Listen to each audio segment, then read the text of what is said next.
Good morning, everyone. Happy Friday. We made it through the end of the week. Yay, us.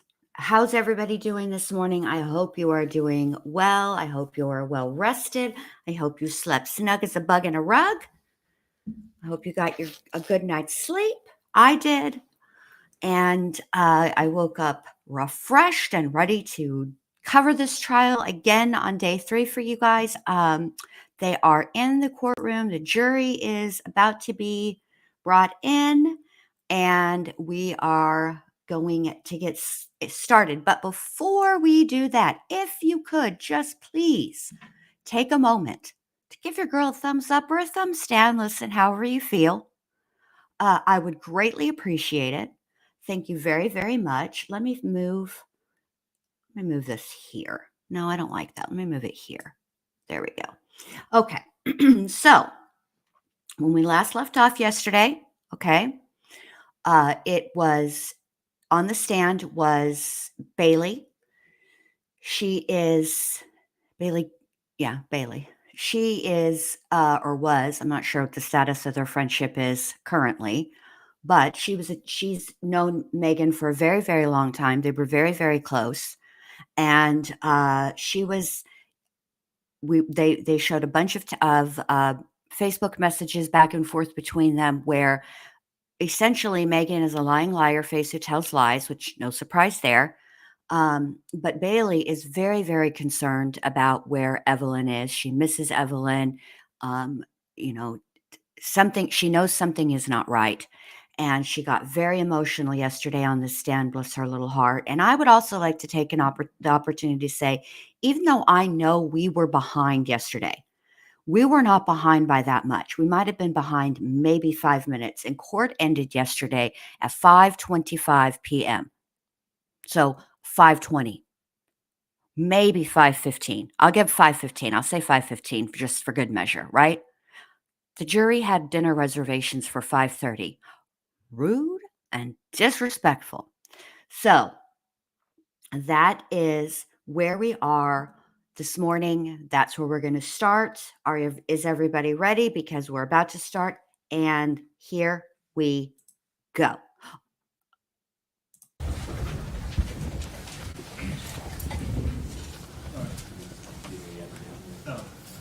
Thank you. Ladies and gentlemen, yesterday when we left, I gave you certain admonitions.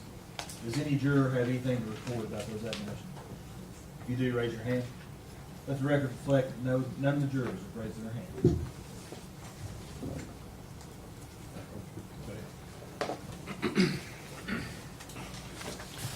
Good morning, Ms. Hawkins. Good morning. I personally apologize that we've had to carry you over to the second day. I know that's hard for you. Certainly wasn't purposeful. I want you to know that. We heard a lot of testimony yesterday that you were one of Megan's closest friends. Would that be a fair statement? Yeah. And that you had known her for some time, even through high school years, before Evelyn was born. Yes. Okay, yeah. And I imagine that you got to know Megan quite well. And you were around when Evelyn was born. Spent a lot of time with Megan and both Evelyn the first year of Evelyn's life. Would that be a fair statement? Yes. And during any of that time in those 12 months, first 12 months up till Evelyn's first birthday, did you ever see any signs of abuse or neglect on Evelyn? The only thing that I ever really noticed was every now and again I would look back and she wouldn't be buckled up correctly, but we would just buckle her up. I understand. I guess what I'm saying is you never saw any injuries on Evelyn that gave you concern? No. You never saw anything on Evelyn? She appeared to be thriving well. You didn't have any concerns that she wasn't being fed or cared for? No. You didn't have any concerns that she was being physically abused? No. And I imagine, regardless of your relationship with Megan, had you suspected those, it's quite clear yesterday from your testimony you loved Evelyn. You wouldn't have stood for that regardless of your relationship with Megan, would you? No. Okay. And in this time that you were spending with Megan, did you ever hear Megan say or indicate that she didn't love Evelyn? No. Did you ever hear Megan say or indicate that she no longer wanted Evelyn and would maybe consider giving her up for adoption? No. Did you ever hear Megan say that Evelyn was an inconvenience on her life? No. You're familiar with Megan's background and her family situation. Mm-hmm. You're aware that Megan was in foster care, correct? Yes. And you're aware that Evelyn was born while Megan was in foster care. And would it be fair to say that the one consistent love in Megan's life was Evelyn? Yes. Above everything, her family? Yeah. Judge, we're going to object to her being able to get into the defendant's head on how she's feeling about people in her life. The way the question's phrased, I'll sustain it. Thank Okay. you.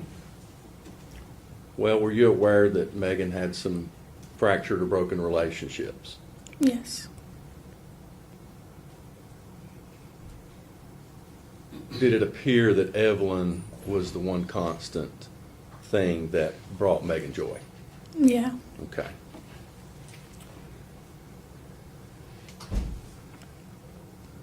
Now, were you aware that,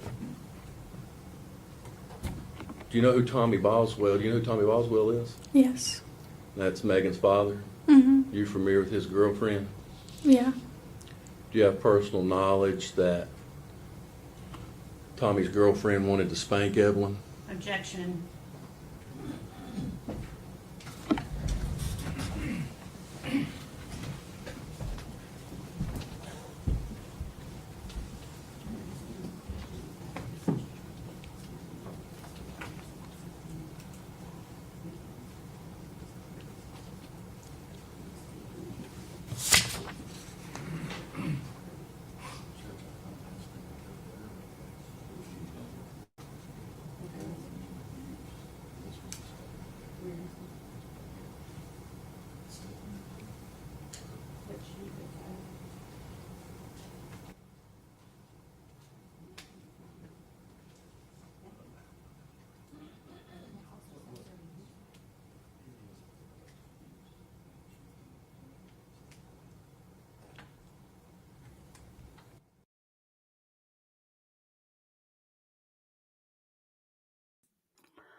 And we already have our first sidebar. So, already. You know, if I were this defense attorney, and I talked about this yesterday, I would be very careful how I handle the questioning of this witness, because she's quite sympathetic.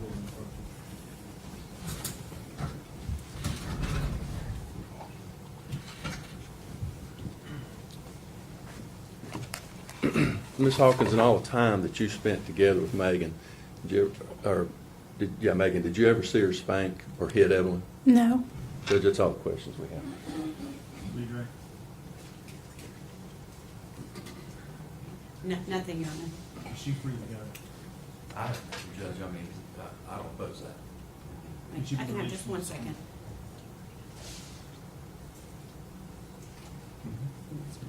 I do have one question, Your Honor.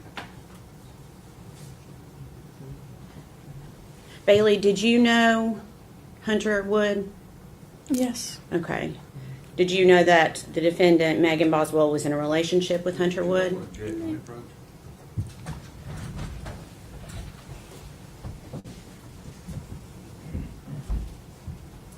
Why are we objecting? What's the problem here? Look. Even the bailiff looks confused. Like, bruh, what are you objecting about?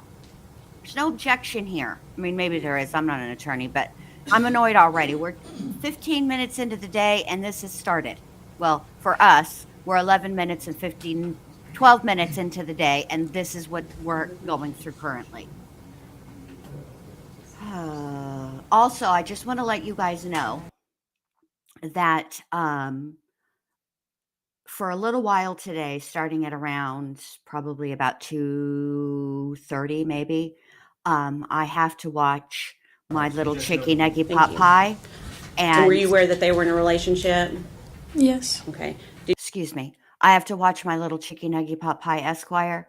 So there might not be for about an hour and a half or so. There might not be a whole lot of commentary, but I will be here. I promise. Okay. Just want to let you guys know about that. And also, I haven't quite figured out how I'm going to do Saturday's coverage because I have Livy's birthday party is Saturday. So I was thinking maybe I would do the recap. I just restreamed that day because I feel like they're only going to go half a day. So maybe like 4 hours. I would do it like that Saturday evening. So let me know if that works. And here we go. Let's see what other questions on redirect the counselor has. Did you personally ever see Hunter around baby Evelyn? No. Okay. Thank you. Recross.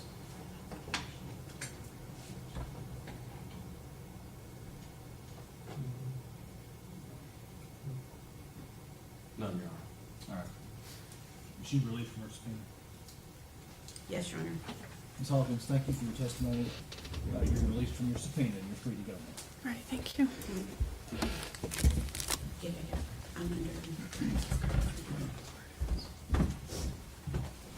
All right, next.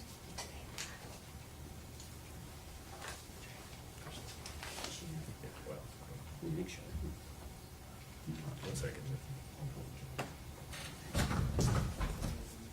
The state would call Crystal Crawford.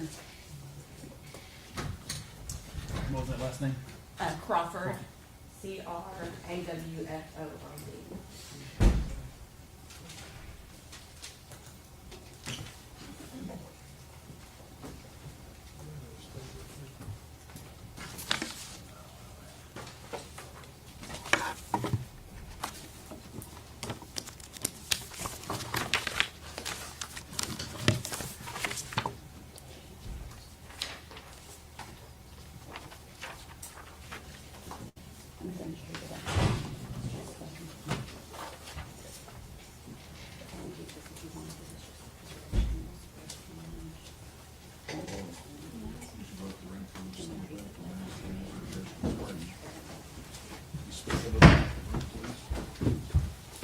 Raise your right hand.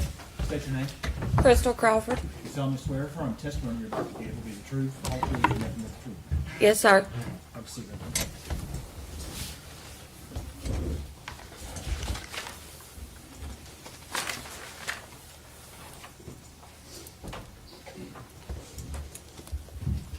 Thank you. Good morning. Good morning, Amber. Tell the jury your name and where you're employed. Crystal Crawford at the Connaught Lodge in Kingsport, Tennessee. Okay. Is that located on Airport Parkway in Kingsport? Yes, ma'am. Okay. How long have you been employed there? I have been working there almost 10 years. Okay. What is your title there? Front desk clerk. Okay. Can you give us a brief description of your job duties at the Econo Lodge? Front desk, laundry, some days housekeeping also. Just whatever needs to be done. I do all his management paperwork and all that. Okay. So those duties include things like checking in and checking out guests. Yes, ma'am. Okay. And I'm assuming Econo Lodge creates records and maintains those records at the hotel? Yes, ma'am. Okay. And when you enter information to the hotel, is it into like a computer system that's maintained? Yes, ma'am. And are those records preserved for a certain amount of time? Yes, I believe up to 5 years. Okay.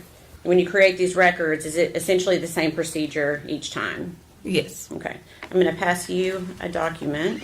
Okay.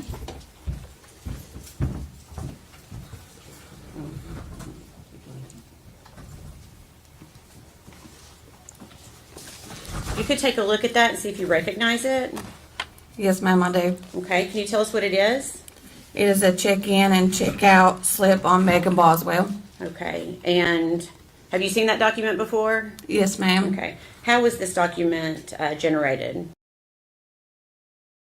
You know, I just have to say this really quickly and then I'll be quiet for a while, but it never ceases to amaze me when crimes like this happen, how many regular, average, everyday people who are just going about their daily life, like this woman works the front desk at the motel, all right? And all she did was check in and check out Evelyn Boswell. It was a normal day in her world, right? No biggie, just doing, going on with her life as normal. And now look where she's at. 5 years later, she's sitting in a courtroom testifying in a murder trial where the defendant is accused of murdering her 13-month-old daughter and stuffing her in a trash can. And now, like I said, she's on the stand, she's testifying, and court TV and the local news is broadcasting it live.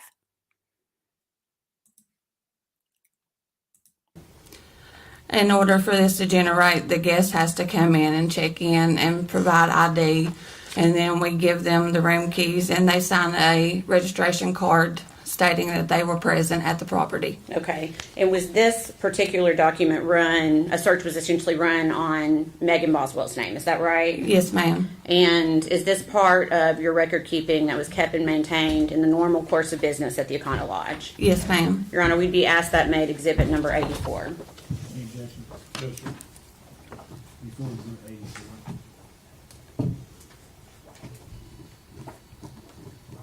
Thank you.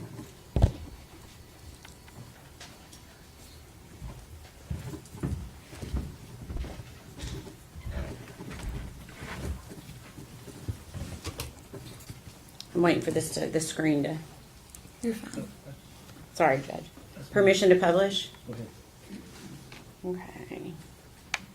And Ms. Crawford, you should be able to see this on your screen as well. Yes, ma'am. Okay. And is this the document you were just referencing that was produced at the Econo Lodge? Yes, ma'am. Okay. And you recognize Megan Boswell's name as having been at the Econo Lodge on 3 dates in 2019 and 1 date in 2020? Yes, ma'am. Okay. Can you tell the jury the dates that Megan Boswell checked in and out of the Econo Lodge in 2019? She checked in on 10/11/2019, checked out on 10/12/2019, checked in on 12/14/2019, checked out on 12/15/2019, checked back in on 12/15/19, checked out on 12/16/2019. Okay. And then she had one more, it looks like, on January 6, 2020. Is that right? Yes, ma'am. And if I could please have exhibit number 83 passed to the witness, please. It's that. Would you like to see Oh. the next one? That's the.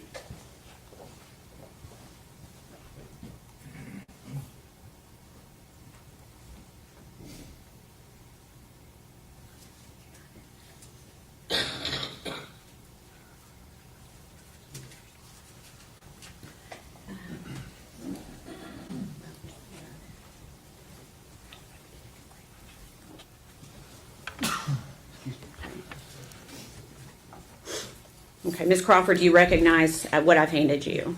Yes, ma'am. Okay, and can you tell us what that document is? It is a registration card for Bailey Hawkins.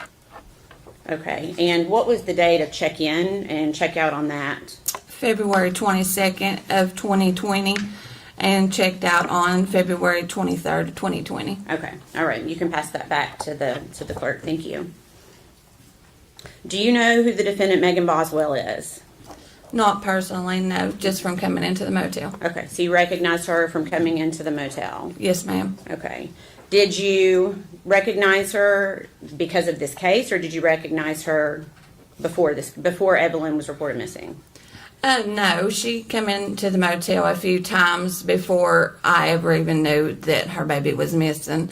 And of course, I didn't speak to her very much in the first couple of times she stayed. But after a couple of times, the guests get familiar to you. So I did spark up a conversation with her. I think it was around the third time of her staying there. Okay. And do you recall her staying at the Econo Lodge during those months that we just went through of December 14th and December 15th, which would have been, I guess, that third day, December 15th Yes, ma'am. of 2019. And did you talk with her at all during that time? Like I said, about the third time, Okay. I spoke up, a conversation with her probably for about 20 minutes or so, maybe a little longer than that. Okay. Were you aware that if she had a child? Not until the third time, Okay. And how were you made aware that she had a child that third time? because of the conversation we were having. I can't really remember a lot of details. It's been so long ago, but, I can't remember if she brought it up or I brought it up. I really can't remember. Okay. And what did she say about her child? She told me that she was with her father. Okay. So is it fair to say you never saw Evelyn at the hotel with Megan Boswell? No, ma'am, I never saw her. Okay. Do you recall seeing Megan Boswell at the hotel with anybody else ever? No, ma'am. Okay. One minute.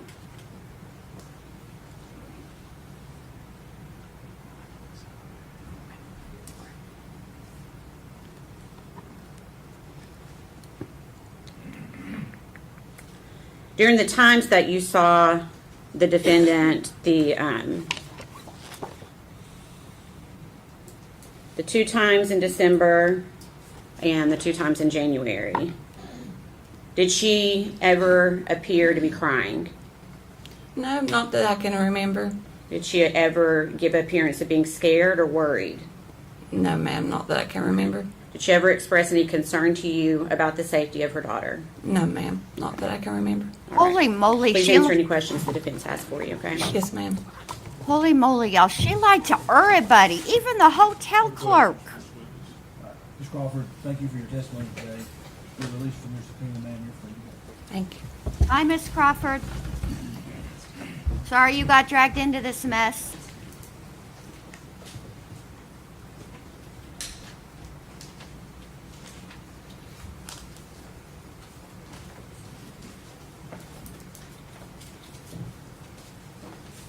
Will we be calling somebody else? State would call Caitlin Jones. I don't know who Caitlin Jones is, y'all. We're all gonna, all these witnesses for the, I'll know, I'm waiting. When are they gonna call Hunter, dadgummit? That's who I want to hear from.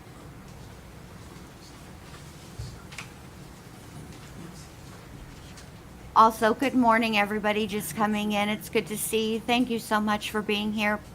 Have you stopped and given your girl a thumbs up or a thumbs down on the stream? Would ya? Could ya? Pretty please.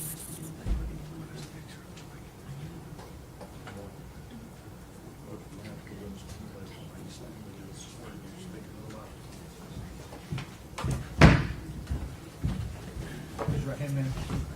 State your name. Caitlin Carter. You solemnly swear affirm testimony back here to the truth, the whole truth, and nothing but the truth. Yes, sir. Just be that close to the microphone. Good morning. Good morning. I just realized I called you Caitlin Jones. You are now Caitlin Carter. Is that right? Yes, ma'am. Okay, I apologize. Okay, so you told the jury your name. Where do you live? Kingsport. Okay. Do you know the defendant, Megan Boswell? Yes, ma'am. And how do you know her? We were friends in college. Okay. And if you can, I'm going to ask you to maybe pull that microphone just a little bit closer. There you go. Thank you. You were friends in college. When you were in college or when she was in college? When I was in college. Okay. And when did you first meet her? Middle school. Okay. Did you continue to stay friends for middle school until you were in college? No, ma'am. Okay. Did you reconnect at some point? Yes, ma'am. Okay. And that was when you were in college, I guess? Yes, okay. ma'am. So during that time, is that when you met Evelyn? Yes, ma'am. Okay. So that means you've met Evelyn in person? Yes. Okay. How many times do you think you have been around Evelyn? 4 or 5 times. Okay. And are those times that when you were hanging out with Megan Boswell? Yes, As ma'am. well? Okay. When you hung out with Megan, was Evelyn usually with her? Yes, ma'am. Okay. Do you ever recall seeing Megan when Evelyn was not with her? Yes, ma'am. Okay. And when was that? The end of our friendship. Okay. Which was when? The 1st of December. Okay. I just want to point this out. When she said college, I did choke on my coffee a little bit. I'm okay. I'm recovered. Don't worry about me, but I wasn't ready for that.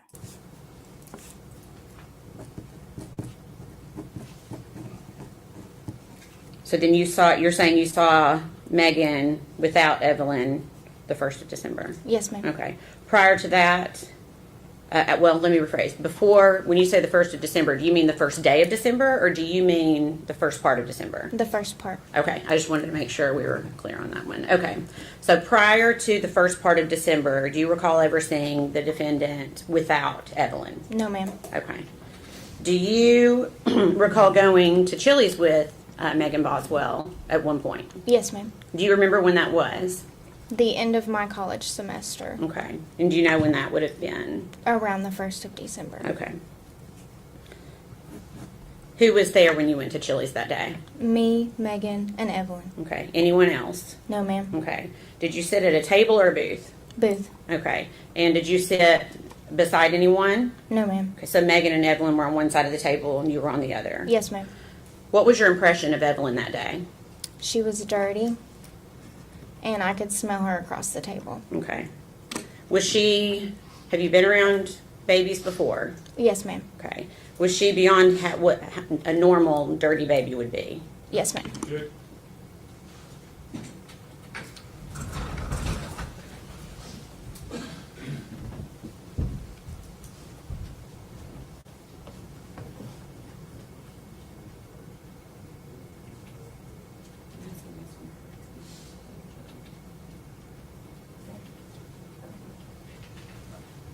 Sustain. You said you've been around other babies, is that correct? Yes, ma'am. Based on your personal experience with other babies, did you consider Evelyn dirtier than what your experience was with other children? Based on my personal opinion, yes, ma'am. Okay, and can you tell us how? Can you describe it for us? Her face and hands were dirty, and her clothes were dirty. Okay. Do you recall when Megan started working at the chicken shack? Yes, ma'am. Okay. And do you recall if she was dating anyone when she started working at the chicken shack? Not when she started. Okay. When did she start dating someone? Shortly after? About a week or two after. Okay. And who was that? Hunter Wood. Okay. So around this time, did you notice anything different about the defendant, Megan Boswell? Yes, ma'am. Can you tell me what you noticed? She was spending a lot more time with the gentleman and not Evelyn. Okay. After this time, when she's dating Hunter Wood, did you see Evelyn with Megan Boswell at any time? No, ma'am. Okay. Did you see Hunter with Evelyn at any time? No, ma'am. Okay. Did you have concerns at this point? Yes, ma'am. Okay. Did you talk with other people about it? I don't believe so. Okay. What were your concerns? It was strange that Megan Boswell was not with Evelyn because she was always with Evelyn up until this point. Okay. Did you notice Megan doing things without Evelyn? Yes, ma'am. What types of things? Usually things that you would take your children, such as vacations, going to the aquarium. Okay.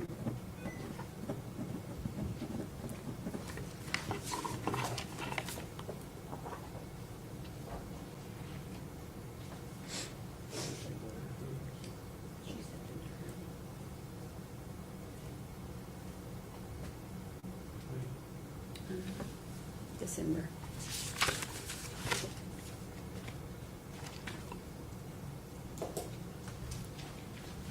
We'll pass you 2 photographs.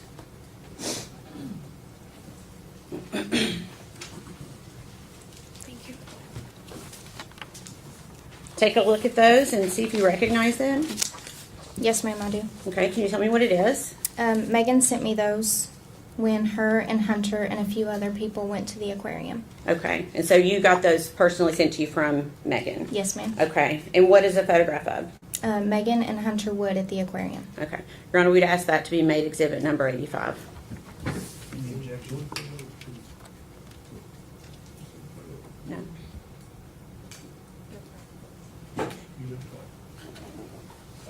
Judge, I would say that these photos are cumulative. They're essentially the same photo. If the court wants to admit them, but I would note they're cumulative.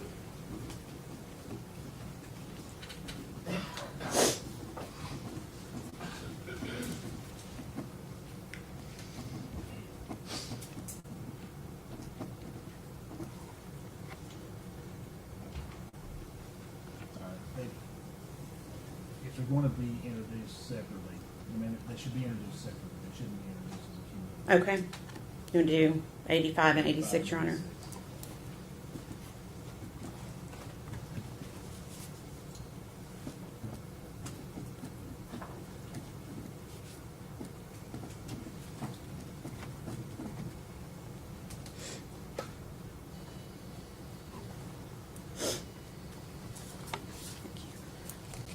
Permission to publish, Your Honor.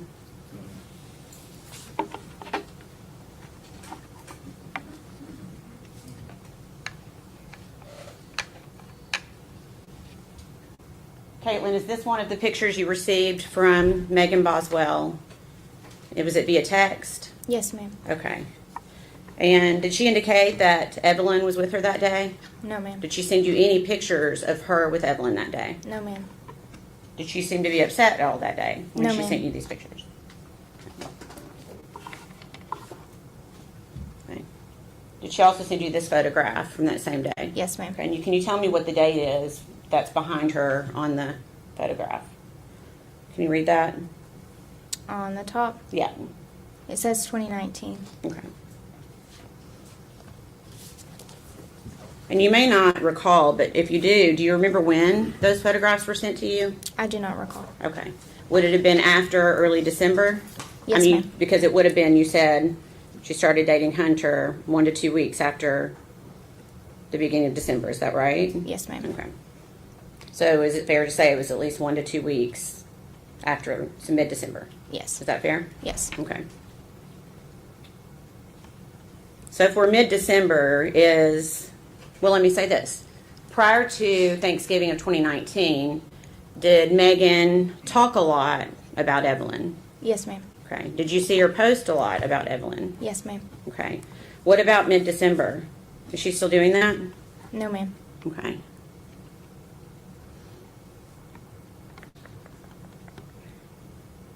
At some point, did you ask her where Evelyn was? Yes. What did she say? She said that she was with her father. Okay. When you say her father, do you know who do you think she was talking about, or who was she talking about? She was speaking of Ethan. Okay. Did she say why Evelyn was with Ethan? Yes, ma'am. What did she say? She said that Ethan came home and got emergency custody. Okay. Did she ever show you any paperwork? No, ma'am. Okay. Did she ever say why? Ethan seen photos of Evelyn with a bruise on her head, and he used that. Okay. And the defendant told you that? Yes, ma'am. Okay.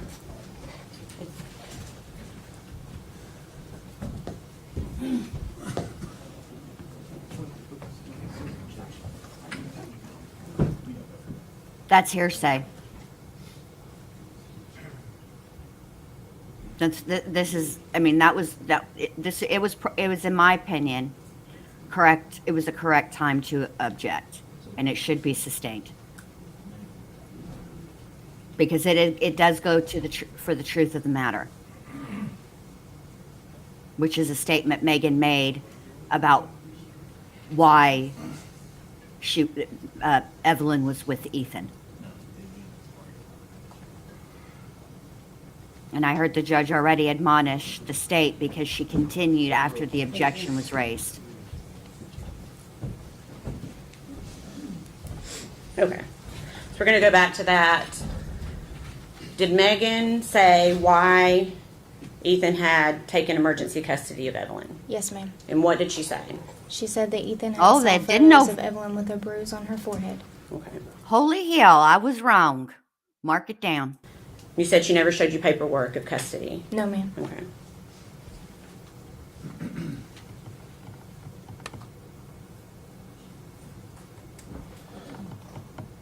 How many times did she tell you that Evelyn was with Ethan? A few times. Okay. Was that in person or via text? Both. Okay. So do you remember seeing Megan around Christmas? Yes, ma'am. Okay. Where did you see her? We met at the Pinnacle in Bristol. Okay. Was Evelyn with her? No, ma'am. Did you talk to her about Evelyn? Yes, ma'am. What did she say? She still said that Ethan had her. Okay. And do you remember Megan getting a phone call while you were talking to her that day? Yes, ma'am. Do you This is a good point, Riley says. But isn't it not hearsay if it comes from the defendant? Sometimes yes, sometimes no. I'm not. Hearsay is still real unclear to me sometimes because there are exceptions to the hearsay rule, and even if it does come from the defendant, sometimes it is hearsay and sometimes it's not. It's very confusing. So I'm not going to give my opinion on whether the objection should be sustained or not, and if it's hearsay, because I get those all mixed up all the time. Perhaps if I was in law school, I wouldn't, but I'm not in law school. Here we go. know who called her? Yes, ma'am. Okay. Who called her? Her father. Okay. And we're not going to be able to say what he said to her, but what did Megan say to her father over the phone? She told her father that she would be getting Evelyn back around the 1st of February. Okay.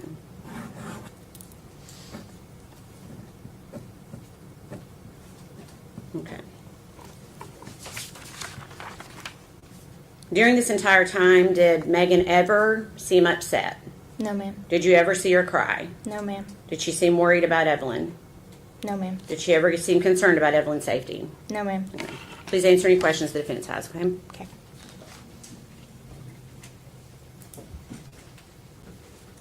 I don't know where. Morning, Ms. Jones. Hold This on is a Jim minute. Scott. How are you? Hello, Mr. Scott. Good morning. I don't know where 3 different size women came from. Closed captions. You are really on the struggle bus today. I'm doing well. It's Miss Carter.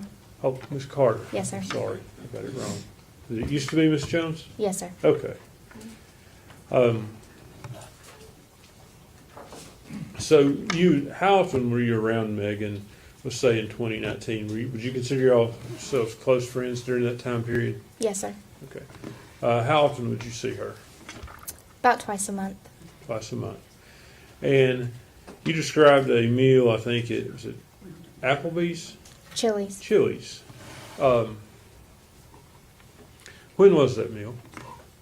Around the 1st of December.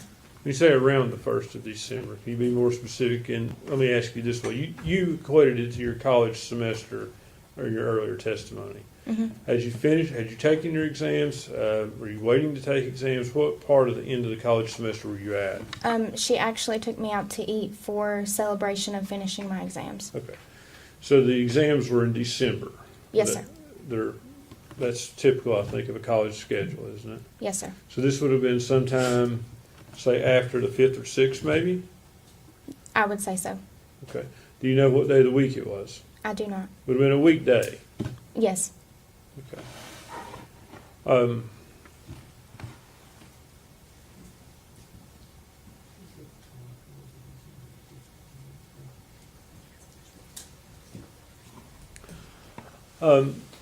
Ms. Carter, you described Evelyn as being dirty that day. Yes, sir. Had you ever seen Evelyn dirty before? No, sir. Did you ever see any signs of abuse? No, sir. Did Megan seem like a loving mother to you? Yes, sir. Did she seem devoted to Evelyn? Yes, sir. Did you ever see her neglect her in any way? No, sir.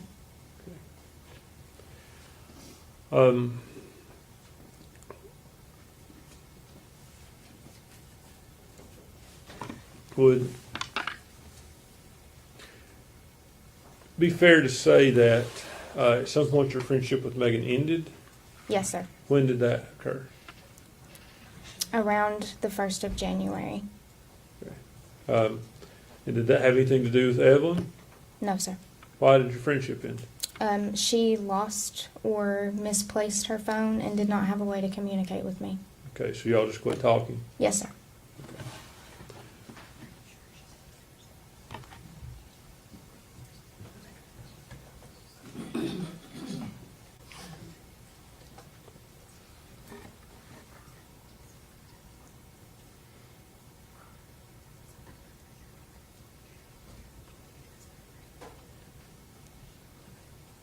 Ms. Carter, just so we know, your exams, were they were after Thanksgiving? Yes, sir. Okay. And in 2019, Thanksgiving, I believe, was on the 28th of November. Does that sound right to you? Yes. So your exams would have been sometime the first week of December. Monday was the 2nd of December. Does that sound correct? Yes. Okay. How many days would your exams been? That whole last week of college. Okay. So the last day of that week is the 6th of December. Is that on That's Friday? a Friday. Okay. Okay, would that have been the day your exams ended? Yes. Is that the day you ate? I cannot recall. You said you ate it, did you eat on the last day of exams or just after the last day of exams? It was the last day of exams. Okay, so if the last day of exams were on the 6th, it would have been on the 6th? I guess I'm gonna ask if he wants to, we need to probably check that schedule so she doesn't get confused on the day that she's talking about. Judge, can we approach?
You're certain that the meal was after your exams, correct? Yes, sir. And you're also certain that the exams were after Thanksgiving? Yes, sir. No doubt in your mind? No, sir. You have no memory issue with that? No, sir. You just can't remember what day in December it would have been? Yes. Okay. You would agree with me that your exams were definitely in December? Yes, sir. And do you know for sure they ended on Friday? Yes. Okay. So it would have been the first Friday of December. It was before Christmas. Okay. Do you think they ended the first week of December?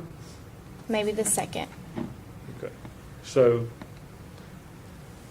they could have ended, the meal could have been no earlier than sometime the first week of December, or maybe even into the 2nd. No, sir. Okay. Do you have any difficulty in remembering that whatsoever? No, sir. Thank you. Redirect, Your Honor.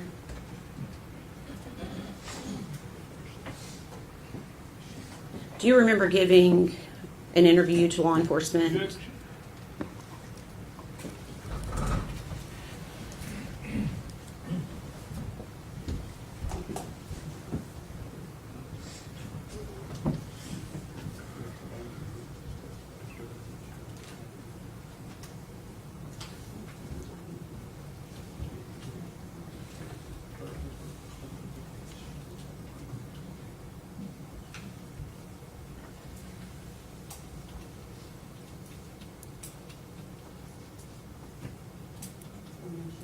All right, many of you guys are saying, because I was also thinking this too, what are these questions about?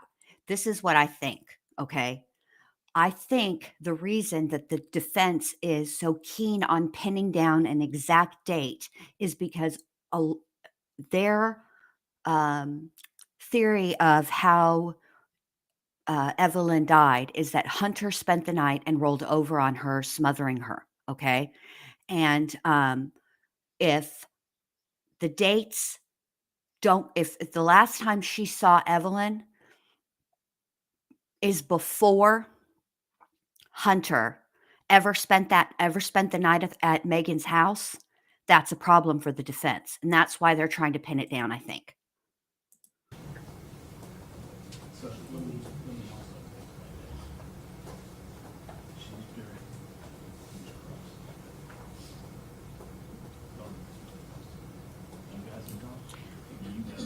Allie, my love, would you please drop ATS News's link and then I can add it to the Nightbot after this is over? Pretty, please. Can we have just a second, Your Honor? Lord have mercy. Here's the thing. They cannot ask her, they can ask her about this interview, right, that she gave to detectives. But then I think that the defense is going to want that interview to come in. They're going to want that interview played.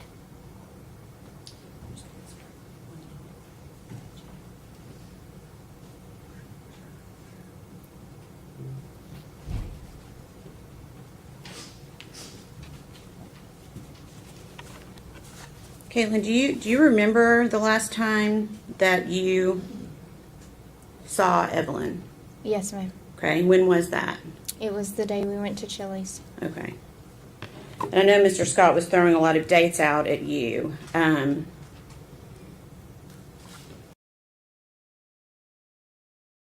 Why, yes, I can. Okay, so Crime Horse wants me to break this down again. All right. I think the reason the defense is coming at this witness about exactly when these exams were and exactly when the last time she saw Evelyn with Megan is because their theory of the case is that Hunter spent the night with Megan, with Evelyn. They all three were sleeping in the same bed. Hunter rolled over onto Evelyn, smothering her. Okay.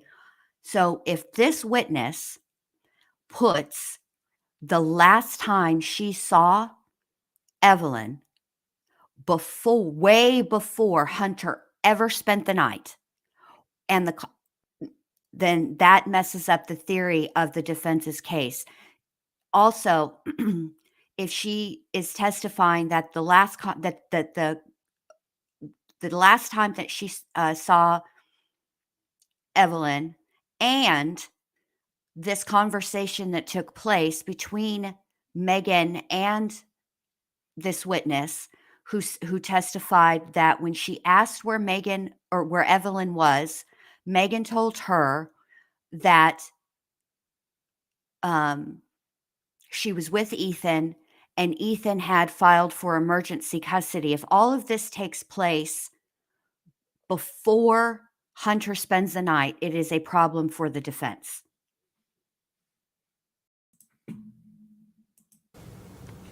How do you, let me ask it this way. Was that before or after Megan started working at the Chicken Shack? That was after. Okay. How long after? 3 or 4 weeks. Okay.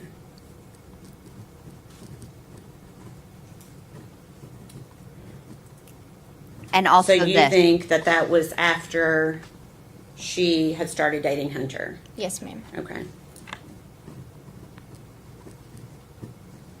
I'm going to rewind that because I missed it because I was talking. He had started.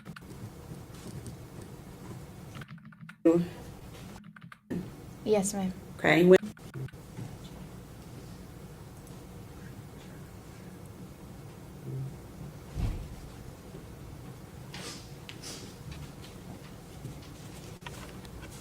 Caitlin, do you remember the last time that you saw Evelyn? Yes, ma'am. Okay. When was that? It was the day we went to Chili's. Okay. And I know Mr. Scott was throwing a lot of dates out at you. how do you, let me ask it this way. Was that before or after Megan started working at the chicken shack? That was after. Okay. How long after? 3 or 4 weeks. Okay.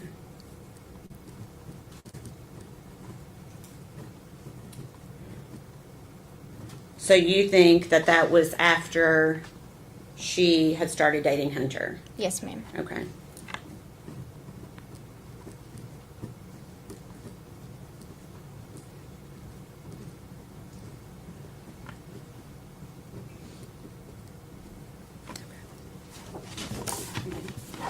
That's all the questions I have. No, sir. Did she be released from the scheme? Yes, sir. Yes. Right. Ms. Carter, thank you for your testimony today. You're released from your subpoena on the floor. Thank you, sir.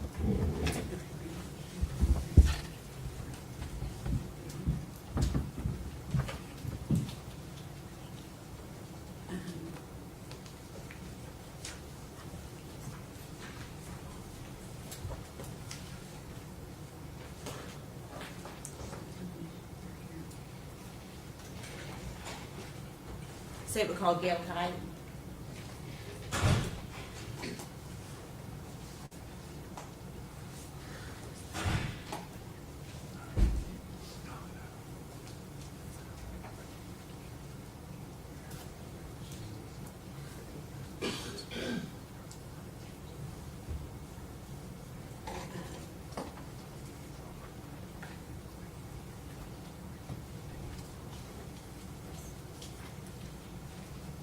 Yeah, Riley, the state's theory of the case is that she did all of this in an effort to be with Hunter.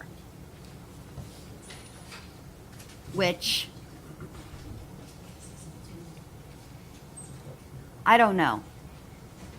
It's not really necessary for the state to prove motive, but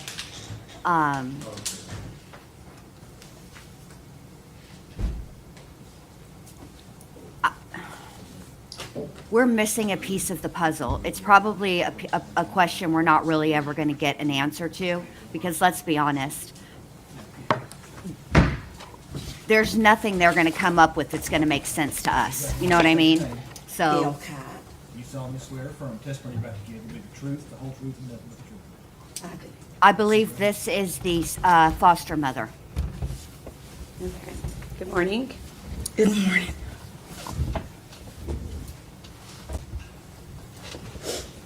Okay, so we get that you're spelling your name spelling correct. Your last name is spelled Kyte. Is that correct? That's correct. Okay.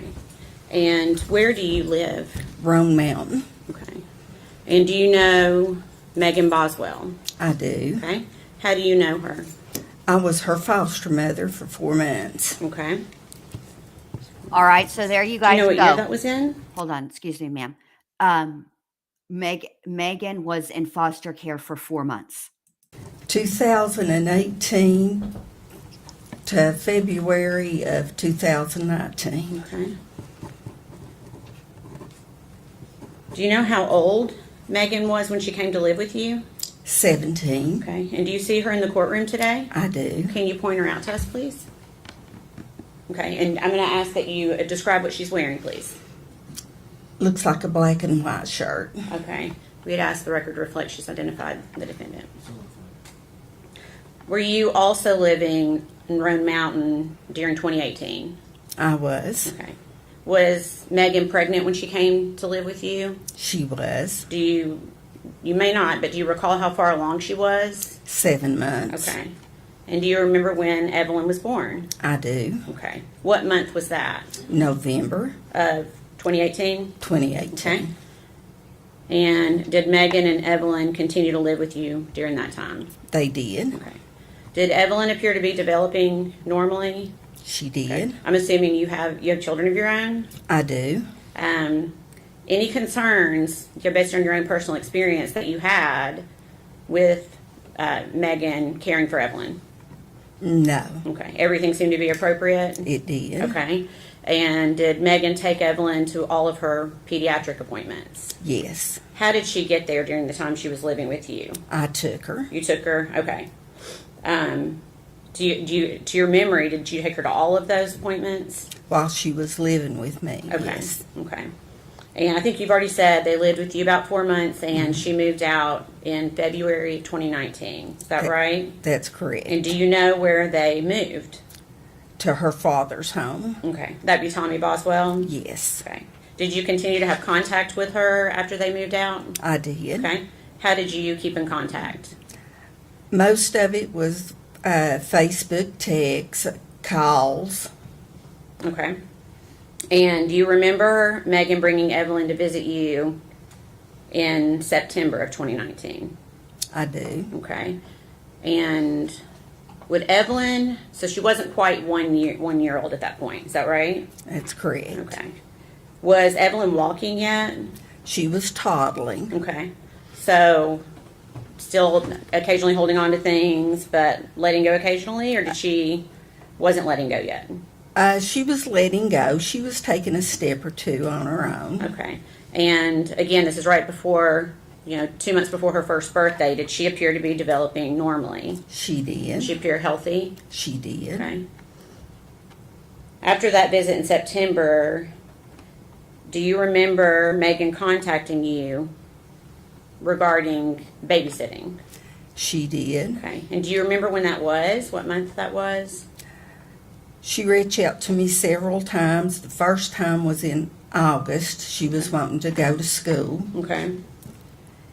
And then she reached out to me, I want to say again, towards the end of December. Okay. Let's see here. Okay. I'm going to show you a document to see if that helps you with your date a little bit.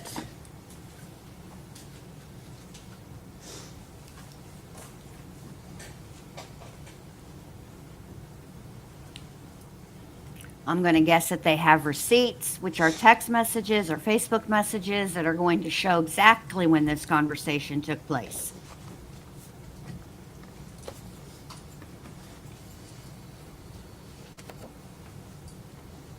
Okay. Do you we won't be able to say what it is quite yet, but do you recognize that document? I do. Okay. What is it? That's text messages between me and Megan. Okay. Okay.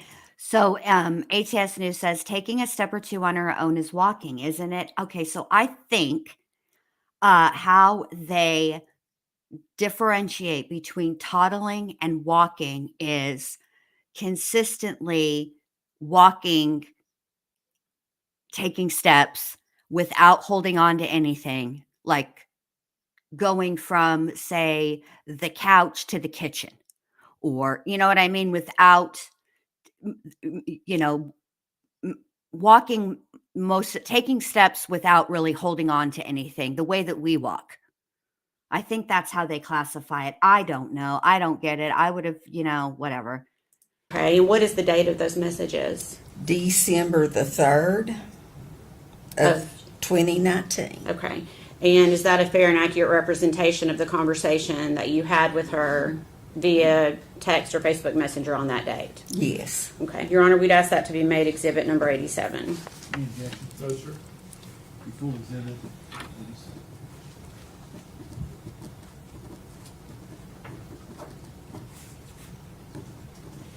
And permission to publish, Your Honor. Okay.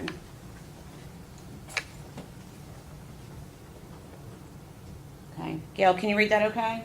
I can. Okay. So is this one of the times that Megan was looking for a babysitter?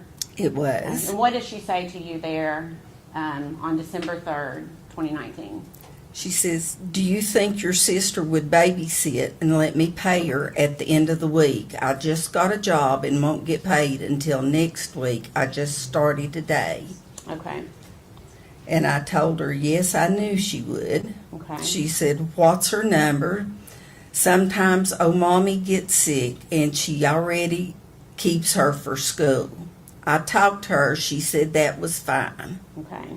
So essentially she's indicating that Sue can babysit. Is that right? And Sue is your sister? She is. Okay. And then what do you say to Megan? Sue wants you to call her. She wanted to know if you had a pack and play you could bring. Okay, and what does Megan say? I'm at work. Yes, I have one. Okay. Does that help refresh your memory a little bit on the date? It does. So it would have been early December, not late December? Correct. Okay. Now, is there a reason you were not able to babysit?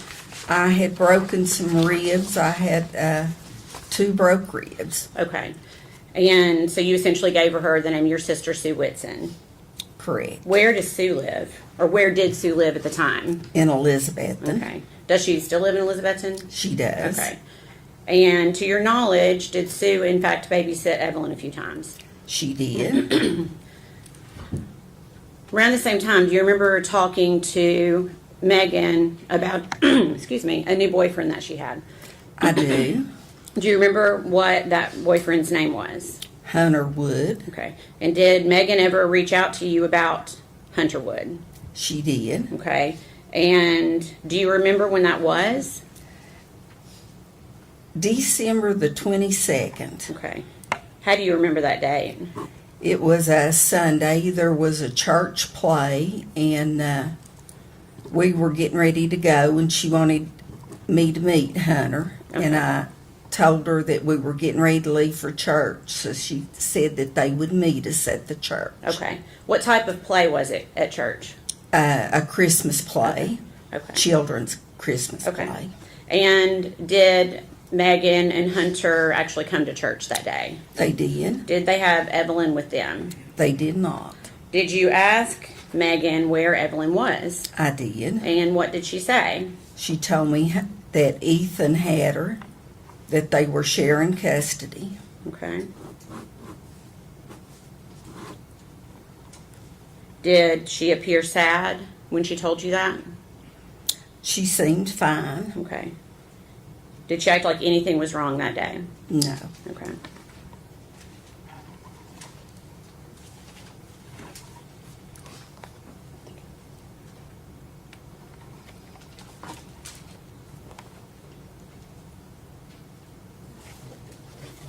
Also, I think the reason that they're asking the questions about Megan's emotions have to do with, again, if this was an accident, okay, and Hunter rolled over on Evelyn and smothered her, accidentally killing her, right? A mother would be sad. But if this is something that you wanted to happen because you did it, then you wouldn't be. Does that make sense? I mean, am I thinking correctly? That's how it feels to me anyway.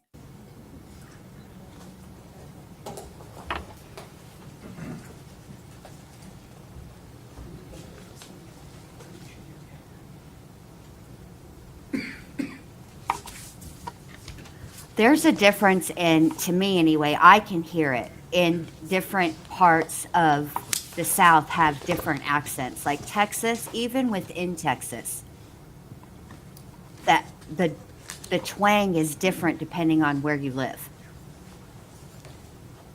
And I think that like Tennessee, Mississippi, Georgia, their draw, their twang is slower. They speak slower. That's just my observation from my own ears. Morning, Rhonda. Good to see you, babe. Morning to all of you guys. If I didn't say hi when you walked in. Good morning, good morning. It's good to see everyone. Oh, I wonder what happened to the other bailiff. He was like, hell no, I ain't getting up and down today. I got to go. Too much. I need a break.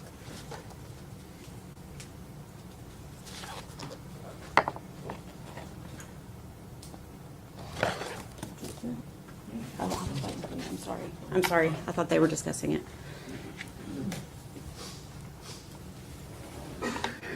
Take a moment to look at that and see if you recognize it.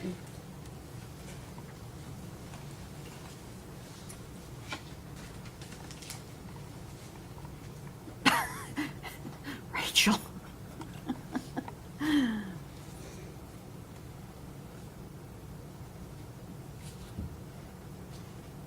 Aw, Sarah, that's a cute story. Babies are so cute at that point. You know, babies are cute in general. It's just when they start walking and the first time they take those first few steps without holding on to anything, and you can see it on their face, they're Do you recognize that? Okay. surprised Can you tell me and what it proud is? at the same time. I It's love it. Text messages between me and Megan. Okay, and what Text date were those messages. messages sent? January the 13th. Of 2020? Hello, Okay. Jennifer. Is that a fair and Good to see accurate you, babe. representation of your conversation with Megan on that date? It is. Now, we'd ask that be made exhibit number 88. Objection? No, sir. Get the sticker, Madam Clerk. Oh, really? I didn't. TK says, first time I heard you, Permission to Biddy, I knew publish. you were from Texas before I actually knew. Yeah, we have a different twang here in Texas, and it's different Okay. in different places. So it looks like you start this conversation by asking. Hold on. East Texas has a far different twang, I think, than like North Texas or, you know, like the DFW area. And then way south, and South Texas has a different accent, and just, you know. Asking how she and Evelyn are doing. And what does Megan say in response? Good. Ethan has half custody now. Okay. And then you respond, I almost bought Evelyn a beautiful dress at Cracker Barrel, wasn't sure what size. And what does Megan say in response? She wears 18 months now. Isn't that crazy? Hunter and I can come when we get off work. Ethan has Evelyn until Friday, though. Okay. And continuing the conversation, I told her wait until Thursday. We're having a DCS home inspection tomorrow, and I'm cleaning and getting ready. It makes me nervous. Okay. LOL. okay. And what does Megan say in response? Don't be nervous. You and Rick are hands down the best foster parents anyone could ask for. In a lot of ways, you are my family more than my actual family. Okay, and what do you say? Thank you. We love you and that baby. Is Ethan out of the Army? And then what does Megan say? We love you, and yes, he is. Okay.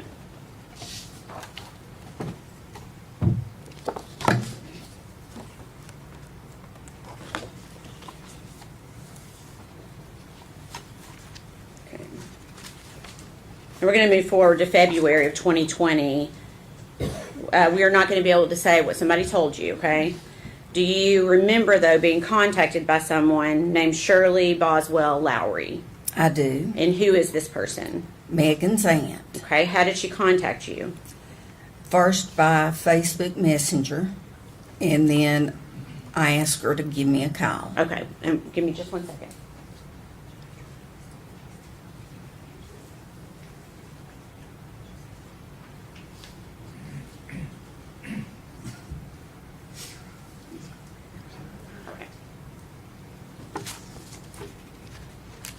I don't Have you know ever when. been contacted by her before? No. Okay. All right, now I have to say this for all y'all coming in tardy. I don't know where our attendance taker, Neat Noodle, is this morning because she's also clearly, tardy. But I've made a note of it and will be in y'all's permanent record. I just hope y'all know. Okay.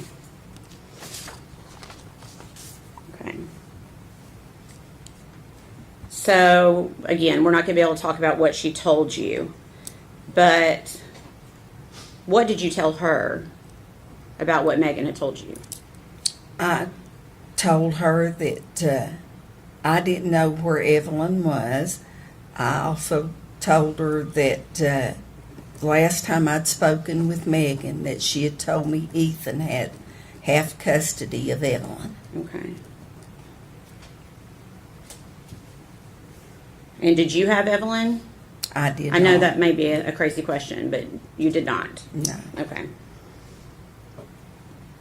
What did you do? Based on that conversation, what did you do? I tried calling Megan. Okay. And did you call her phone? I did. Okay. And I got a hold of Tommy Megan's dad had Okay. her phone. Okay. And what did you tell Tommy? I was looking for Megan, and then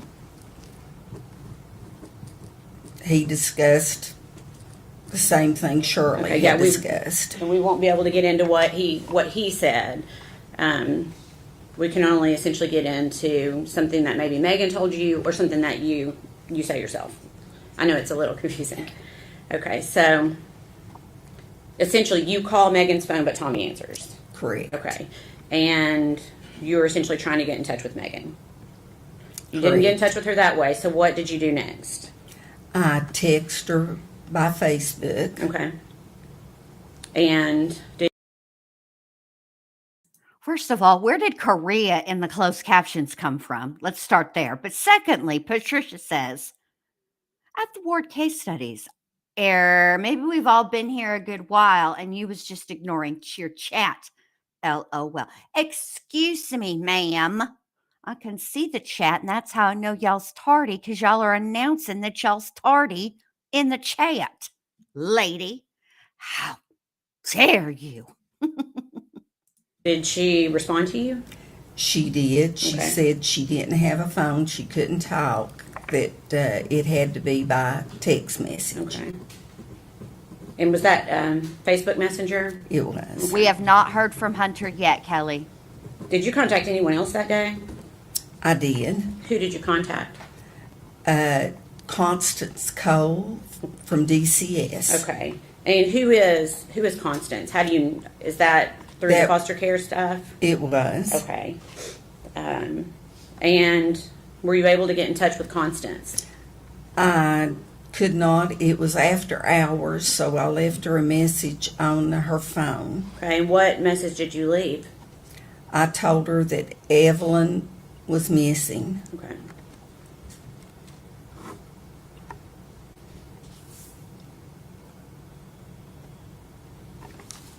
So when is the last time you yourself saw Evelyn alive? When she brought her to my home in September. September. And that'd be September 2019? Okay. No, Kelly, Who's you're answering doing questions great, that babe. defense has for? All y'all are. And I don't really care if y'all are late. Y'all have a life. I don't really take Good morning, Miss attendance. Kyte. My name's Gene Scott. How are you? I'm fine. You? I'm good, thank you. Well, let me just say this too while I'm talking about attendance. Not only do I not take attendance in my chat, but I'm anti-attendance. Okay, period. That's how I feel. I didn't care about it in high school, and I certainly don't care about it now. All right, here we go. Let's see how Mr. Scott handles this. I want to talk to you just a little bit about, you came to know Megan when she came into your care in foster care. That's correct. She was pregnant at the time. She was. Did you go to doctor's appointments with her, take her there and stuff? Love it, Patricia. How did Love her it. pregnancy go? Did it seem to go normal? It did. She was a little underweight, but she started putting on weight once she got there. Okay.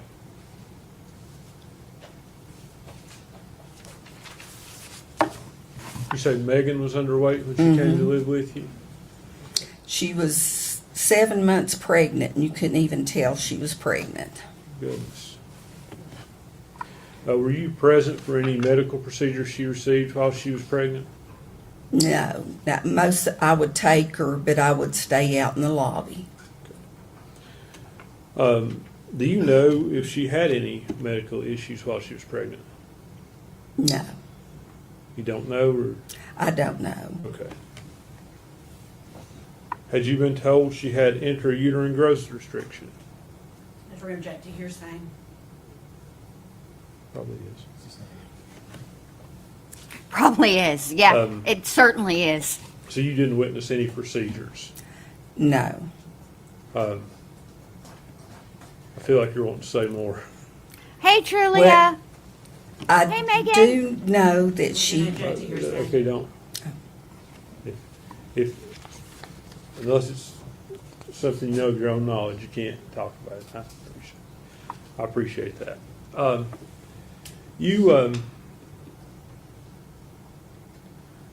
how did she act while she was pregnant? Did she take an interest in being healthy and having a healthy baby? She did. Okay. Hey, I'm Shiny And I Pop guess you were Star. with her when she had the baby? I was. Okay. Did she seem to take to the baby right away? She did. And I guess, basically you were helping her raise the baby when the baby was first born. That's correct. Was she loving to the child? Very much so. Was she devoted to the child? Yes.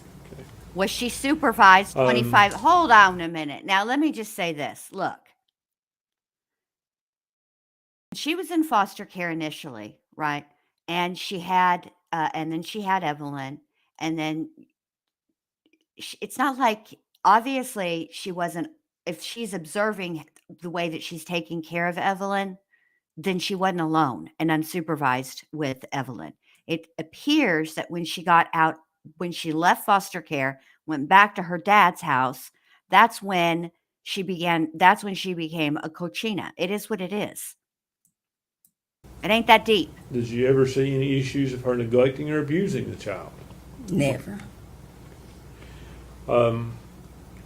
After she went back to her, I guess she turned 18 when have aged out of foster care.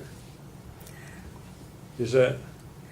She was getting ready to turn 18, but she had got her diploma, so they were letting her start trial visits, and then the trial visits led to her being going back to her father's home. Also, hey, Teacup Kraken, good to see you, babe. And how did Megan seem to take that going back? She was fine with it. Did you keep in touch with her? We did. Okay. You said the last time you saw Evelyn was in September of 2019, right? Correct. So up until that time, did you ever see any signs of abuse, neglect, or anything but a loving mother? No.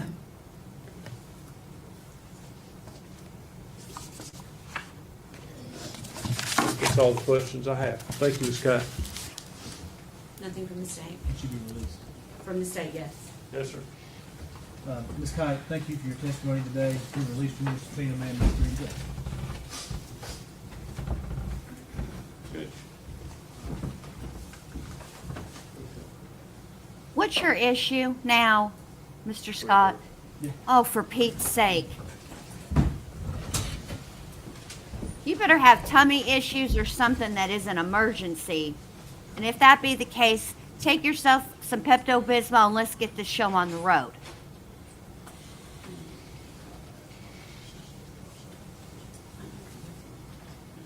Now, I know this is petty and it doesn't make a hell of beans. It doesn't determine guilt or innocence, but I have noticed that since this trial has gone on, every day Megan's hair looks a little worse. Just my observation. You're welcome.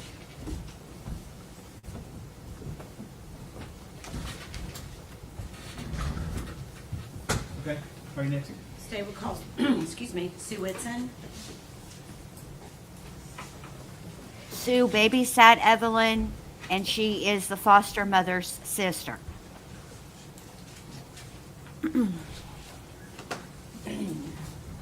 She does look a little Gilda Radner-ish.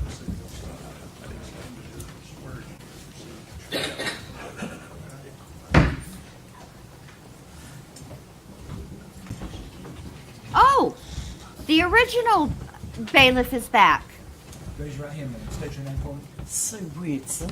You solemnly swear or affirm the testimony you're about to give will be the truth, the whole truth, and nothing but the truth. Yes, I do. I need you to speak up. Well, hey, Miss Sue.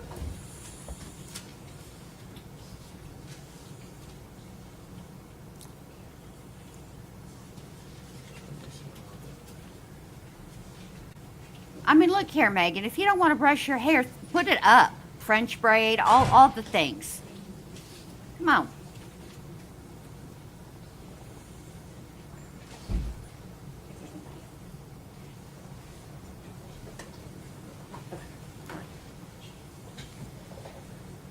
Good morning.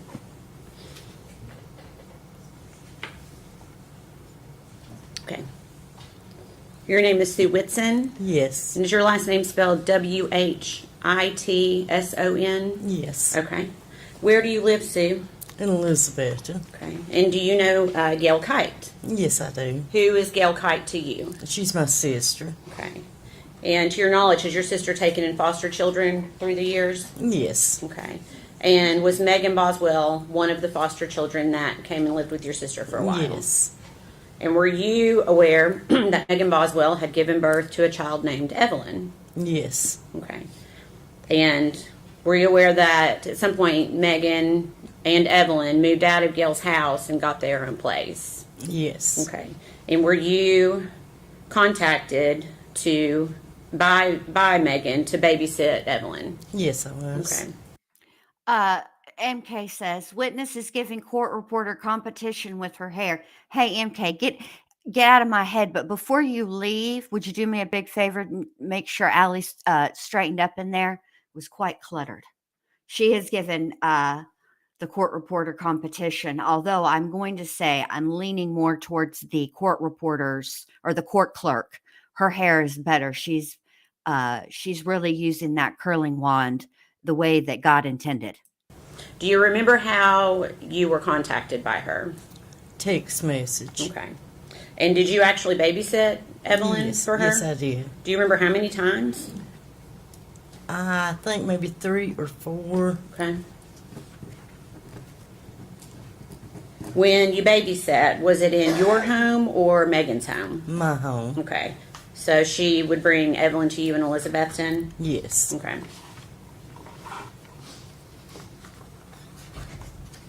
Do you recall when you babysat? I think maybe the last week of November or the first week of December. Okay.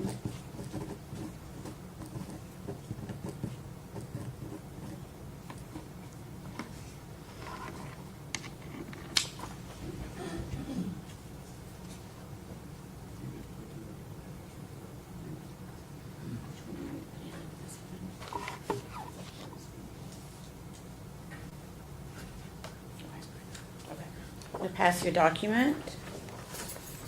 See if you can identify it.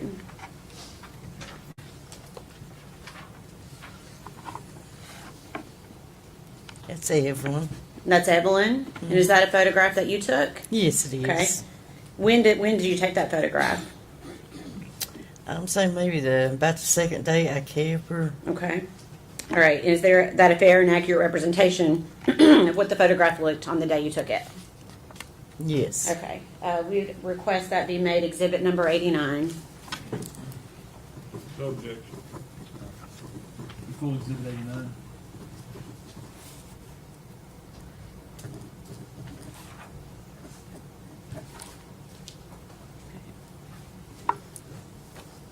And permission to publish, Your Honor. Go ahead.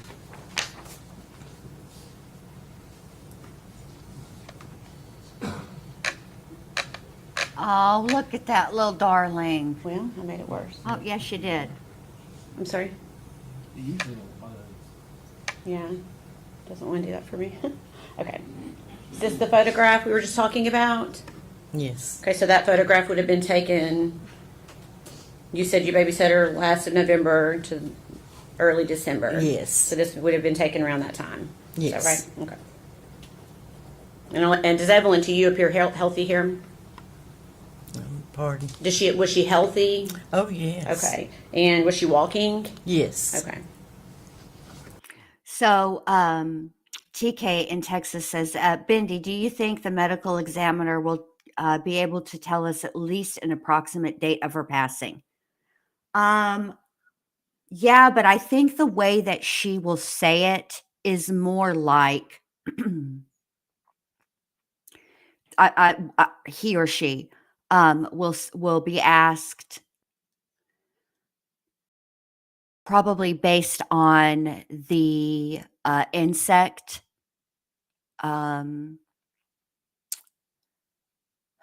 keep wanting to say predation, but that's not right. The way that the insects, the stage of the insects in that trash bag, what what he or she would probably testify to is actually more like how long she had been no longer alive.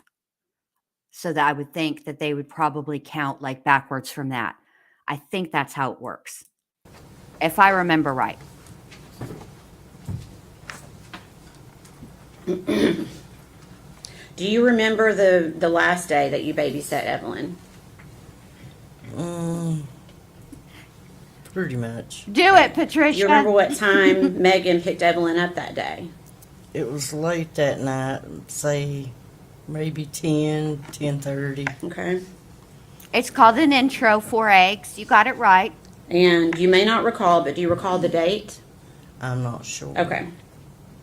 Did Megan indicate that she needed you to babysit again after that day? No, she said that she wouldn't need me no more. Okay. Oh. Why come? Did she And say did why? she tell you that when she picked Evelyn up, or did she tell you that later? She told me later. Okay. So when she picked her up, did you think you were going to be babysitting again? Yes. Okay. When did you learn you wouldn't be? Maybe a couple days later, she got to where she wasn't bringing her. She just wasn't bringing her? No. She Okay. just didn't show up. She's rude. Like, I don't like when people do stuff like that.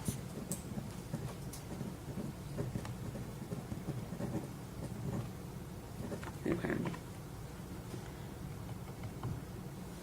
During the days that you watched Evelyn, did you have any concerns? Yes. Uh-oh. Okay. What concerns did you have? She had a terrible diaper rash. Okay. Oh. When you say terrible, can you describe it, please? It was just really like sore looking, had marks through it, maybe scratches. It was just really bad looking. Okay. Have you Oh, kept thank you, other Rachel. children Evelyn's age before? Oh, yes. Okay. So you feel like you've got pretty good experience Yes. with Oh, babies and toddlers? She kind of Yes. does, Okay. Jen. Did that seem more than the average diaper rash? Yes. And how? It was just, I'd never seen a diaper rash look that bad. Okay. Did you tell anyone about this? Yes, I called Casey Kyte, Okay. or Casey Schultz. Okay. And you won't be able to tell us what Casey said, but what made you tell Casey in particular? She worked in a doctor's office. Okay. Okay.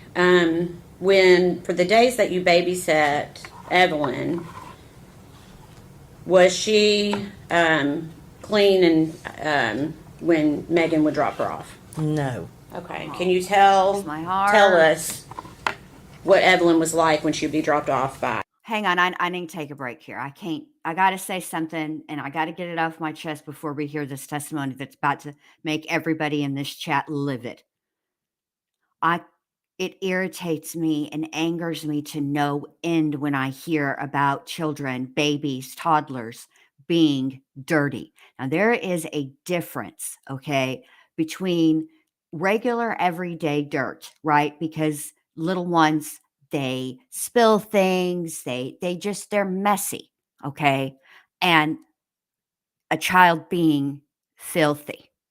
You can tell when it is days and days and days of not being cleaned. And to hear about her having a diaper rash that was blistered, and honestly, if I had to take a guess, the marks that she's referring to that went through the diaper rash were likely the result of Evelyn trying to pull the diaper away from her skin. Grabbing at it.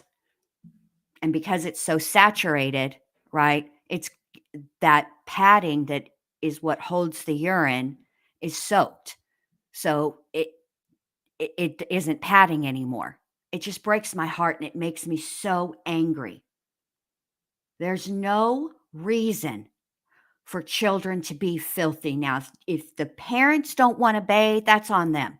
If you want to walk around as an adult being the stinky adult in class, that's your business. My name's Paul, and that's between y'all. But when you do that to your child who relies on you and can't go and take their own bath or their own shower, that's a problem. And it makes me angry. There's no reason for that. Hi, Megan. She was dirty. She smelled like urine. I would give her a bath and clean her up. Okay. And was that every time that you babysat was like Yes. that? Okay. What about her clothing? Was her clothing clean? No, it was dirty. Okay. What about her face? Was her face clean? No, it was dirty. Okay.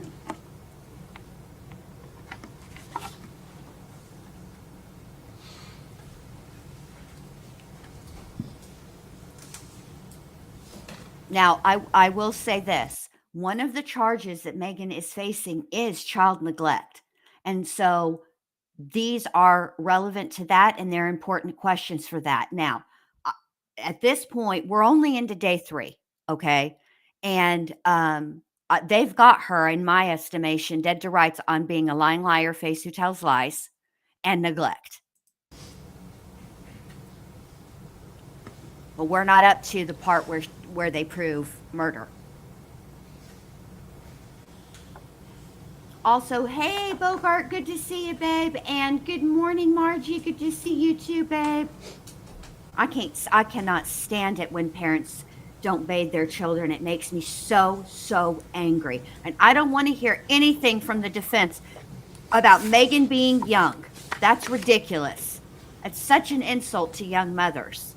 Sorry, I'm screaming because I'm upset. Let me mute myself and get myself under control.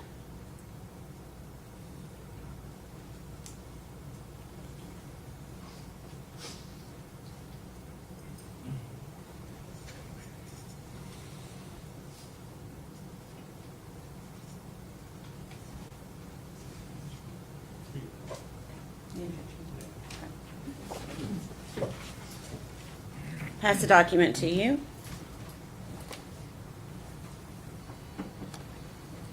Take a moment to look at it, see if you recognize it. Yes. Okay, what is it? Text between me and Megan. Okay, what's the date of that? December the 21st. Of 2019? Yes. Okay. Is that a fair and accurate representation of the conversation between you and Megan on that date?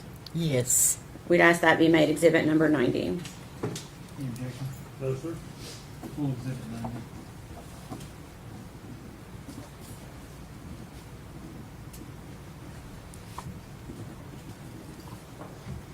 Okay. Permission to publish, Your Honor? Go ahead. Okay.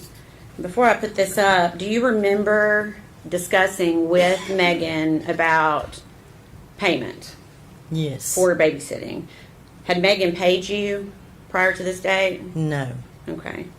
Why not? Did she say why she wasn't paying you? She was supposed to be in a custody battle with, I guess, the baby's daddy. Okay. Did she eventually pay you? Yes, she did. And how did she pay you? She put it in a mailbox and sped out. Okay. You said So Boho Hobo says, my mom always said it's not a sin to be poor, but it is a sin to be dirty. My dad told me when I as a young mother, he said, now, Jennifer, you have to pick a struggle.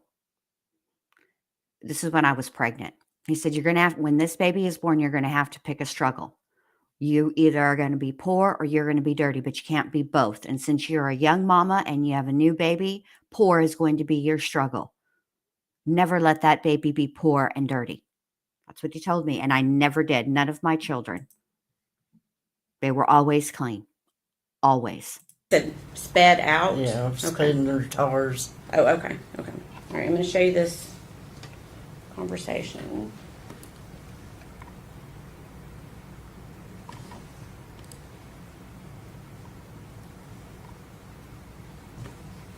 Yes.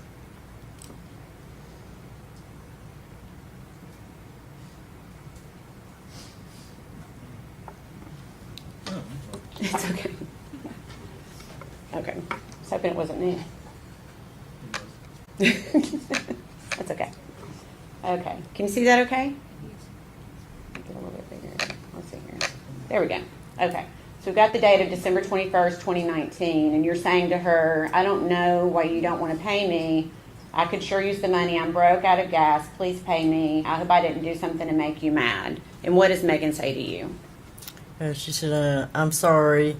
My baby's daddy is taking me to court. I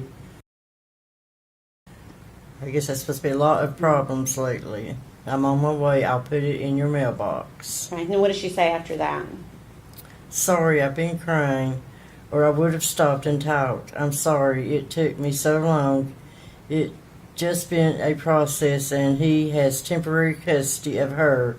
I've not gotten to see her in days. Okay, thank you. Okay. Sue, please answer any questions that the defense might have for you, okay?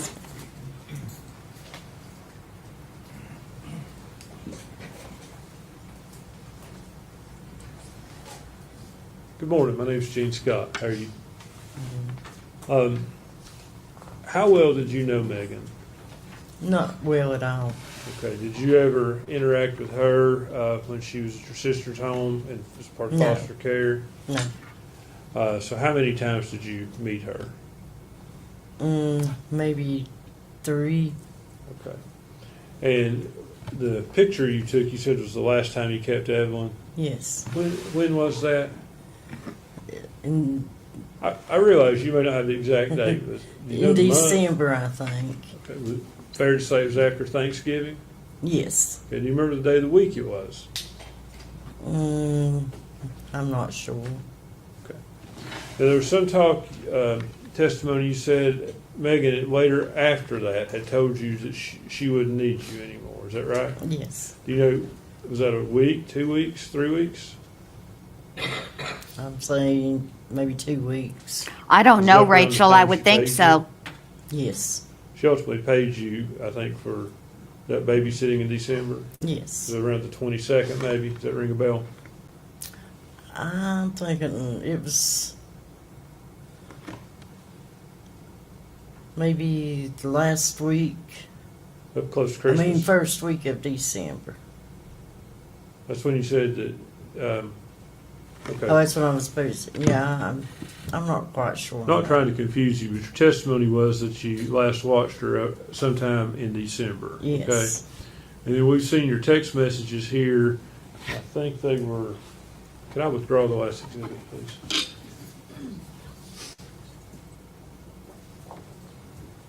So, December the 21st is when you texted her asking her about the money. Okay. So would it have been after that she told you she wouldn't need you any further? It could have been. Okay. Thank you, ma'am. Your Honor, can we have just a moment? Yes. But I'd like to point out that that was ineffective questioning, and here's why. Because if she had to reach out to Megan to be paid, it likely means that some time had gone by between the last time she babysat and that text message that she sent asking to be paid.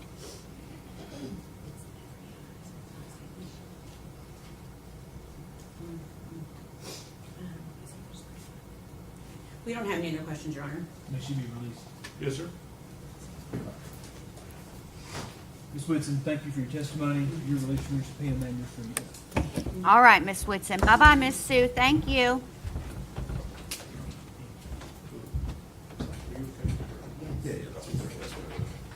We're gonna take about 15 minutes. No, we aren't. We're going to skip forward. One stand, please. Uh-huh. Because we're 18 minutes behind. Do, do, do, do, do, do, do, do, do, do, do, do. Come on.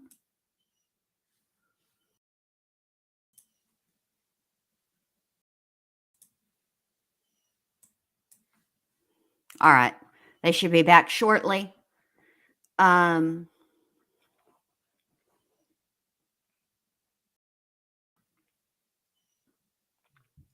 You know, see, this is the thing with Megan. It seems like, and I can understand why the state has this theory, right? That essentially Megan just lost her whole mind over Hunter. I am just, like I said, I'm not there yet. Now, maybe they're going to put on some evidence soon or at some point that tips the scale for me, and I'm like, oh, okay, I see what you're saying now. Okay, yes, I agree. But for me personally, right now, I will agree that she seems like she is infatuated with Hunter. But I'm not sure that her being with Hunter is the motive. I really wish that when they had Tommy Boswell on the stand, one of the sides would have asked him about what he said to CPS when he called to report the situation.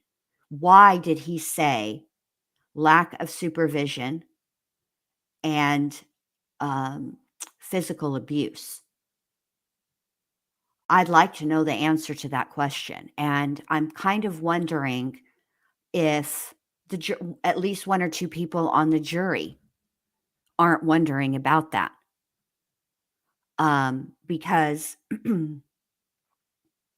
it would be my thought that he would have called to report Evelyn being missing, but that's not what he called for. And the nicest thing I can say about what's her face, Megan, is that today she matches. That's it. That's all. It's the nicest thing I can say. Brush your hair, girl.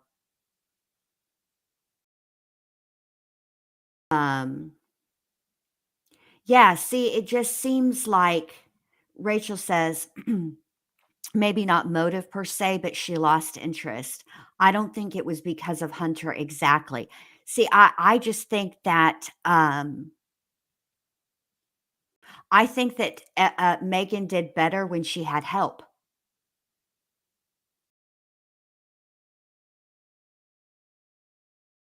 I don't know.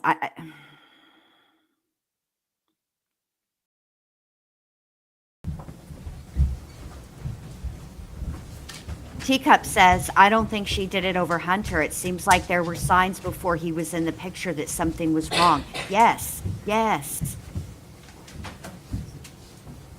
You know what, Sarah? That could possibly, hold on a second. That's quite possible. Sarah says, I wonder if it is saved for later to have maximum effect closer to the end, maybe. Well, excuse me. I thought about that, right? But the state wanted to release him from his subpoena. The defense didn't. So, I don't know. Next one.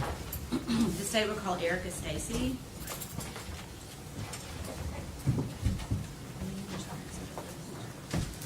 When I was younger, I used to love to watch Bob Ross paint.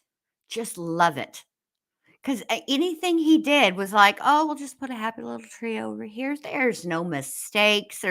I started out thinking maybe this was going to be a happy little cloud. It's a bird. It's birds now. Yeah, I love Bob Ross.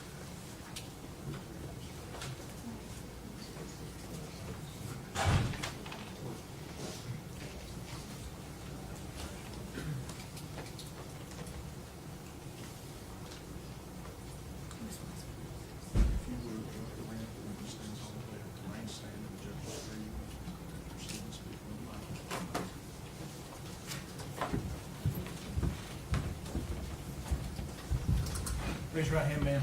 You solemnly state your name, sorry. Erica Stacy. You solemnly swear or affirm the testimony you're about to give will be the truth, the whole truth, and nothing but I do. the truth. Speak up and speak your truth. Okay.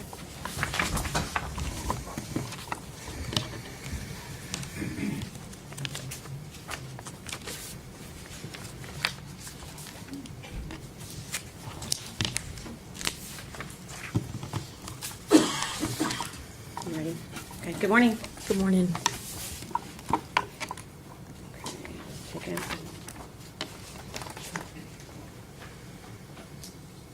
Okay. And your name is spelled Erica Yes, ma'am. Stacy. Is that correct? Yes, ma'am. I have to agree with TK. TK says, "How do you not dress a little girl up? My granddaughter always looks cute, hair done in a bow." When I had my girls, because remember, I had two boys, then I had my oldest daughter, and then 7 years later, I had Minnie Bindi. Now, when I had my girls, my boys always dressed very, very nicely. I liked to keep them clean, as clean as you can with boys. They had a bath every night before they went to bed. They wore clean clothes. Did they spill things on their clothes? Of course they did when they were learning to eat. It happens.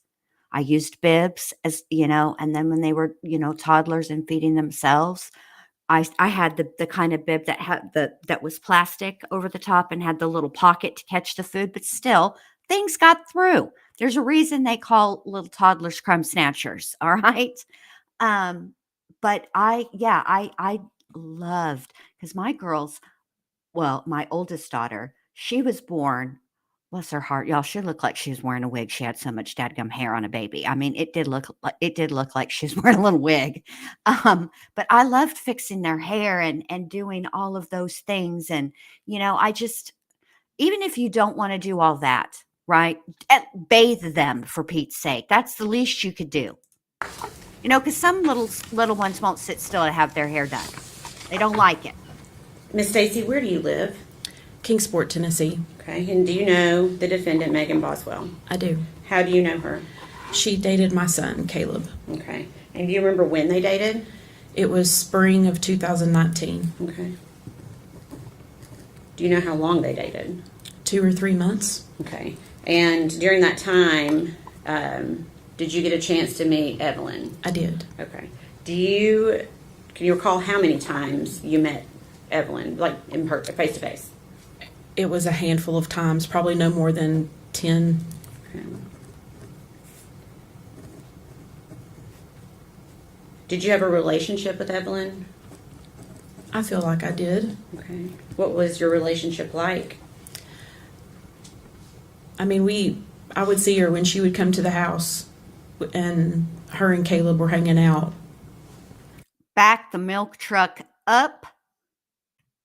Is Caleb potential baby daddy number 2? Is that what's happening here? Okay.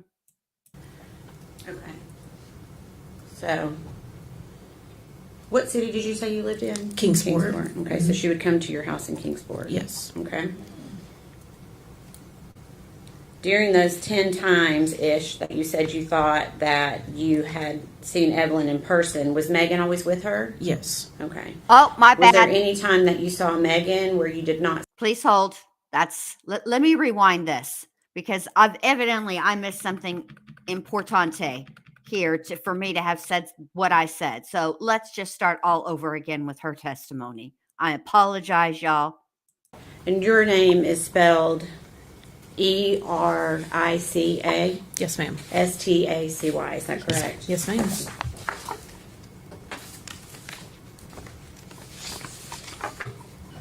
Miss Stacy, where do you live?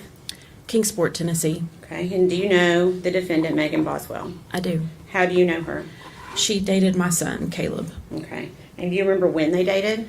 It was spring of 2019. Okay. Do you know how long they dated? 2 or 3 months. Okay, and during that time, did you get a chance to meet Evelyn? I did. Okay. Can you recall how many times you met Evelyn, like in person, face to face? It was a handful of times, probably no more than 10. Okay. Did you have a relationship with Evelyn? I feel like I did. Okay. What was your relationship like? I mean, I would see her when she would come to the house, and her and Caleb were hanging out. Okay. So, what city did you say you lived in? Kingsport. Okay, so she would come. Madam District Attorney lady, please let's stop. We're being ready to ask your next question and listen to the witnesses' answers for the love of Pete, and stop. It's hard for the court reporter when y'all talk over one another. let's clear up this since Court TV hasn't done us a solid and put who this witness is. This woman is Erica Stacy. Her son, Caleb, dated Megan Boswell for a couple of months in the spring of 2019. So this would have been, Evelyn was born in November of 2018.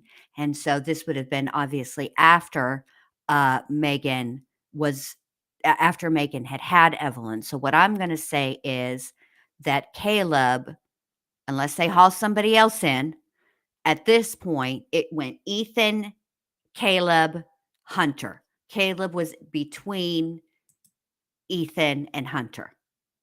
Come to your house in Kingsport? Yes. Okay. During those 10 times-ish that you said you thought that you had seen Evelyn in person, was Megan always with her? Yes. Okay. I need to also address Neat Noodle. Good morning. Tardy for the party. Neat. I'm going to sing to you like Kim Zolciak. Don't be tardy for the party. Oh, don't be tardy for the party. Also, good morning, Big Crumbs. Was there any time that you saw Megan where you did not see Evelyn? Yeah, There was- but let me ask it this way. Before Thanksgiving of 2019? No. Okay. No, they were pretty much connected at the hip. Okay. So every time you saw Megan, you saw Evelyn? Yes. Okay. To your knowledge, personally, did Megan ever allow anyone to babysit Evelyn? Just family. Okay. Did you ever babysit Evelyn? No. Okay. Did you ever offer to babysit? Yes. Okay. So you said did you say they were together just a few months? Yes. Okay. When they broke up, did you continue your relationship I with did. Megan? And why did you do that? I wanted to help her. Okay. Did that include Evelyn? Yeah. Okay.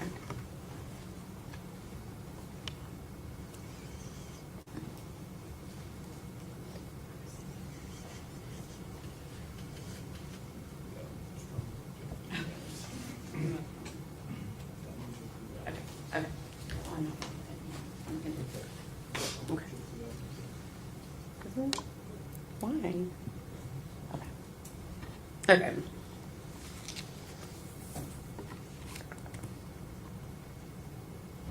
Okay, do you remember Megan bringing Evelyn to your house in September of 2019? Yes. And do you remember why they came by that day? I was putting decals on Maggie's car. Okay. And just so the jury understands, you occasionally make things on like a machine? Yes, on a Cricut. Okay. So you'd make like vinyl stickers? It was like a Chevy decal. We were covering her Chevy emblems. Okay. And was Evelyn with her that day? Yes, that was the deal, that I wouldn't charge her for the decals if she brought Evie with her. Okay. And so you just said Evie. Is that what you would call That's what we called Evelyn? her, yeah. Okay. And did you ever see Evelyn again after that date? Not that I remember. Okay. September 2019. Do you remember seeing Megan again in November of 2019? Yes. And do you remember why you saw her then? I made Evelyn birthday shirts Okay. and a gift Okay. for her birthday. Okay. And was that something you also did on your Cricut machine? Yes. Okay. Were you aware of when Evelyn's birthday was? It was November 21st, I believe. Okay. So this would have been for her first birthday? Yeah. Okay. And did you meet up with Megan to get those things to her? I think she come by the house to pick them up. Okay. Did she have Evelyn with her that day? No. Okay.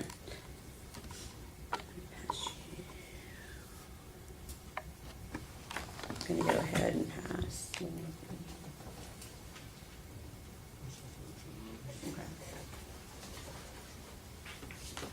Can we approach?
William.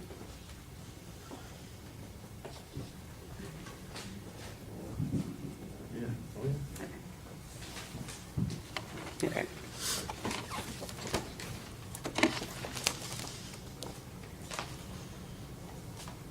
Are there gloves up there, Miss Stacy? Yes. Okay, if you don't mind, grab a pair of gloves. Okay.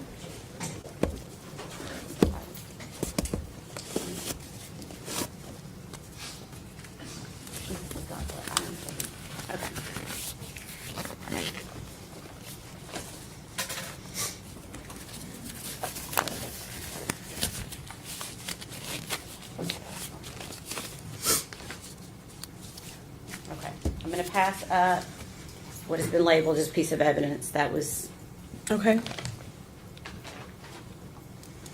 in evidence with Sullivan County, okay? Okay.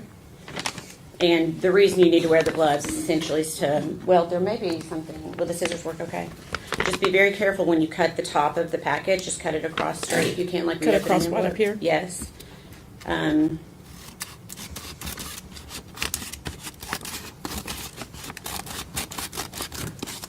Okay. Take And it then, out? yes, if you can go ahead and just take out what's in the envelope, and don't show it to the jury yet, but see if you can identify that.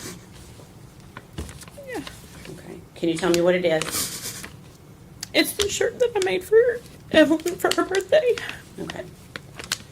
Your Honor, I guess at this point, we would ask for it to be made Exhibit 91. One moment. For identification.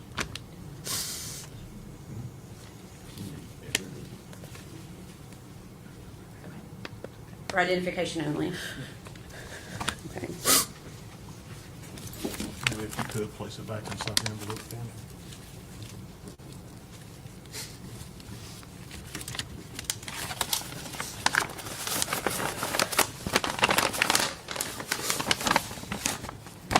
Thank you.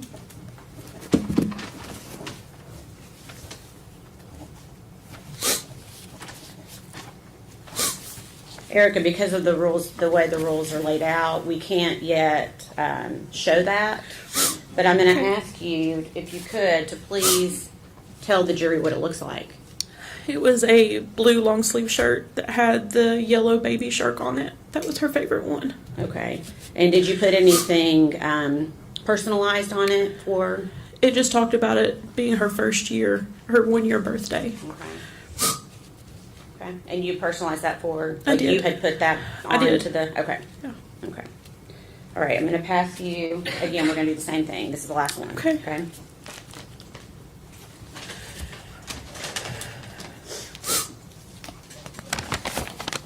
And again, just be try to take care in cutting it if you can.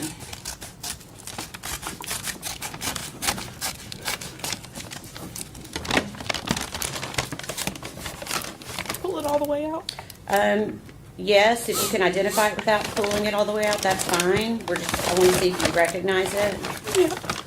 Okay, you do? I know. Okay. Yes, Dee, Can you I tell need us what it is? snacks. It's a baby Please. shark blanket that I had put Evelyn's name on in pink glitter. Okay. And is that also what you had given to Megan? For her birthday. For Evelyn to wear for her first birthday? Or to have for her first birthday? Yeah. Okay. And what color, did you say what the color of the blanket was? Blue. It's got the baby shark characters on it. Okay. Your Honor, at this time, we'd ask that to be offered as Exhibit 92 for identification only.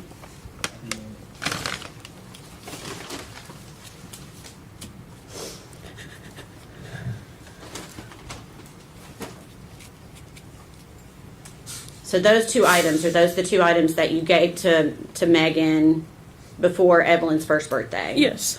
And what Wait, back the milk truck up. Allie says the guy that had to go to jail testified yesterday. He was the one to take pics of the inside of the trailer. Remember, I thought it was Hunter.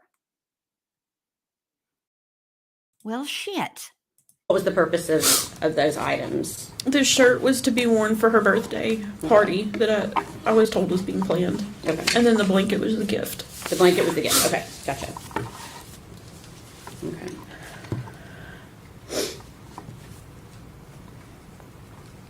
What hell? I've been wrong all day yesterday, and nobody told me. Good morning, Melissa. Good morning, Be Real.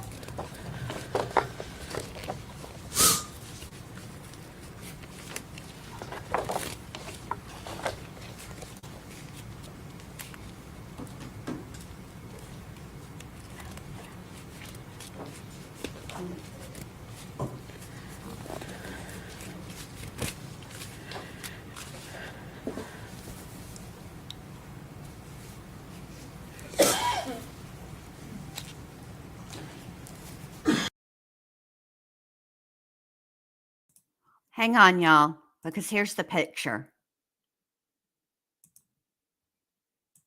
And yeah, Allie's right. That's him. So he testified yesterday. That would be Mr. Austin. What was his name? Austin is what I remember. I don't remember his last name. I want to say,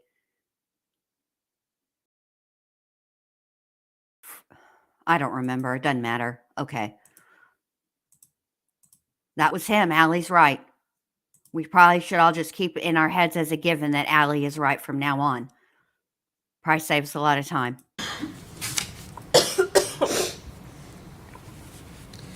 During this time that you were around Megan, did she ever say anything about Evelyn that surprised you?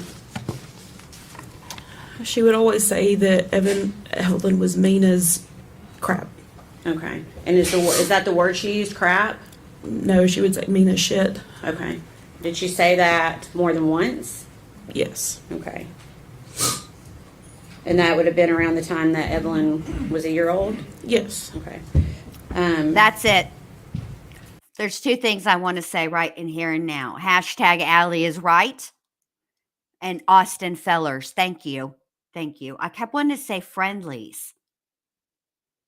No, apparently we were wrong. It's Austin Fellers that got in trouble, not Hunter. I was wrong. It's my bad.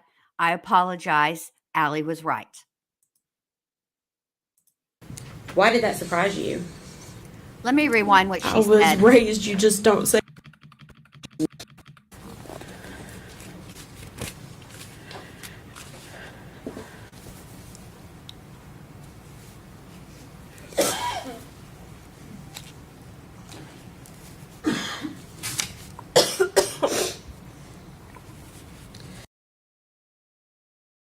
Okay, so Megan said, why did he go to jail? Okay, when you are a material witness in a trial, you are served with a subpoena, okay? That means that you are supposed to show up at court at a specific time on a specific day, which would have been Monday. That's when his subpoena was issued for, that he show up on Monday. He did not show up on Monday. And so they brought him in on opening statements, which was Wednesday, and the judge said that he was in contempt of court. He issued a bench warrant, gave him a bond of $500, and was told that he needed to show up every day, including Saturdays, every day but Sunday. And he testified yesterday. So I don't know what I was thinking. Who knows? Here we go. During this time that you were around Megan, did she ever say anything about Evelyn that surprised you? She would always say that Evelyn was mean as crap. Okay. And is that the word she used, crap? No, she would say mean as shit. Okay. Did she say that more than once? Yes. Okay. And that would have been around the time that Evelyn was a year old? Yes. Okay. Why did that surprise you? I was raised, you just don't say that about a child. Was Evelyn a mean baby? Not that I ever saw. Okay. What type of baby was Evelyn? Very happy, very smiley. Okay. And do you recall trying to reach out to... All right, now this is important. And this goes to what we were all thinking, okay? Something is not right here. We're having a very hard time buying into this whole it was for Hunter. scenario that the state has laid out, that the motive, she wanted to have a completely brand new, start from scratch life, no Evelyn with Hunter. If she was talking to this, if she said to this woman who Megan dated her son, Caleb, that Evelyn was mean as shit. First of all, let's start with, how can a baby be mean as shit? Let's start there, okay? And then, so this is pretty damning evidence that there were problems, that Megan said things and behaved in a way that is troubling way before she ever met Hunter Chicken Shack dude. Megan to continue to try to see Evelyn again? Yes. Okay. And would Megan respond to you? She did for a little bit, and then there was a time that she didn't respond. Okay.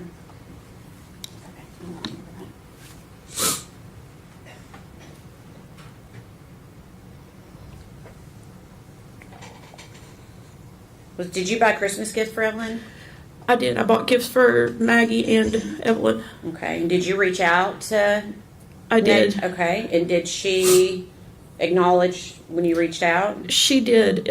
She was supposed to come by our house on the 24th. Okay. And did she come by? She did not. Okay. Did you see Megan again after Christmas? I saw her in January. Okay. So January of 2020? Yes. Okay. Where did you see her?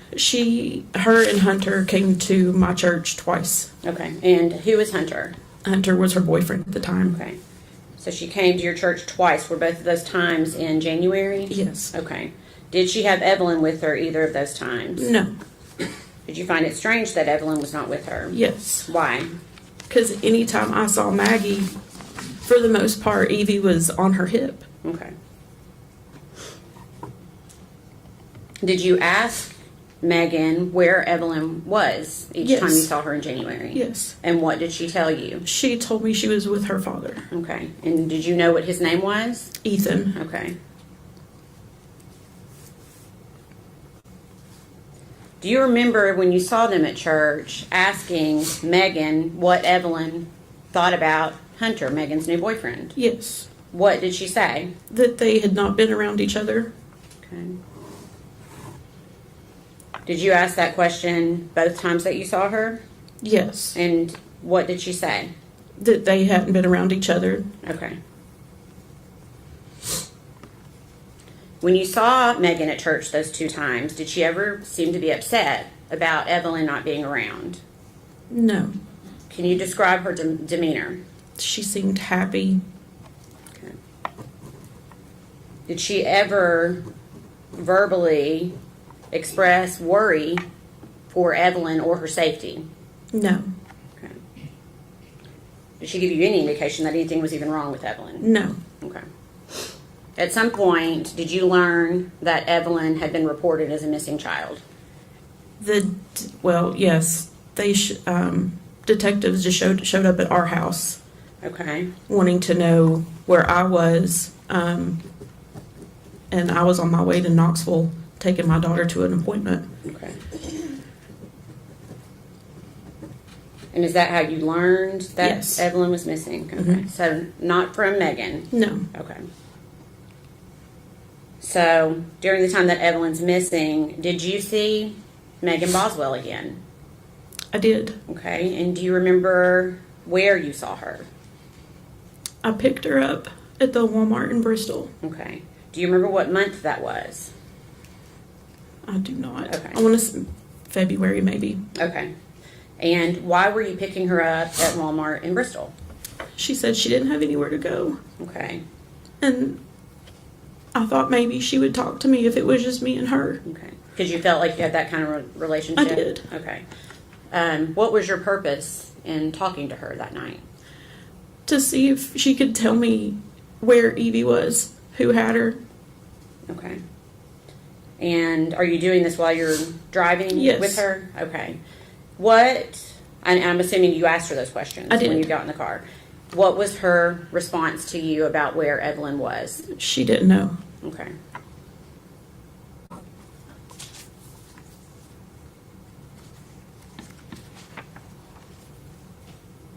Did she ever tell you, did she mention Ethan? Because she told you about Ethan before. Did she mention Ethan that day? It was that Ethan had had her. Ethan had quit answering her calls, her text, wouldn't answer the door. Okay. What was her demeanor in the car that night? Emotionless. Okay.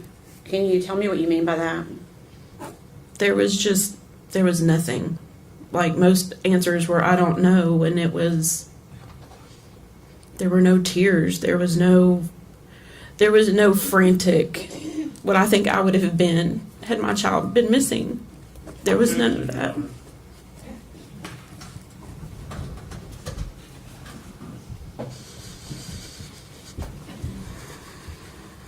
All right, now I'm fairly confident in saying that this objection is going to be due to speculation. The only witnesses that are allowed to offer an opinion, i.e., I think, is expert witnesses.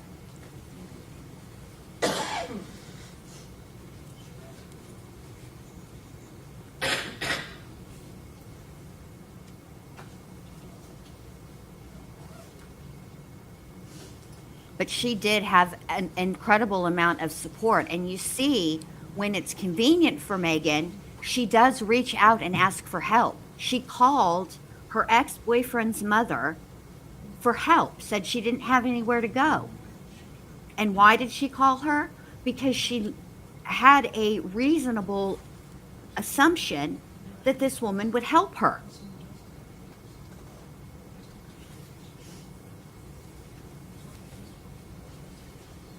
So she's clearly capable of reaching out for help when she needs it.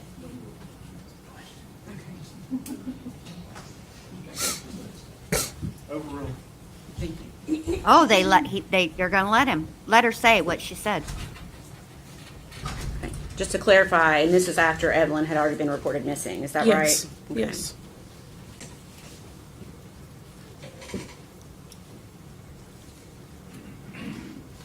During the time that you knew Megan, do you feel like you got to know her fairly well? As best as I could. So that would be from the time she started dating Caleb. Mm-hmm. Okay. And you said that was in spring of 2019. Is that right? Yes. Yes. Did you see Megan on the news interviews that she gave? I did. Okay. Did you watch those interviews? Of course. Was the Megan that you saw on those television interviews the same Megan that you knew? No. How was she different? It almost seemed rehearsed, practiced. She just, Okay. I don't know how to describe that. Okay. We can stop with that. They came across as unnatural. It wasn't the way that Megan spoke, and she came across as cold and robotic. I'll say it for you.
Miss Stacy, give me just a second. Okay.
I'm going to pass you 2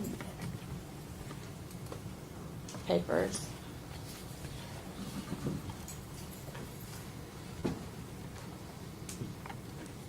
And ask if you recognize them. I do. Okay. What is it? It's messages between myself and Maggie. Okay. For what date? January 8th, 2020. Okay. Is that a fair and accurate representation of your conversation with her on that date? Yes. Okay. Your Honor, we'd ask that be made exhibit number 93. Any objection? No, sir. Be full exhibit 93.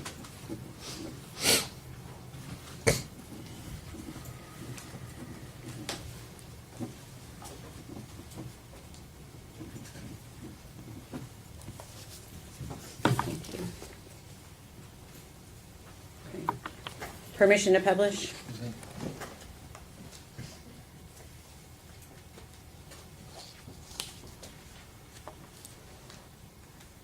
Okay. First one. You stated, I've been worried to death about you. Are you okay? Why did you send that message? I mean, that's right in the midst of people looking for Evie. And I hadn't heard from her. Okay. So Evelyn had not been reported missing yet at that point. So Then that was if I've not heard from her, because we talked quite a bit. okay. And then you asked her, did you and Evelyn have a good Christmas? And what did she say in response to you? She says we did. Give me read all of that. Actually, that's not verbatim. One moment, Your Honor. This is not.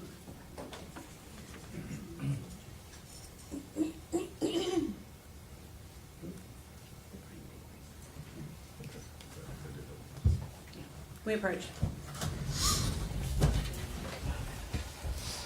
Lord have mercy. What are we? Is there a charcuterie tray up there or something? What are we approaching every 5 minutes for? Snacks? Come on, y'all. This trial's going to be 7 months at the rate we're going.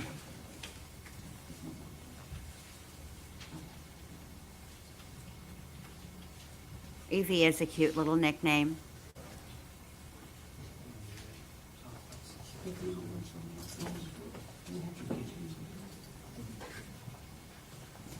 I don't know if y'all saw this when they were zooming into Megan, but behind the defense table is a bunch of waters, and there's a whole bag of peppermints.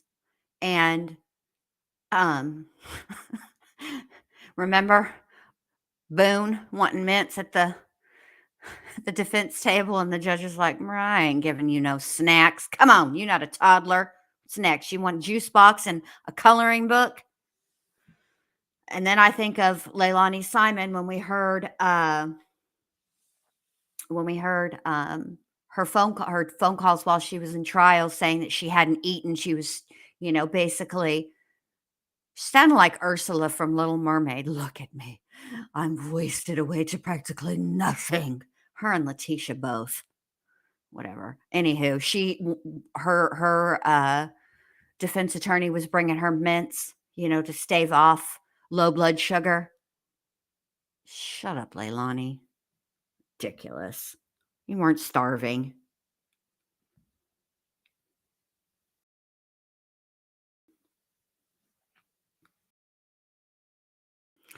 I don't know whose turn it is to bring the snacks, but we need snacks. We definitely need trial snacks. You know what I've been craving for really no reason? Cracker Jack. Oh, for Pete's sake, we're about to have a hearing outside of the jury's presence. Because it's 11:28. They ain't finna go to lunch.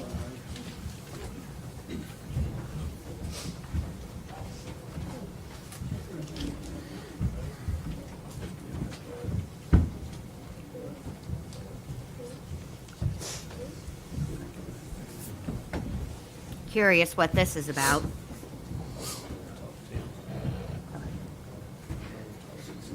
You may be seated. Thank you.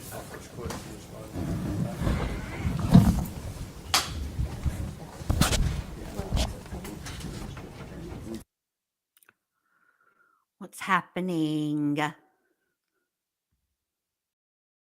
I'm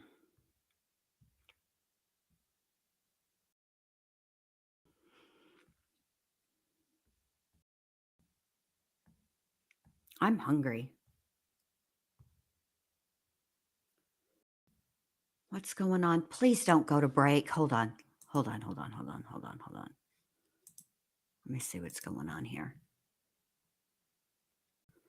Let me go over to a different stream and see if they're not. Let's see.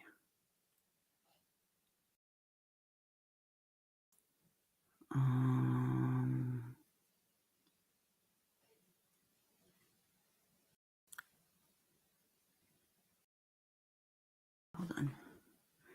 Give me just a second, you guys.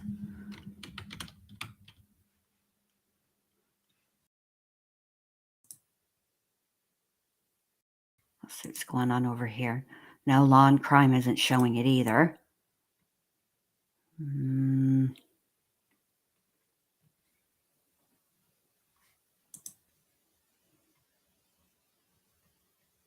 Nobody's showing it. I wonder what's up. Oh, okay. That's my favorite part of the Cracker Jacks, TK in Texas, is the peanuts, and they barely put any of them now. I don't, what's that other one? It's not Cracker Jack, but it's the same as Cracker Jacks, but it's called something else. It's in a yellow Crunch and Munch. That one's all right too, and they seem to have more peanuts. But also, I don't know, I'm craving snacks really bad, like Cheez-Its or those handy snacks with the cheese and crackers, that kind of stuff. That's what I'm craving. I need to know what this situation is. Why are we on a break? What's happening? I want to know.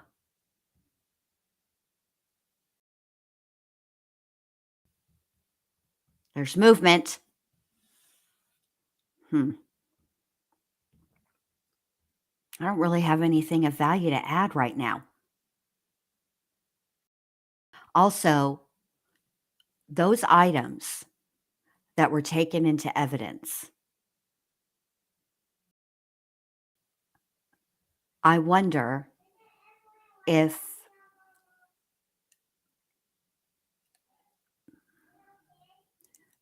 the shirt was something that Evelyn was wearing under her little PJs. Oh boy, we need to talk. Uh-oh, this sounds serious.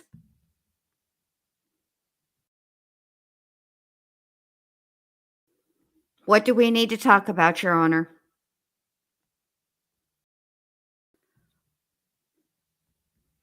Are you going to admonish the camera operator for being, there in a minute, 4 hours after something that can be shown to the public is displayed on those screens?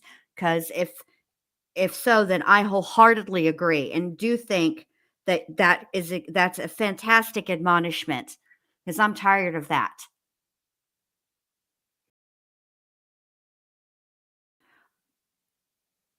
Oh, yes, Allie, break out the nerdy nuts. I'm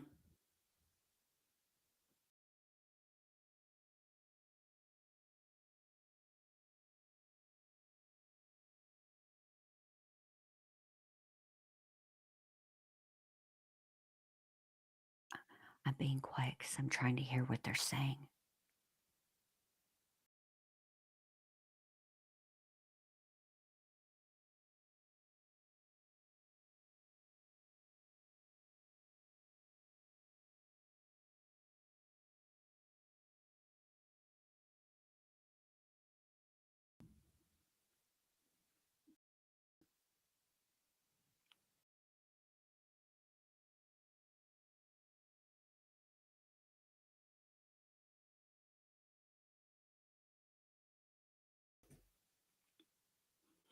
Ah,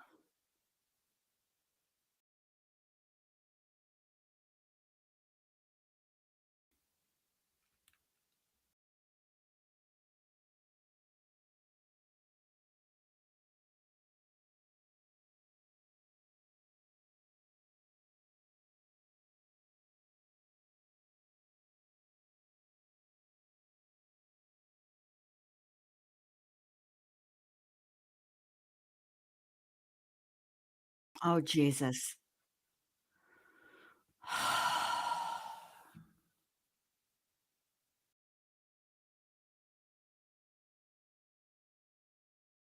Oh my God.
Yes, they're public defenders, Megan.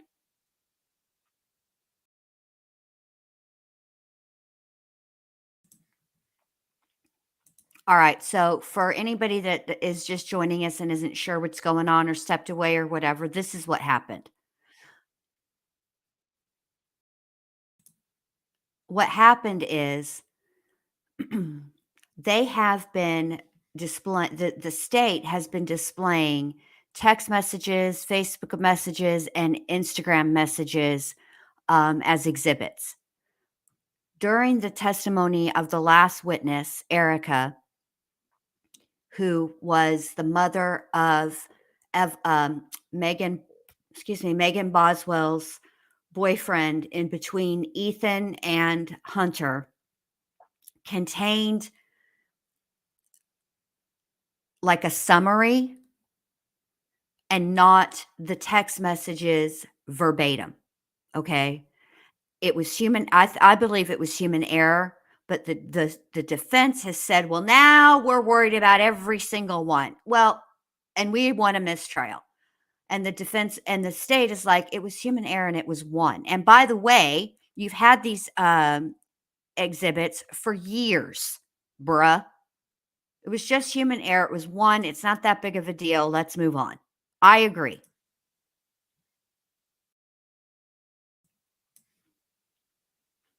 I also realize I can hear it, but y'all can't because I was listening to a different stream, which is Law and Crime. Law and Crime, or let me see. Hold on a second. Who was I just watching? It's because Court TV has it muted. So let me find it again. Hold on.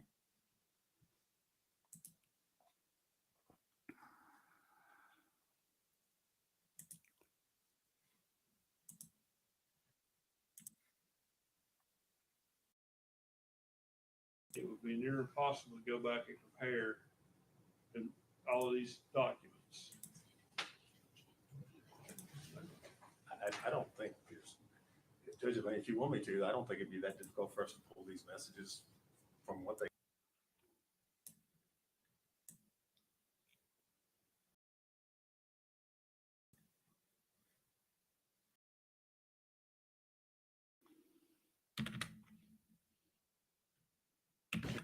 We need to talk before we bring the jury in. I think they declined them. Oh, okay. The jury's out.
Judge, it appears what has happened, we have been admitting what I believe to be screenshots, but I think the court believed to be screenshots of text messages, which were ultimately a created document that were taken from a cell phone dump. We have, I don't know how many exhibits of that. Notice that on the last one, that exhibit, it came in admittedly without objection because I thought it was a screenshot of the cell phone dump. Or a screenshot, not of the dump itself, but of a screen. Hence screenshot. When the last exhibit was published to the jury, it contained a note that Mr. Horn noticed and led to our objection that contained a note made by the district attorney's office.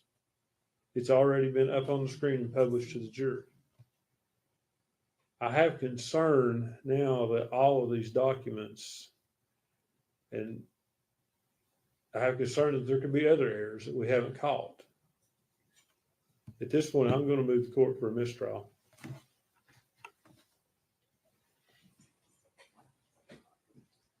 Judge, a couple things in response. Some of those are I know the Instagram messages actually are screenshots of what was on the phone. So those are not. The other ones are taken from the either Facebook proceeds or text conversations that were dumped from the phones. They're identical. The only thing we've done is put them in a format that makes them look like what you would see if you were looking at Facebook Messenger or at a cell phone. That's the only thing. The one that was most recently up in front of the screen is admittedly not verbatim what was in the text, and that's what was caught. It's just human error in reviewing all this. But everything else is identical. They've all been read. Most of them have been read in court. And those messages and Facebook communications Mr. Scott's had those for several years now and reviewed them. And if he disputes the veracity of them, he can sit there and go back through and check them word for word, but they're identical. There's nothing substantively that's been placed before the jury that's either inaccurate or misleading. The only thing that's not correct is that last one that was up on the screen. Otherwise, it's not a substance thing. It's just the fact of what they, the only thing we've changed is how they look on the screen. The profile pictures I told Mr. Scott, they're taken from Facebook Messenger. There's nothing, we haven't created any content as far as that's concerned. So there's nothing that's been put before the jury that's in any way misleading or inaccurate. So the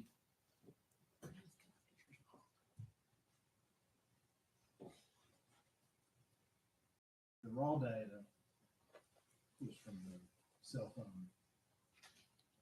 Correct. From the forensic extraction, yes. Right. And those were placed in, basically, you made a demonstrative Correct. evidence.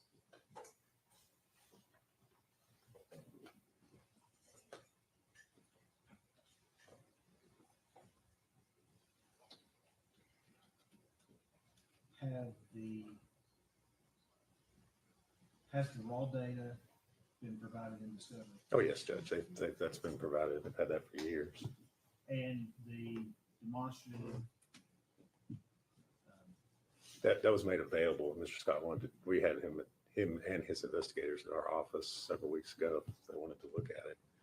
We didn't specifically identify which things we were using, and as the trial's going on, some we've used and some we haven't used. So, but yes, they've been available.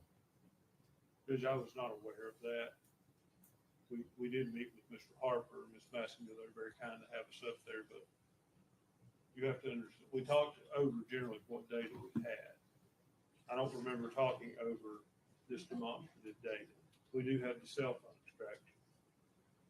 And as these are coming in, the way they look to me, I'm not raising a big stink at it at the time because it looks like screenshots. Picture's worth 1,000 words. And so we see this last one come in. But as far as someone sending me the demonstrative data and saying, we're going to use this or we have this, no. That's my understanding. Now, in everyone's defense, these files are huge.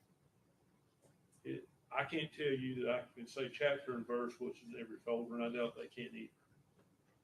But at the same time, I find myself now in a position where we're in the middle of the trial. It would be near impossible to go back and compare all of these documents.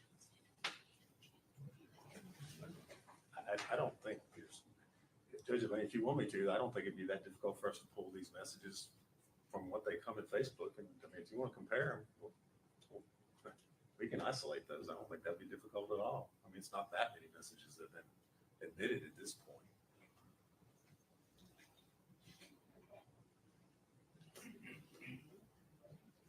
Well,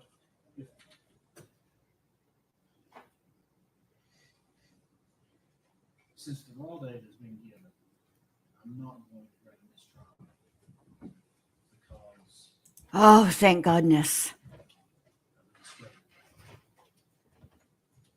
I think if the extractions hadn't been provided, I would have to. Of course you would. The other question would be, do I need to declare a mistrial because the one inaccurate demonstrative aid is placed up on the monitor? And I will know that part of that message was not read to the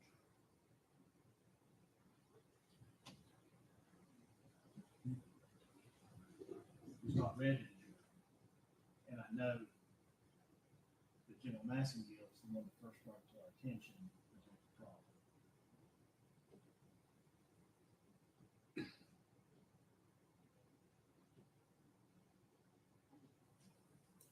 So I'm not going to order a mistrial at this time for that. I will give a curative instruction that if any of the jurors read that last bubble for a few seconds it was up there,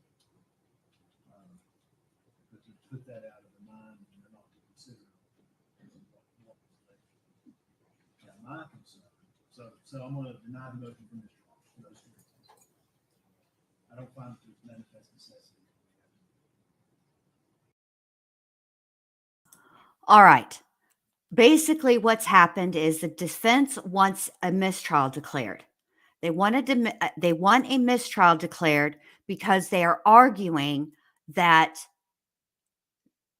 they're in the middle of the trial and this is a demonstrative, and they didn't object to the text messages, which aren't actually text messages. They're private messages that came from the data extracted from Megan Boswell's phone. Okay, they're private messages that took place over Facebook, Messenger, and Instagram. And the way that the state presented them, they presented them the way that they would look if they had been screenshots. They were not some of them are actual screenshots, but this last one that they put up on the screen was more of a demonstrative. It is a summary of what was said, and it wasn't read out to the jury, which is the the judge has said, no, I'm not going to declare a mistrial. What I'm going to do instead is give the jury a curative instruction. So that's where we are right now. I don't think we put any screenshots in. Yeah, we did. Audrey gives. Oh, we did. That's right. Yeah. I don't think those need to go back. It's just gonna be over. No. Are we in recess? I think so. Are we in recess, Judge? We will be in recess till 1 o'clock. So now they're in recess until 1 o'clock. Hold on, let's rewind just a little bit and see what else they say. Let's go right here.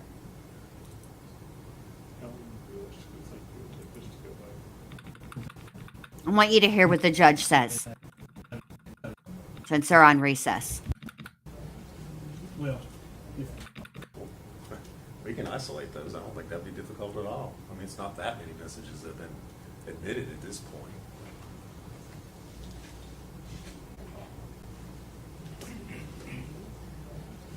well, if,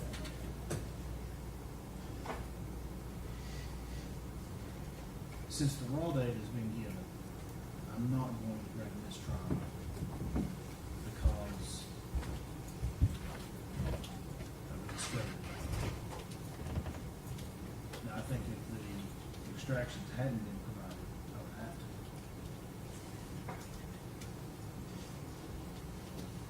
The other question would be, do I need to declare a mistrial because the one inaccurate demonstrative aid was placed up on the monitor?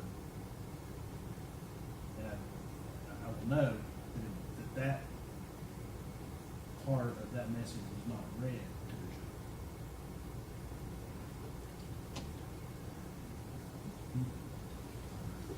It was not read to the jury. And I know that General Massengill is the one that first brought it to our attention that there was a problem.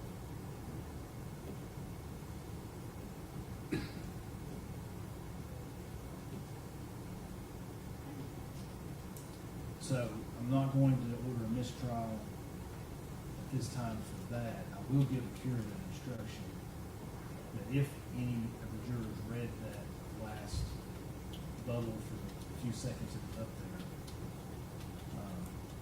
but to put that out of their mind and they're not to consider what was there.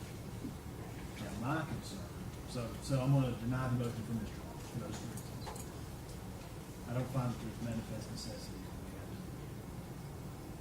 to mistrial the case. Now, going forward.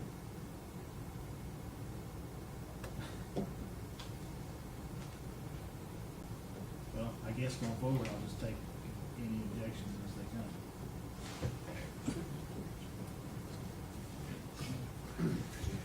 Since I can't give any advisory opinions.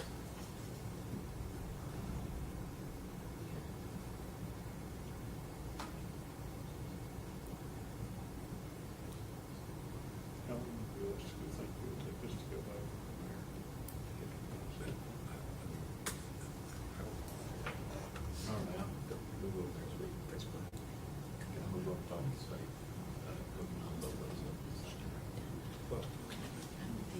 I just don't want you to go talk about it.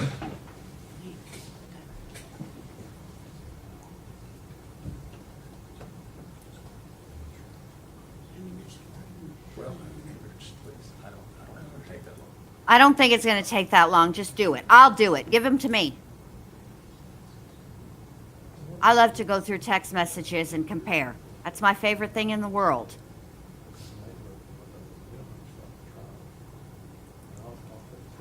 Yeah.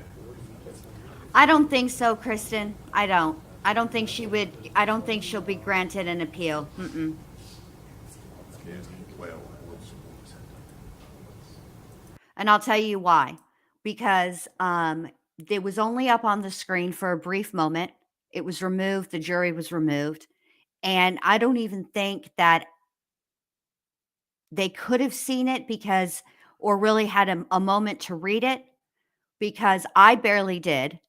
But I'm used to reading stuff like this, number one. And number two, she was still adjusting it and moving it around. And if the judge is going to give a curative instruction, which is that they're not there to if they did see that text message, they're to disregard it. They're not to use it in their deliberations. I don't think she's going to get a mistrial for that. I mean, I don't think she's going to win on an appeal for that. No, it's not big enough. They would have to prove, okay, hold on. In order for her to be granted an appeal, right? Which what you want in an appeal is a new trial. All right. So in order for her to be granted a new trial, what the defense would have to prove is that because the jury saw that summary of a conversation that occurred over private message, that is what they based their guilty verdict on. And if they hadn't have seen that, then they would have adjudicated her not guilty. So that is such a that it's not as if that text message or that demonstrative of a summary of what was contained in the text messages had anything to do with her actually discussing anything of substance, like the actual crime, right? It's not like that summary said something to the effect in the summary, Megan discusses how she killed Evelyn. Okay, that would be a huge problem. What was shown? I don't think so, honestly.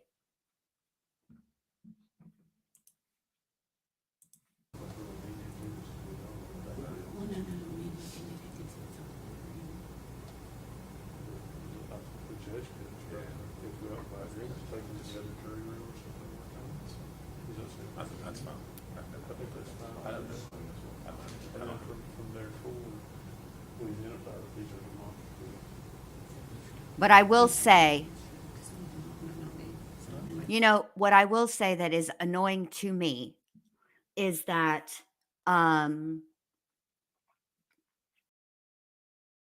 yesterday when we were going through these texts that are these private messages that occurred between Bailey and Megan, okay, when they were being looked over by the defense before they were allowed to be admitted into evidence, they spent quite a bit of time looking at them, and they said nothing at that moment. I wish that they had. I think telling the jury that these are demonstratives, which means they're just for show, basically. And if they want the actual conversations in the way that they show up, maybe they're going to have to send the extraction back to them. Hold on a second. Thank you, Harley, for becoming a member. I appreciate that. Thank you so much for supporting me and the channel. I appreciate that very much. Let me go back and show you guys what the summary said. Okay. Let me show you the kerfuffle that started all of this.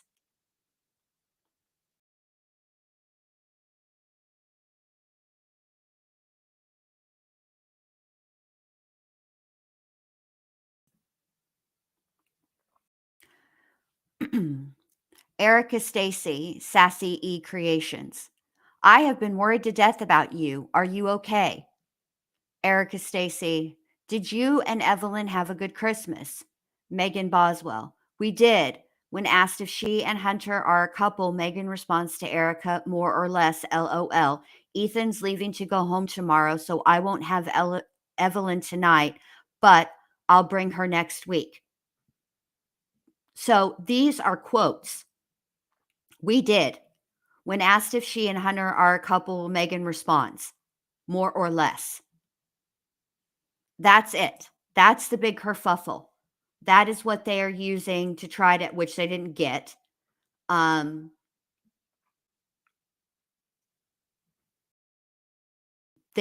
So see this, I mean, they have the quotes, okay?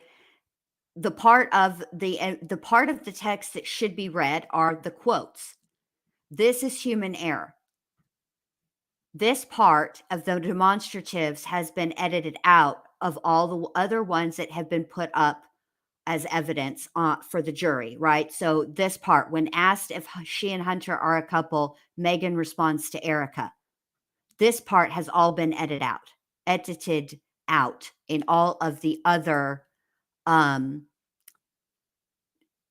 demonstratives. The other thing that's different from this one screenshot, okay, versus all 50, 1,100 other ones that they've shown thus far is they show the profile picture from each respective party to the conversation that is on the social media. So like some of them come from Instagram. So it's not like they're mixing up their profile pictures either. It's not like they're putting, oh, sorry, I didn't mean to hit my mic.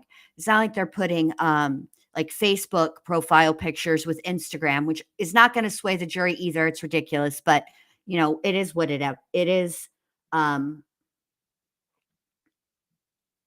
It is what it is. So 4 Eggs is asking, did they say what was written on it by the prosecutor? It's this part right here. When asked if she and Hunter are a couple, Megan responds to Erica. And then this is the actual response. What's missing from that is there should be, okay, it should go like this. I've been worried to death about you. Are you okay?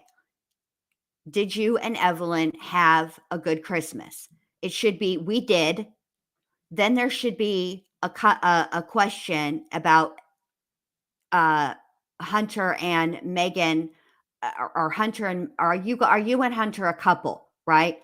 And then the next bubble should be Megan's response, more or less. Ethan's leaving to go home tomorrow, so I won't have Evelyn tonight, but I'll bring her next week. So there's nothing is I mean, yes, they can furnish. So here's the thing.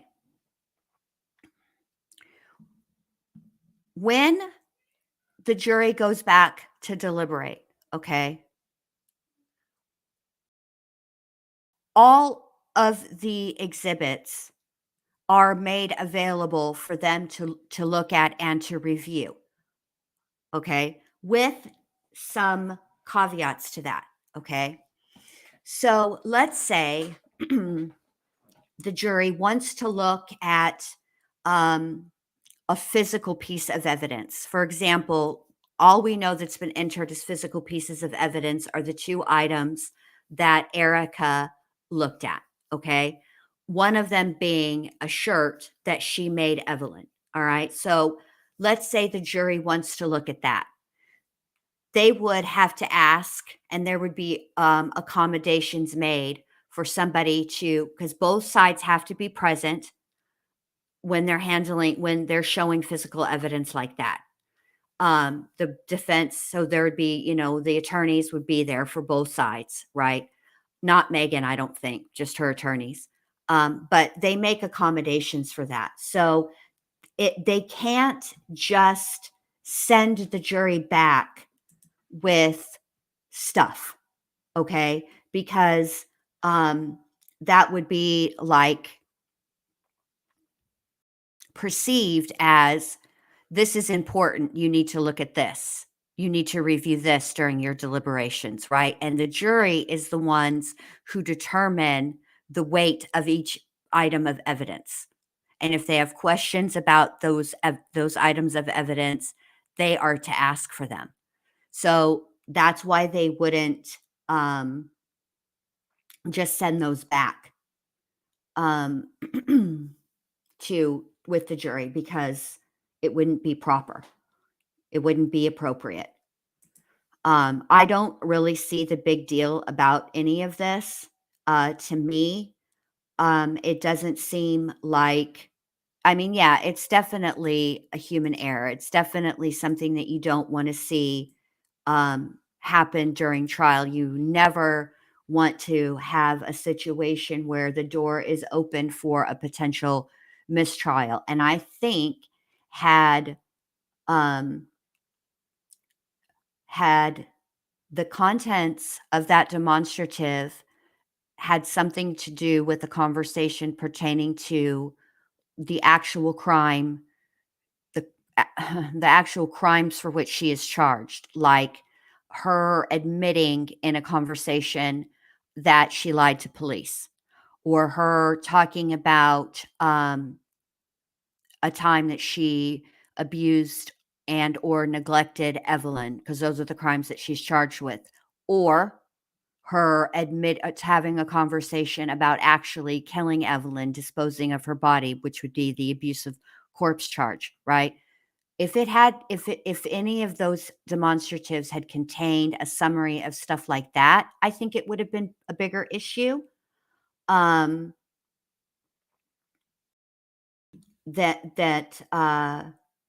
on,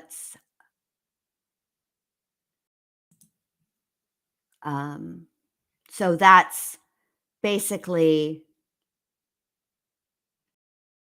that would be an issue. I don't think this is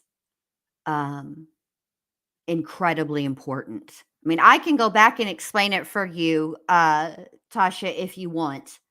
But or you could just, if you could just rewind, it's up to you.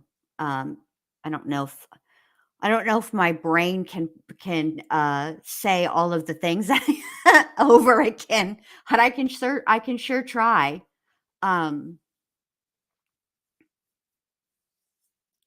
It is. This is nonsense. Okay, I will say this. So to the defense's, in the defense's defense, if they hadn't at least tried, then there could possibly be a potential for Megan to file an ineffective assistance of counsel appeal. Okay, and it's the same way that judges exercise caution when they make their ruling, right? It's because they don't want to be overturned on appeal.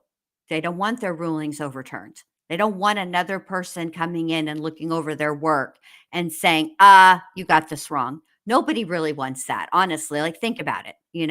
I wouldn't want somebody coming behind me with my videos and being like, oh, because I pick apart my own videos enough after the fact. Like, there are tiny mistakes in edits that I don't always catch when I'm doing them. And even like the 10th time I've watched the whole video to see it, usually I catch it during the premiere. Attorneys don't like to have their work called into question on appeal by an ineffective assistance of counsel, because the thing about that is, when there is an ineffective assistance of counsel a claim made, the attorneys testify. So nobody wants that, oh goodness. Oh, my back. Anyway, so I think this is much ado about nothing. I don't think that I think this is totally going to stand up on appeal.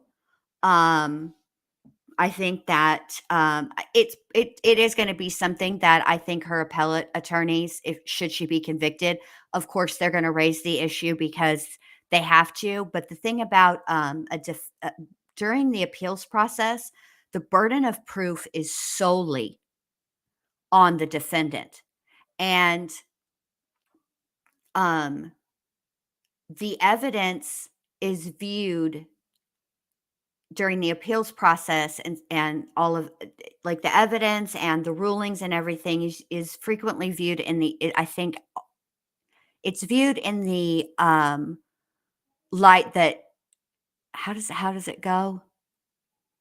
Basically, I can't think of it right now. I'm so sorry. It'll come back to me, you guys. Hold on a second. Aw, thank you, Jennifer. I appreciate that. Thank you for your in-depth commentary. You rock. You're welcome. You rock. Thank you so much. It's viewed in the light most favorable to the state, where in a trial, it's viewed in the light most favorable to the defendant. The defendant comes in with the presumption of innocence. Whereas when it's during the appeals process, it's, the appellate courts look at it like this. You had a trial, all right? There were 12 jurors, depending. Now there's in some states there's 6 on stuff that's less than first degree, like Florida. There were 6 jurors on in Sarah's trial. But bottom line is, you had a jury of your peers, and they sat through the entire trial. They reviewed the evidence, and they judged you guilty. So, like, that's a lot of checks and balances system just right there in the trial in and of itself. And now you're appealing. And so basically, you got to really work to appeal and be successful in your appeal. So it's just hard. Oh, well, Megan, I think a lot of the reason that some of these trials, particularly when they occurred, and these defendants were indicted in 2020, a lot of it has to do with the pandemic and the shutdown, and different states were shut down longer than other states. And they had a back, and you have to remember too that not only were new cases, right, coming in, because it's not like the pandemic happened and crime stopped.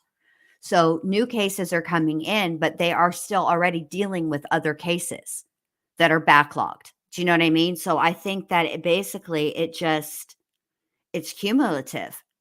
And I think when the pandemic happened, obviously when the Constitution was written and the right to a fair and speedy trial was, made part of the Constitution, I don't think our forefathers, could see this far into the future and think, hey, there's going to be a pandemic. What do we do about that?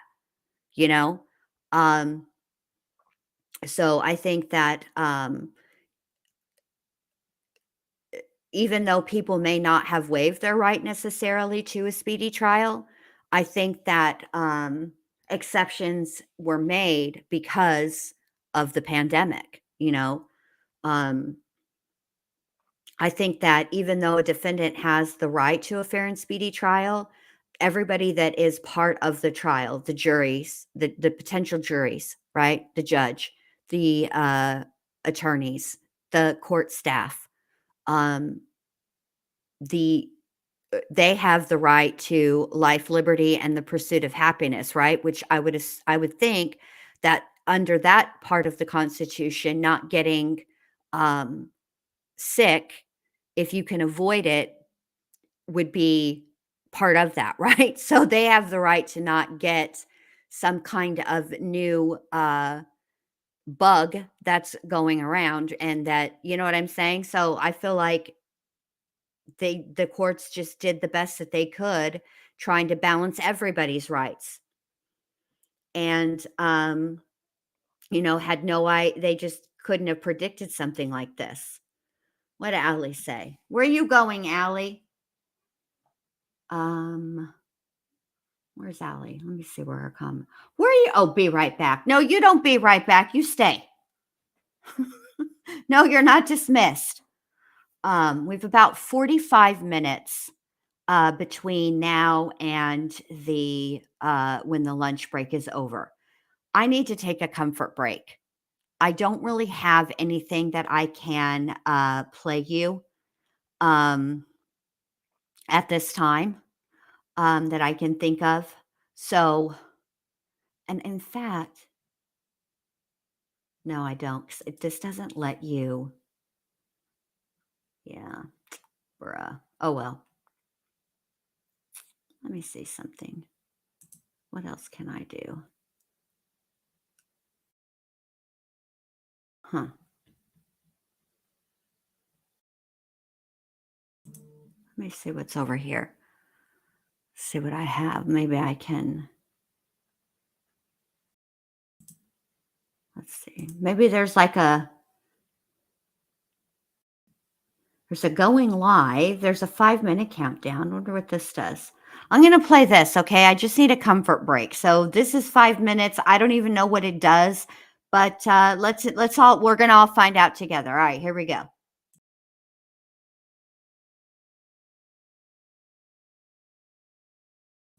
Lame. There's not even music. I'm not going to make y'all pay that. I'm not going to make y'all listen to that. Let's see if this one.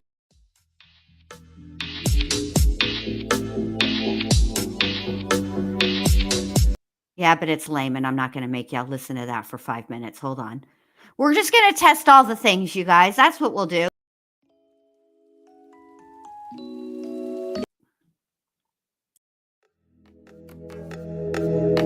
Come on. This is the best music you got?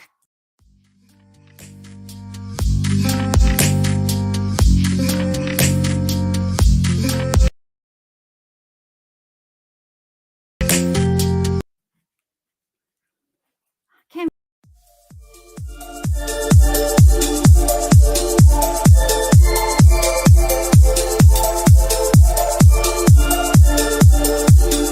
All right, I'm tired of looking. This is the one we're going with. Okay, I'll be back.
Okay, for you guys who may not know, I should have muted my mic when that went off, but I didn't. So I hope you heard me banging around trying to um, adjust and plug in my phone to the charger. So you're all very welcome for that. And also, thank you, Tasha, for becoming a member. I appreciate that. Thank you for supporting me and the team. I appreciate that so much. Let's see.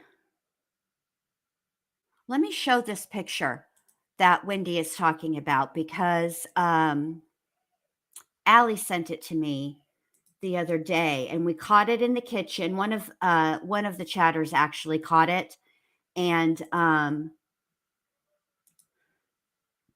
shared mentioned it. So here is the picture that Wendy is talking about. We did see this little bench that Evelyn is pictured in. I forgot what I was saying. Oh, yeah. This was in her kitchen. And the way that the way it looked in her kitchen, it was stained. I noticed in the pictures that Allie sent me that let me see. Let me go to this one.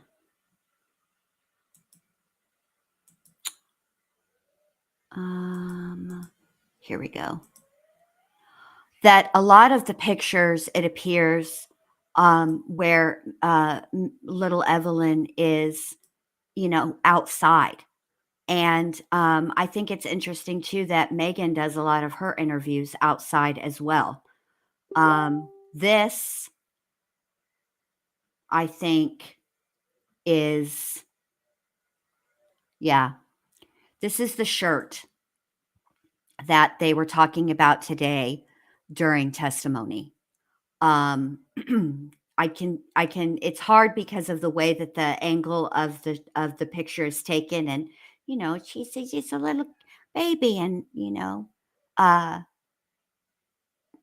this is, but I know this from my grandbaby. This is Baby Shark. I know this. I have seen enough Baby Shark videos to last me a lifetime. And I can spot it at any time now, which makes me sad. And then this is another picture that is also incredibly heartbreaking. I'm not sure where this picture was taken. It's clearly outside, though. You can see, that looks like, this looks like maybe, oh gosh, my husband's going to be so mad at me for not knowing what this condenser, I think it's called, the outside unit for the AC. I'm not exactly sure where she is. It almost looks like her trailer that she once lived in, that filthy, disgusting, nasty trailer. So, yeah, but I just, one of the things that is interesting to me about questions that have not yet been asked by some of these witnesses, particularly Megan's friends, nobody has asked them, that I recall, if they were ever in that trailer. Because I think if they had ever been in that trailer, there is no way that they could say that she wasn't a neglectful mother. I'm not talking about mess, and I think I've made this abundantly clear, but I feel like if there are people that are going to watch on the replay, or people who might be just joining us or whatever, and they're maybe they didn't watch yesterday when these pictures were shown, but there's a difference between a messy home and a filthy home, okay? And when you have a vacuum cleaner in the kitchen in front of the sink that's piled with dishes also, I would say that qualifies as filth. Okay? I need to know if they were in that trailer. I don't think they were, because when you look at just the ones that they've shown so far, right? The private messages, they're not actually texts. Text messages are something very specific, obviously. Private message DMs are something else, and they're also very specific. They come from social media. So you have Facebook Messenger, you have Instagram, you have Snapchat, WhatsApp, all those things. Those are not texts. Those are private messages or direct messages. X too. So I noticed in a lot of those messages that were exchanged between Megan and her friends, a lot of it was talking about, I'll meet you here, or I'll meet you there, right? Not, I'm heading over to your house. Or if she was going to meet them at a home, it wasn't her home. She would go to their homes. So yes. Right, Riley. Exactly. Riley says, I only recall them talking about doing tie-dye outside, going to Chili's, and being at other people's homes. Right. So, yeah.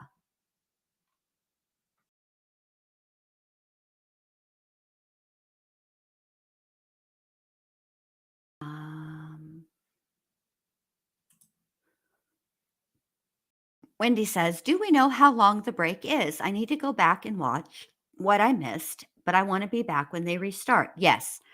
The court will be on break until 1:00 Eastern time. It is 11:28 Central, so 12:28, about 30 minutes. Yes. Even the pick, on the bench was outside. And I will say this, I used to be an every week watcher of the show Hoarders. I absolutely, as it would give me the worst anxiety. I would be so disgusted, but I would watch every single week. And what I will say is, by and large, obviously there's always exceptions, but what I would notice is that whenever the camera crew would come out to film the Hoarder's house in its raw state before they got the therapists and everybody in there to work with them, many of them would never have had somebody over to their house. Like a lot of times, I know I can remember a few episodes where the person that was coming to help was like a coworker. They were friends outside of work, obviously, but they were coworkers. And like they would say things like, I've never actually been in so-and-so's home. This is the first time I've ever seen it. And then they would do the tour, and they would say, I would never have guessed that this person lived this way. Yes, MK, yes. The one that I remember the most was the woman who was not only a hoarder of things, but she was a hoarder of cats. And when they opened up her refrigerator, and I want to make this clear because this has to be pointed out, okay? This was the refrigerator in her kitchen, okay? This was not like a separate refrigerator, okay? So it's the kind of refrigerator where the freezer was on top. And they went to open it up, and in the bottom where the refrigerator is was her food, which was filthy. It was disgusting. I can't even believe she ate anything that she ever put in that thing. It was so disgusting. But also on the top in her freezer, when cats would pass away, she would freeze them. So when they went to go and open this up, they started pulling the cats out. And as they were doing this, she would need to, and I don't mean want to. There's a difference. Like you could see it. Her whole demeanor and her body language and everything about her just changed. She needed to hold each and every single cat as they pulled it out of the refrigerator or the freezer.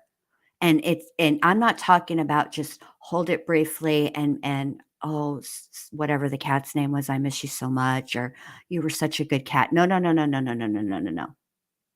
I'm talking about holding, petting for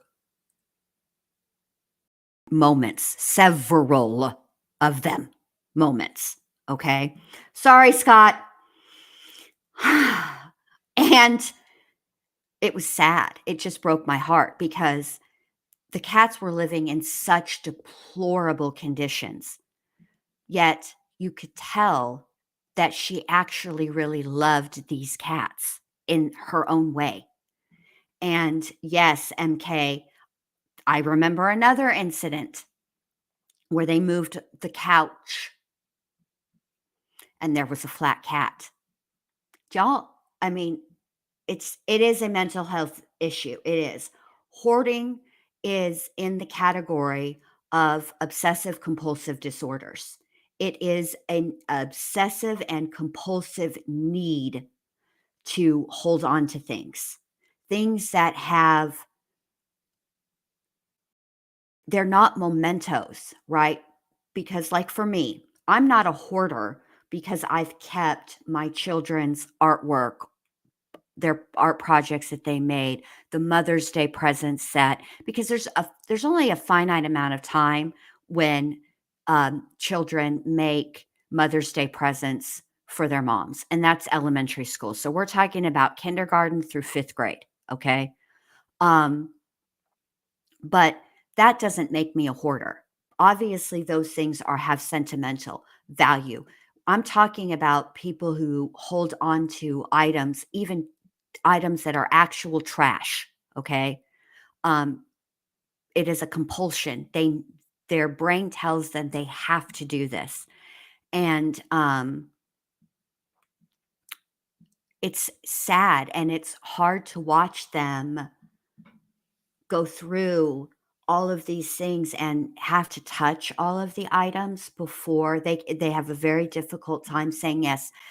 I mean, we're talking about like empty food wrappers, having to touch them and really think about and agonize over whether this is trash or not. It's so hard to watch. But what I will say is that's not what Megan Boswell's home looked like. It did not look like a hoarder's home. What it looked like was filth. And there is a difference, an absolute difference. And it's just sad. It's just so, so sad. And it's particularly sad. There are several episodes of Hoarders they showed where there were children living in the home and they hated it. And they wanted to bring their friends over, but they couldn't because they were embarrassed. And just, it just breaks my heart to think of children being surrounded by filth. Like there are many forms of abuse that are not physical. Neglect is abuse, in my opinion. Cleaning, not keeping your child bathed, that's neglectful, which is abuse because they can't do it for themselves. Not keeping the environment in which you're raising these children clean is neglect, which is abuse, in my opinion, because they're children and they can't do it themselves. We're not talking about going into a child's room and finding an entire bucket of Legos all over the floor, right? And, that's not this, right? That's not something like you would teach your child if you're going to take out the toys or you're going to empty the bucket of Legos, you got to pick the bucket of Legos up. That's not this. What poor Evelyn, and she's not the only child, and that's what's even sadder. that that's their home environment and they don't know any better. And I do, on some level, wonder, given the fact that, hey, Allie, are you back, by the way? Given the fact that Angela Boswell was on methamphetamines, I kind of wonder what Megan's, what's the word I'm looking for?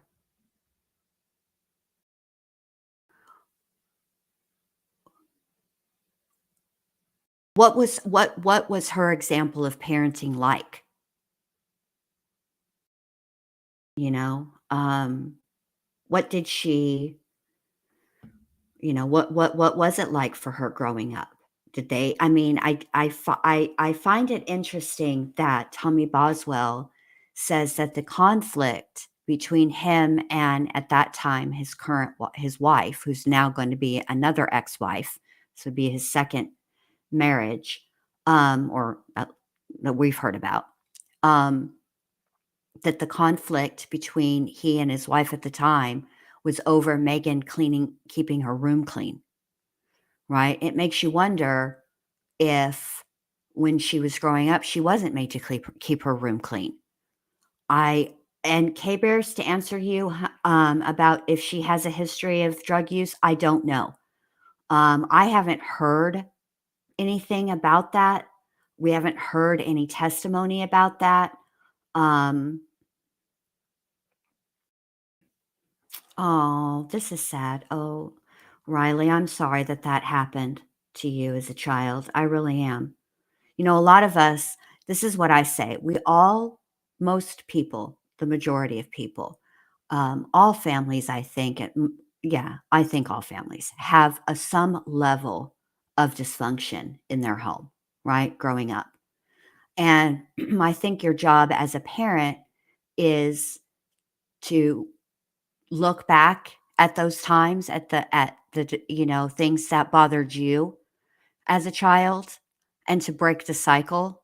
And you have a choice. You can either repeat the cycle and continue it, or you can say, no, this is unacceptable. And I remember how I felt as a child when, this was happening. So I'm not going to do that to my children. And I do think that I just think there's always a choice. So let me see. Harley, you'd have to go back to yesterday's testimony in the morning, about midway through the morning is when they show the trailer pics. It's lunchtime for people, so I'm not going to put them up right now, but this is also a very, this, I agree with this as well. Rachel says, I also think there's a difference between being a slob and needing a hazmat suit to clean. I agree. Because, when Austin Fellers testified, he said that he had to wear what did he say? A respirator to clean. That's bad.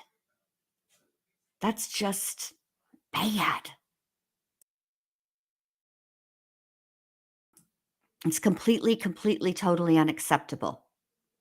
Absolutely unacceptable. I wonder about this too. This is a good point too.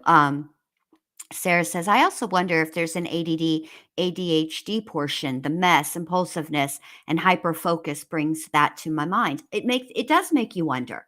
It does make you wonder. I wonder what happened, because a lot of the testimony that we've heard from people who were friends with Megan or knew Megan, obviously, I don't know if Erica would say that she was friends with Megan, but she did seem to care about Megan and Evelyn, right? And I wonder this is going to be one of those questions. I don't think it's going to get answered during this trial, but I do wonder what it really was in Megan's life that changed.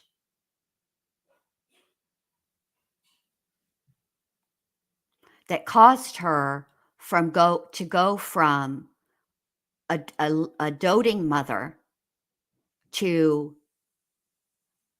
murdering her child.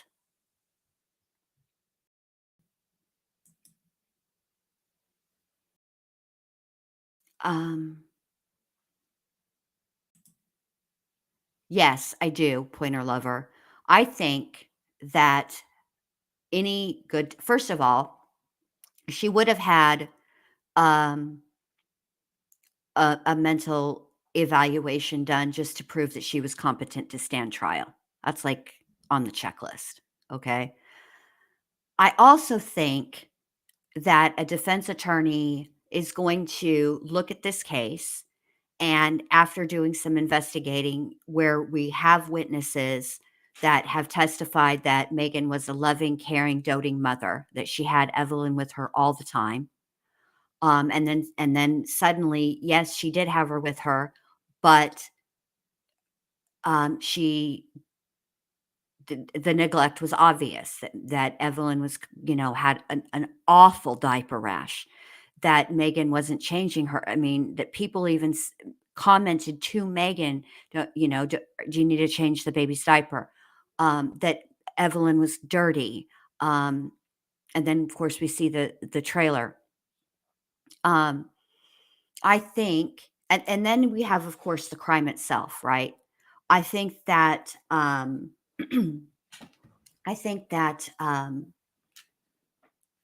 they likely probably did have a mental evaluation done. I think that would be, if I were a defense attorney, I would want to have that done. Absolutely. Where's this? Wendy says, but was she ever a doting mother? I can't say that. I can only say what's been testified to.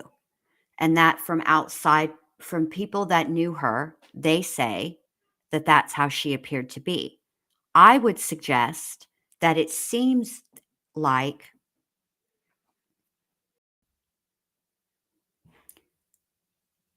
you could. It seems to me like when she had people around her, she was. But was that a show? Or was that, it bothers me that she referred to Evelyn as mean as shit. That is a red flag.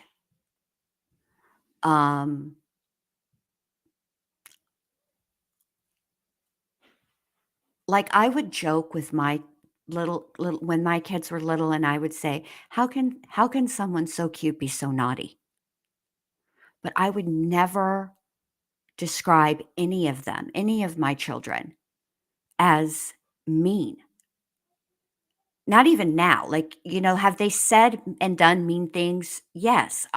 They're humans, right? Have they, but when they were young, little, like toddlers, um, no, they weren't even like, my sons are only 10 months apart, and I don't even really remember them until they were older. And I'm talking about like elementary school, 9, 10, 7, 8, 9, 10, somewhere in that vicinity, right? Really fighting. They would argue, kids bicker, you know what I mean? But I remember the very first time the boys actually like fought, and they were like physically fought. It was right after I had my back surgery, and I could not get them apart. And I had to call for backup. I had to call my husband and ask him to, help. My son, my oldest son, used to he would go in to kiss you, and headbutt you. It was not a kiss. It was a headbutt. And even then, he wasn't doing it intentionally. He wasn't intentionally headbutting. He was trying to kiss. He just didn't have like full control over all of those motor skills. You know what I mean? He wasn't doing it to be mean. It's not like he went in for a kiss, he headbutted you and you cry out and, he's laughing. Like to me, it just seems like,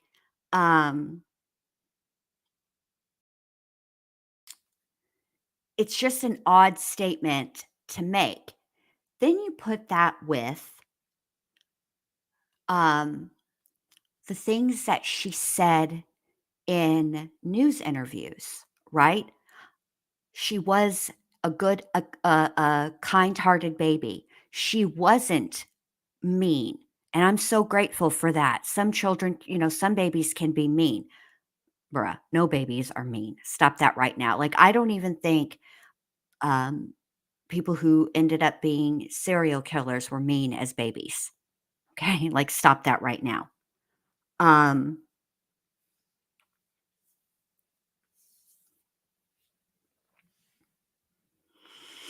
don't know.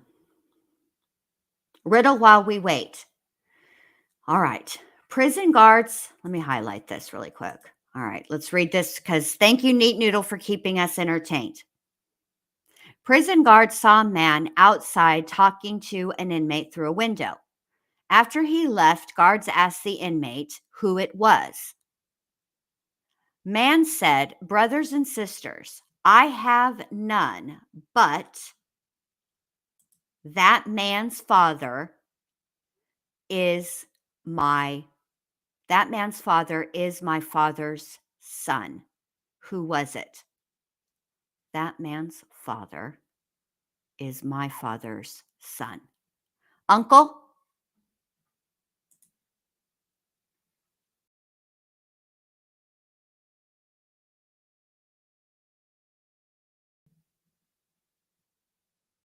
That man's father is my father's son.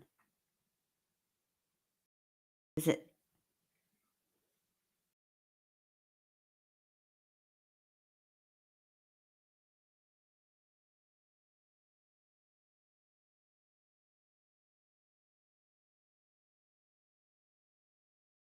Huh. Let's see. Let me read this again. Prison guards, okay. After he left, the guards asked the inmate who it was. Man said, "Brothers and sisters, I have none, but that man is my father's son."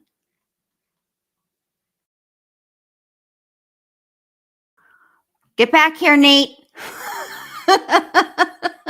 If he has no brothers and sisters, was he Jesus? Nene might have it right. All right, call me Sadie. What was call me Sadie's? She said, call me Sadie said nephew, brother, cousin. Get back in here, Nate. Who is it? Can't be the brother because he has no brothers or sisters. I was thinking uncle, but no.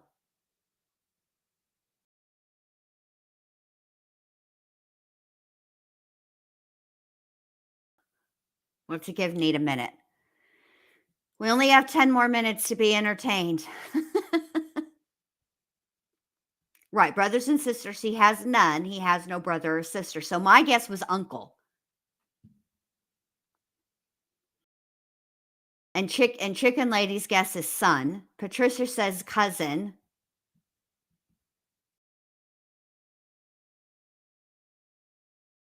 MK over here with deep thoughts with MK Leon out here.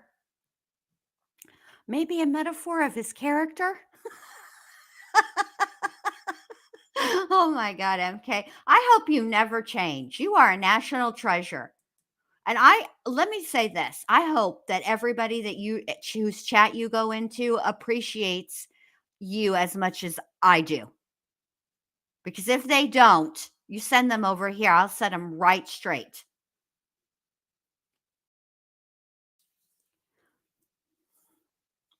Yes, the country life of Chicken. Okay, so Chicken Lady got it right. His son. Chicken Lady got it right. Way to go, Chicken Lady. Nene guessed Maria Sanchez.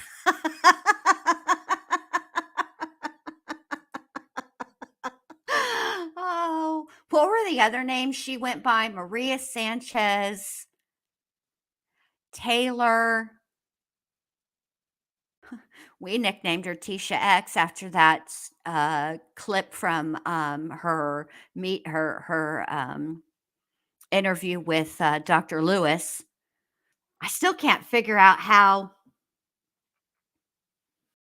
Oh, okay, call me Sadie. I'm someone that you know that has changed my name. Well, I'm going to listen. I ain't going to try to figure it out. You wanted your name changed. So there we go. Cerebellum's food for thought. Today is yesterday's tomorrow. All right. Tell your favorite joke for eggs, Wilson. Please. Yeah. Don't. Yes. Okay. You tell your joke.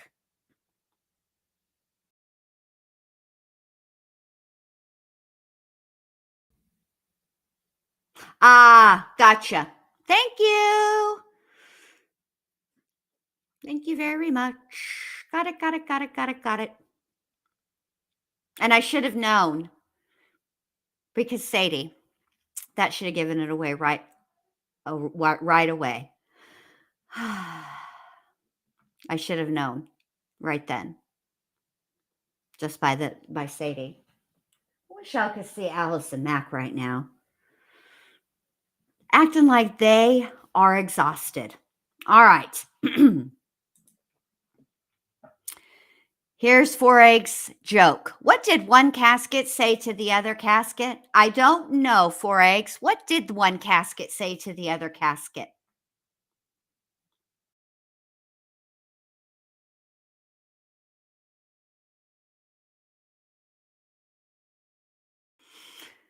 I've known the Chicken Lady for a long time, and the Chicken Lady has named a hen after me. One of her chickens is named Hen Lou. I'm given to understand that Hen Lou runs that chicken yard, that Hen Lou is feisty and spicy, and she does not put up with any BS at any time for any reason ever.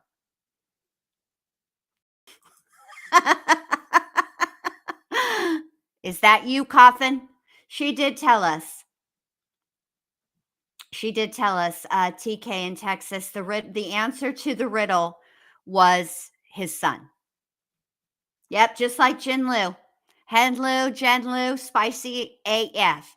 And Hen Lou would be pleased to know that her namesake does not eat eggs.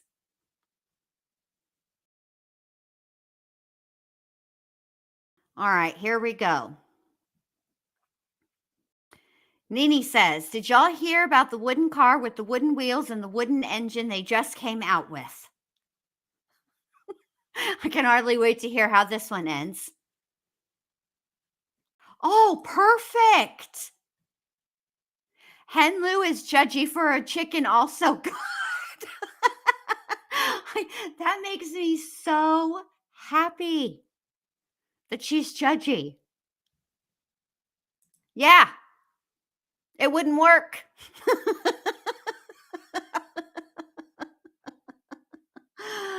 Oh my goodness. Oh my goodness. There is no Hendy because Bindi is a more recent nickname that I've gotten. It all started back, sheesh, you guys, what do you think? Last summer? I think it was definitely, yeah, I think it was last summer. And that's when I got it. And so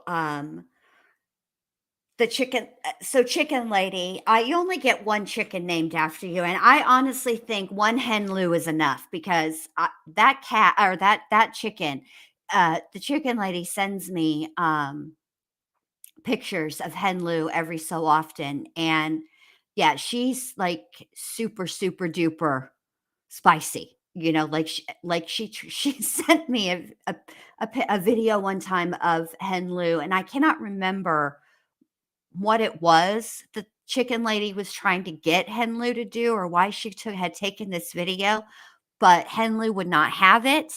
And like her little, the little feathers on the top of her head were kind of sticking up and they were a little askew. And she was trying to peck, and she just,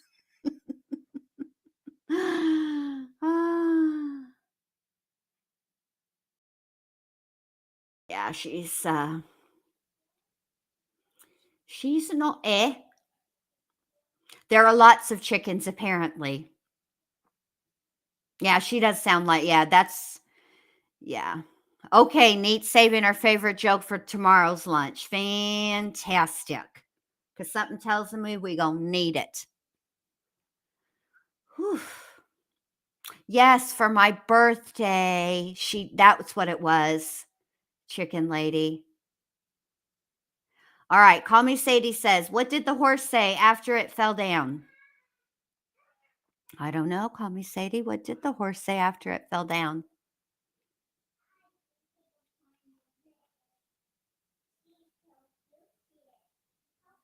No, Harley, she's got a lot of chickens. It's just one, Bendy, Bendy. It came from me saying that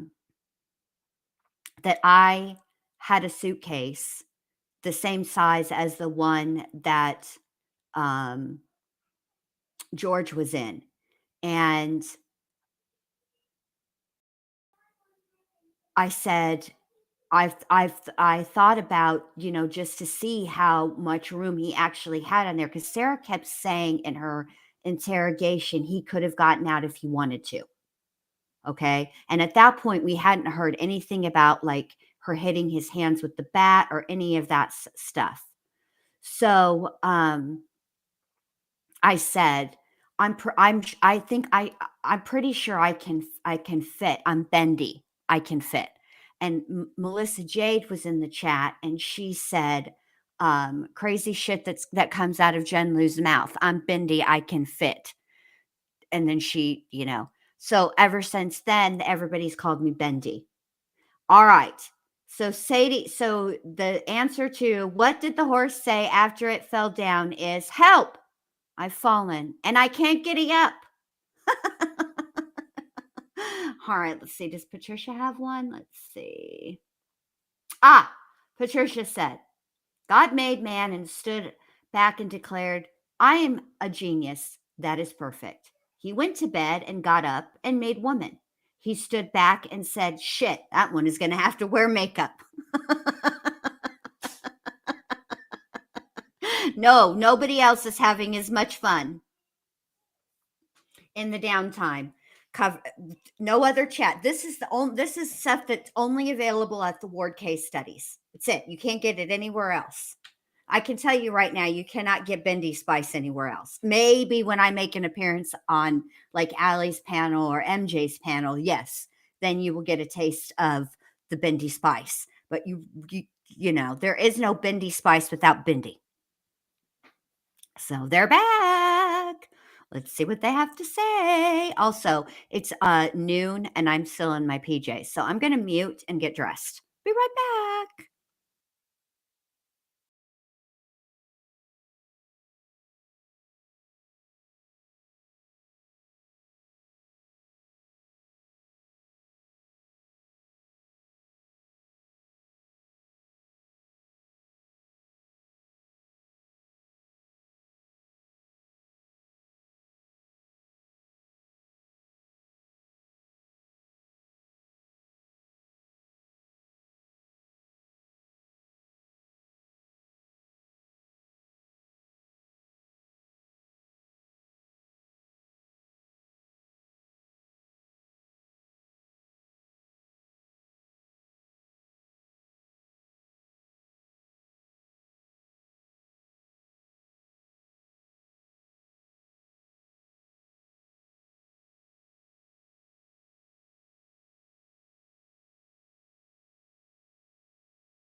Oh, okay, country or chicken lady. I don't know why I say country life. Why is my phone? Oh, cripes! My phone's not charging and it's at 1%. Oh, there. Oh, Alice, babe, I love you, but you got to get down. All right, let me look.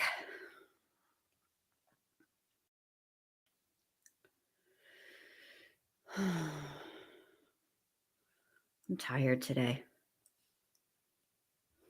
I really hope they don't have trial on Saturday. That's a lot. All right, let me see. Yes, oh, I remember that. Hang on, let me download this really quick and send it to myself.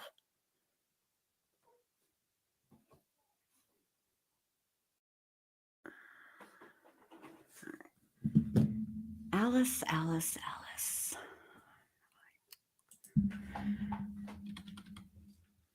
Mm.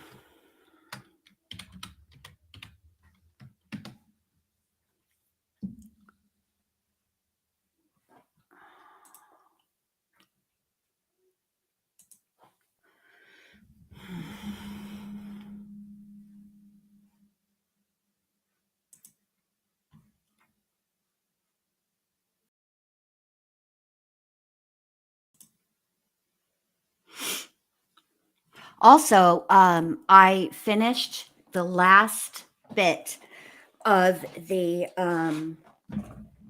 Sid and Nancy documentary this morning before we were live.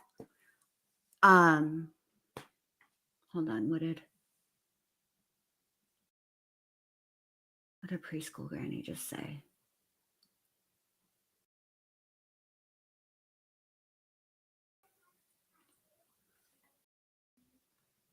I'm so sorry, Cat's Eye.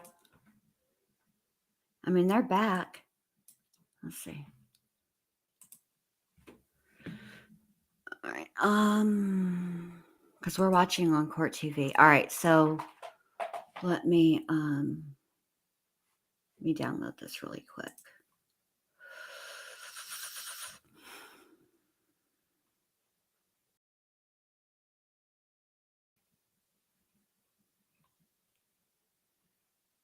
I don't want that. Here we go.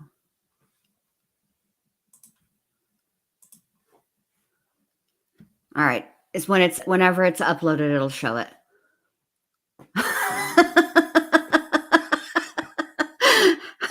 Oh, Hen Lou, you're so spicy and feisty. Crazy girl. There you guys go. They should be starting any second now. What's going on? Do we need to have another chit chat? What's happening? Also, I'm having a hard time getting my sock on correctly for some reason. It's like all askew. All right. Yeah, you're totally current, Cat's Eye. You're good now, babe. They should be starting back any minute. Yes. This is it. This is the video. So, Chicken Lady sent me a Mrs. Claus video with Hen Lou, and Hen Lou was not having it. She didn't want to make that video. She was not a fan of Mrs. Claus. She just was like, no, I don't even want to do this at all. And she was flapping around and giving the Chicken Lady like a rash of shit. Just, yeah. All right. Also, just so you guys know, I was really anti-Crocs for a really long time, okay? And then last year, Allie was like, Jen, you got to try them, okay? Get the ones that have like the little fur in it because, you know, most days in Florida are chunkala weather. They really are, okay? But we do have days where it's not appropriate to wear chunkalas. And so I was like, oh, you know, that'd be nice. So I ordered them and I was like, okay, I'm going to get them. Well, I got them and I've had them for like a year now, right? And I don't wear them outside of the house. Like I don't go anywhere in public in the Crocs, but like just while I'm kicking it around the house, I do like them. They keep my feet warm and they are comfy. But I have two modes of Croc wearing. Sport mode is what I call it when you actually put the strap behind your heel. Yeah. Today, my Crocs are in sport mode. I'm not monkeying around. Oh, yes. I do, Scott. I do put my Crocs in sport mode. Today they are in sport mode. So I'm not fucking around. Yeah, I probably was, or or Hen Lou was channeling me. Who knows? It's one of those things, you know.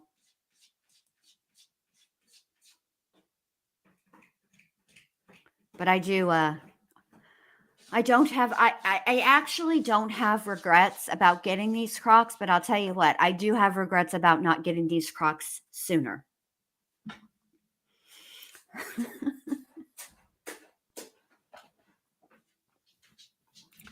A lot of people, I see a lot of nurses wearing Crocs. I would imagine working in the nursing field, they would come in quite handy. I swear. Yeah, I probably wouldn't.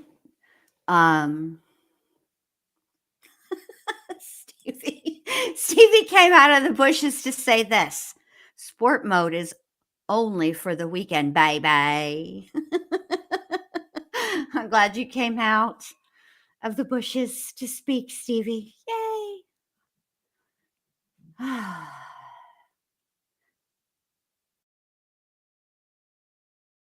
Oh, I bet they do help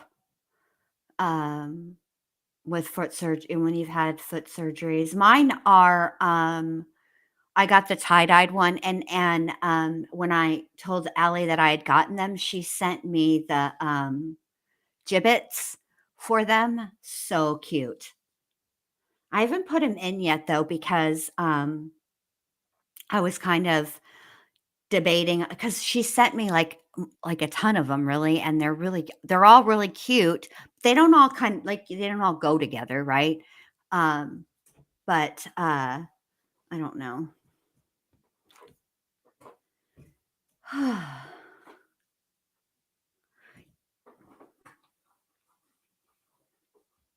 Oh, that's true. They do have the holes at the top. That's true. Sarah said when I worked in the hospital, they forbade Crocs because of sharps. They don't offer any protection. Don't they have the because I've seen them and I don't know if they're Crocs, but they're shaped like Crocs and they don't have the little holes like they're at the top. They're right for the gibbets. They're completely closed. What is going on? Why it's 1212, which is 112. What's happening?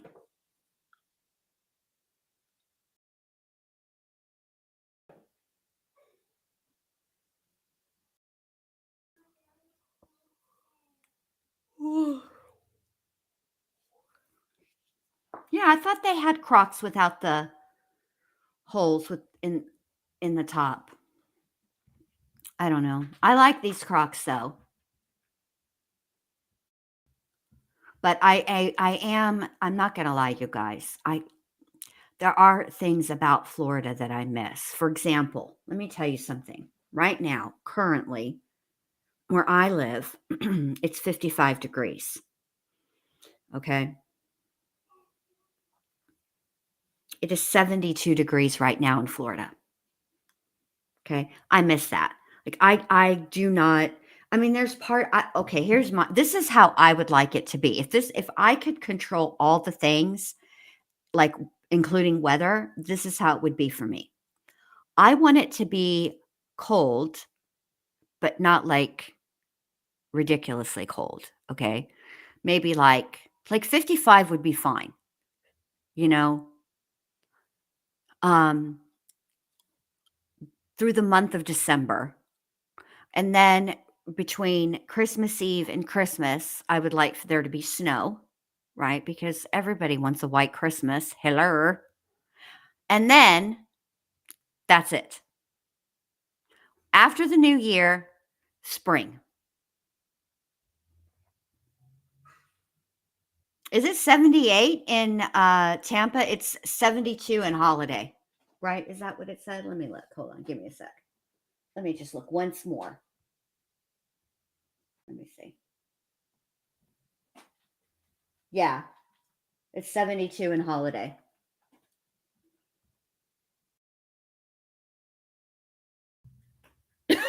Oh, I'm lying.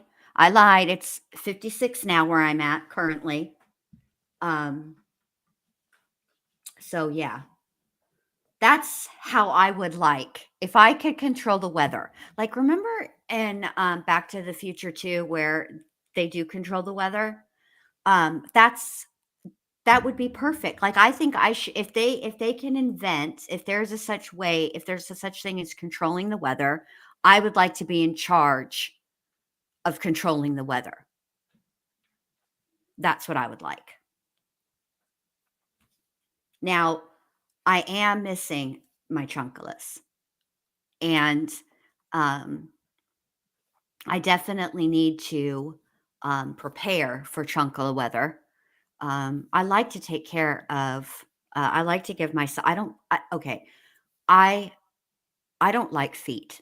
All right. Including my own. It's not just other people's. And I'm like, oh, everybody else, but my feet is gross. No, all feet are gross. Everybody's feet are gross, except for baby feet. Baby's feet are not gross.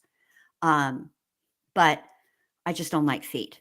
But I do recognize that you cannot be walking around, regardless of where you live, really. You just should not walk around looking like you snatch your meals from large bodies of water. So I take good care of my feet. And one of the things that I've missed because a lot of my stuff is in storage right now is giving myself a pedicure. I haven't done it in a minute, and I do absolutely need to give myself a pedicure. I'm ready.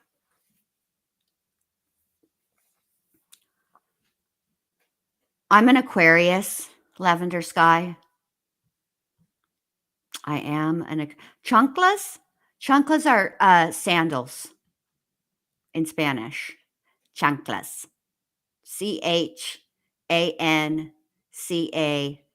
CHANCA LAS. Chanclas.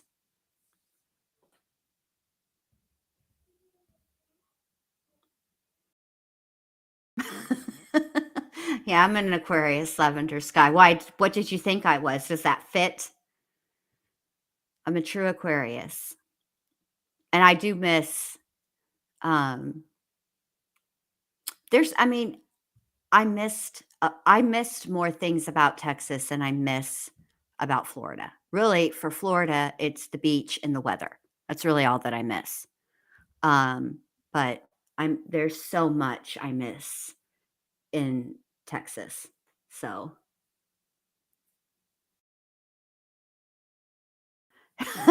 your friend has a Chihuahua named Chancla? Yeah. Chancla is sandal, but like also chanclas are a disciplined tool. Like I've never used the chancla, but my grandmother, my nana, she used a chancla as like, like she'd, do you want the chancla? Like it's something you give the pow-pows with? Yeah. Oh, Darren, you're an Aquarian too, an Aquarius or Darlin. Sorry, I thought that said Darren. Darlin Valentine, are you an Aquarius? Let's see. Danny said, ooh, your birthday's in 2 days. Well, happy early birthday. Yes, the babies are in Texas, so that's where I need to be. Oh, Lavender says, absolutely. I knew you were a water sign. I get on very well with Aquarius. Love their humor and creativity. Thank you. I do love, I don't think there is a sign that is like, how most of the signs have a countersign that is like their nemesis. That is, I don't think Aquarius have one. Yeah, chunkalas, flip-flop sandals. Yeah, flips. Yeah. Oh, Tasha said her cat is chismosa. We're all, and I'm telling you right now, right? Everybody that loves true crime, it's because at the heart of who they are, they're chismosas. They like the chisme. They are nosy. They are inquisitive. Yeah, I love I love chismosa. I am a chismosa. Really, that's interesting because if I'm not mistaken, yes, I'm not mistaken. Aquarians are their best romantic partners are said to be Libras. I myself prefer in a romantic partner a Sagittarius. I need the Sagittarius. They're really, you know how they can be. They're very aloof, but they're extremely loyal, and that's what I like. I prefer a Sagittarius. Marie says, or Margie, sorry, says my cat's name is Smeagol. Taters, what's Taters, precious?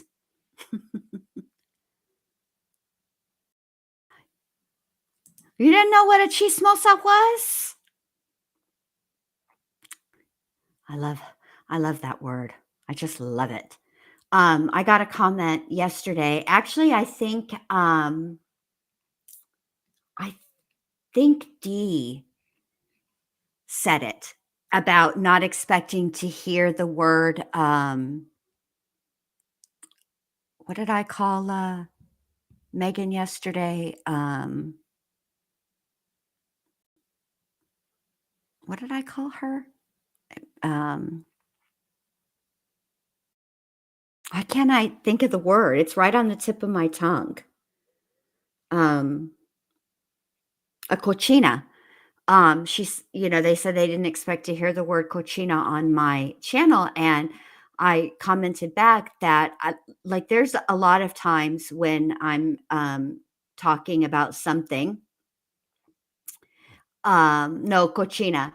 And I can't, there's not a word in English that can adequately express what I'm trying to say. And like yesterday when I was looking at that house, that trailer of Megan's, the inside of it, I could hear my Nana in my head saying, yeah, she's a cochina. Mija, she's a cochina. That's the word you want.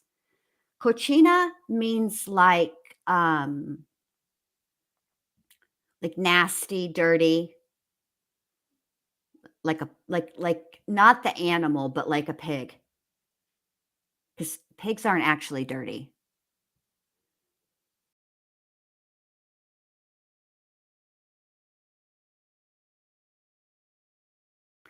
True Psych Ward. How do you say? Oh, cochina. Yeah. Hey, babe, how are you? When I was living in Pinellas Park, the guy that lived next door, he ran like a home for disabled adults, and they're from Bosnia, and he had like nurses and CNAs and LVNs and stuff that would come out to the house, and they worked there as well.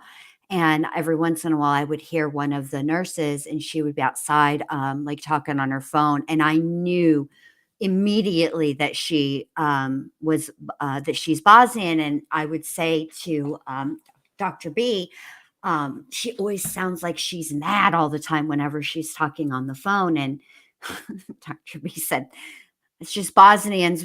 We're quick. We're abrupt. So, yeah. My daughter Elizabeth is a true cusp baby. She is born November 22nd, so she is the very first day of Sagittarius, and the last day, obviously, of Scorpio is the 21st of November. And she's, I think, mostly has the person. Wow, Alice, really? I don't even know what that was that you knocked down. Hold on a minute. Please excuse me. Oh, yeah. Well, there you go, Alice. Be a lamb and fetch it from underneath the dresser where you just knocked it. Thanks. Appreciate that. But anyway, I think she shows more tendencies of a personality traits of a Sagittarius than she does a Scorpio. What was it that you just batted underneath, Alice? Excuse me. And then my oldest son is a Scorpio, and then my youngest son and my youngest daughter are both Virgos.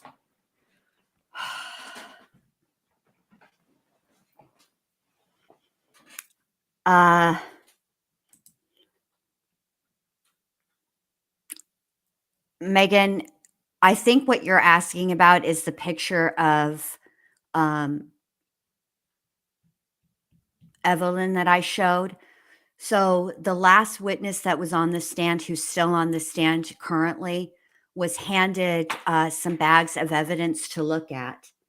And in one of those bags, she said was a shirt that she had made for Evelyn's first birthday that she had ironed on, like, she has a Cricut, and so she made one of like those iron-ons or whatever, those, I don't know what they're called, but anyways, it was Baby Shark, but it was personalized for Evelyn. It said something about her, it was for her first birthday.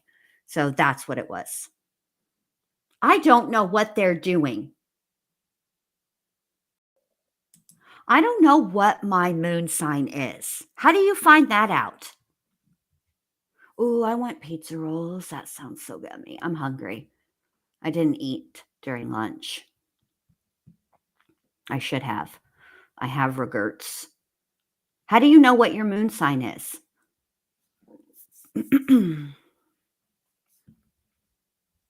Decals. Thank you.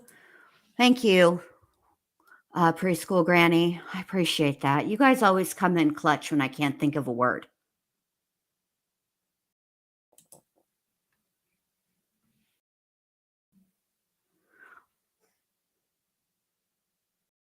Okay, I'm going to have to Google my birth chart. Alice, stop it. Alice is done. She's like, no, like, lady, look, I've been chill all morning, and I've let you do your stream for 4 hours, 24 minutes, and 5 seconds, and now I'm done. I need you to give me all of the attention, nobody else. Thank you, and good night.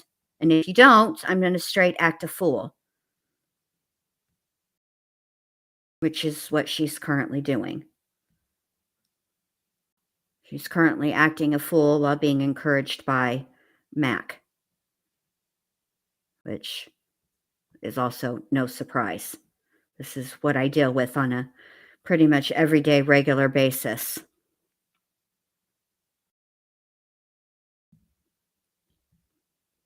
This is my life now. The cats are the boss of me.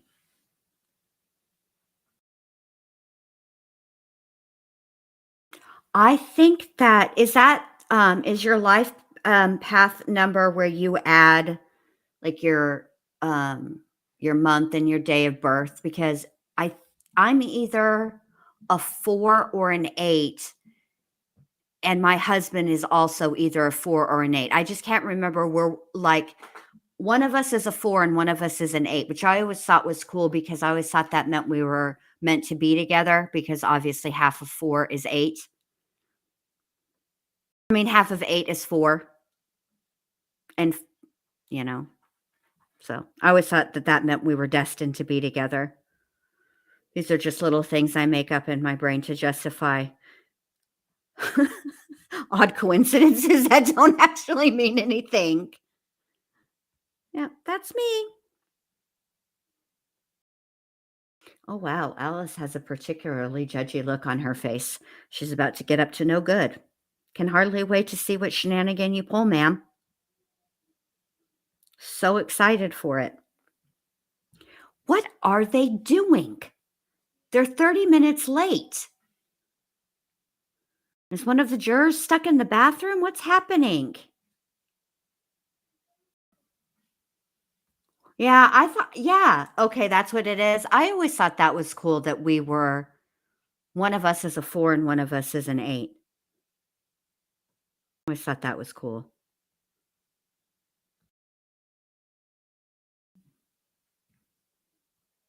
I'm going to look up my birth chart, though. They best not, or oh, you know what? Here comes Scott with rationale. This is completely rational thinking, unlike me, who's just irritated. Probably related to the thing they were arguing about. That might be it. They might be delayed in doing the comparisons. I feel like the defense is really grasping at straws. If they declare a mistrial, right, it doesn't help their client. Here's why. Megan can't make bail. Okay. So,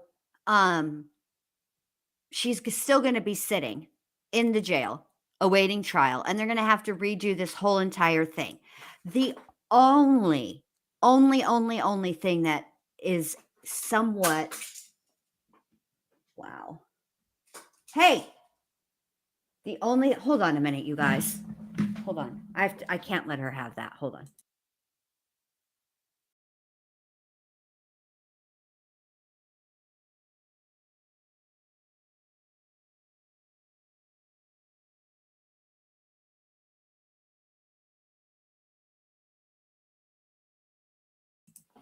Yeah, they should be considerate of other people. Okay. So the only way that this in any way, shape, or form benefits Megan, right, is they've put on what? The detective, the father, what, 3, 4 friends? I mean, they've had 7, 8 witnesses at this point. So they know what 7 or 8 witnesses are going to say on the stand. And they've been watching the jury, so they know how the jury is reacting to those 7 or 8 witnesses. But to be fair, they know that now anyway. You know what I mean? Like, you never know how a jury is going to react to a witness until the witness is on the stand. So now, I just don't see how it actually in any real meaningful way benefits their client for them to declare a mistrial and do this all over again. It just means she's going to be sitting in jail even longer, awaiting trial. That's it. That's all. I don't think that it's going to, let's say they declare a mistrial. All this stuff is coming in anyway. Let me look at Twitter. It's a good idea, Neat Noodle. Let's look. Hold on a second.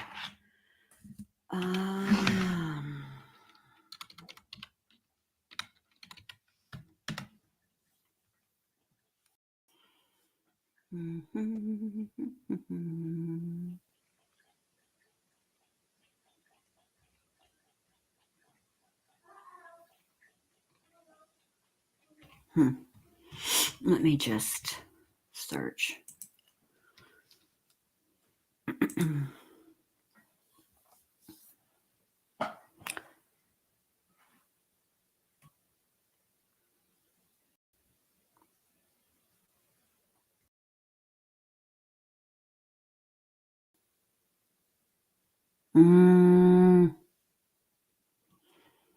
Let me see. Latest.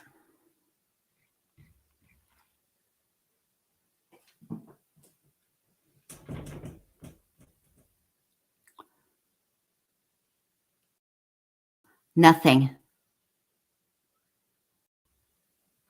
Nothing at all.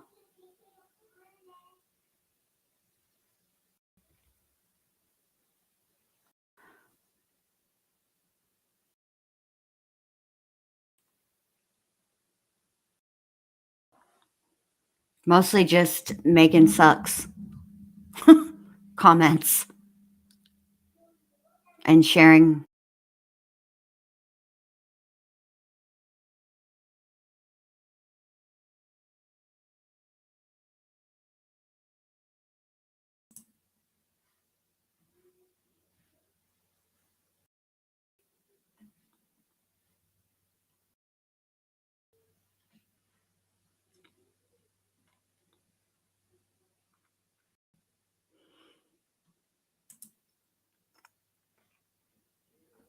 So K-Bear's mama says, if they miss trial, can they bring up Tommy's convictions again? Yeah, they can.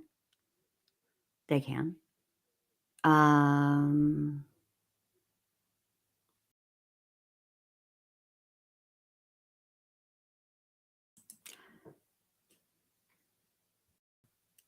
So Lavender says, was there an issue with the witness? It wasn't the witness, okay? What what the state was presenting is they were not texts. They were Facebook Messenger messages between the witness on the stand and Megan Boswell. What the state did was take the extractions that came from the phone, okay, and make demonstratives out of them. All right. These were not actual screenshots of the DMs between Megan and anybody. Okay. They made them appear. Look, they probably took Canva. Okay. And they, added the text box, how they look on text messages or private messages, whatever. But one of the last thing that they showed, which was only up for like 2.5 seconds, was there was the text. There were what was actually asked by Erica and Megan's answer, but in between a quote of what Megan's answer was a like a summary, something to the effect of Megan responds to Erica when asked if Hunter and Megan are a couple. And then there's quotes of what Megan's response actually was. And so what the judge said is, all right, look, they're going to give an instruction, a curative instruction to the jurors that they're to disregard that message, that last demonstrative that was shown. And the reason the judge said he was not going to declare a mistrial is because all of the extractions, which is where these private messages would have come from, right?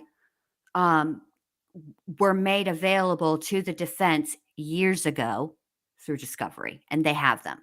So he said, I'm not going to declare a mistrial. So TK says, so if it goes to mistrial, can it be pushed off again for a retrial? Well, if you're asking me if they can delay it, I mean,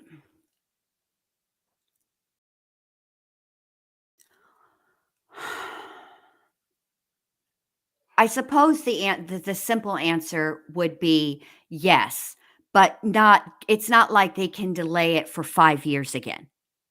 Okay.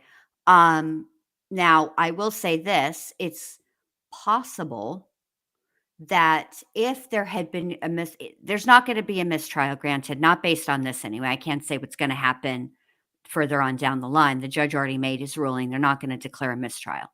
But should some other issue come up, okay, God forbid, knock on wood, and and the motion for a mistrial is raised and the motion for the mistrial is granted, I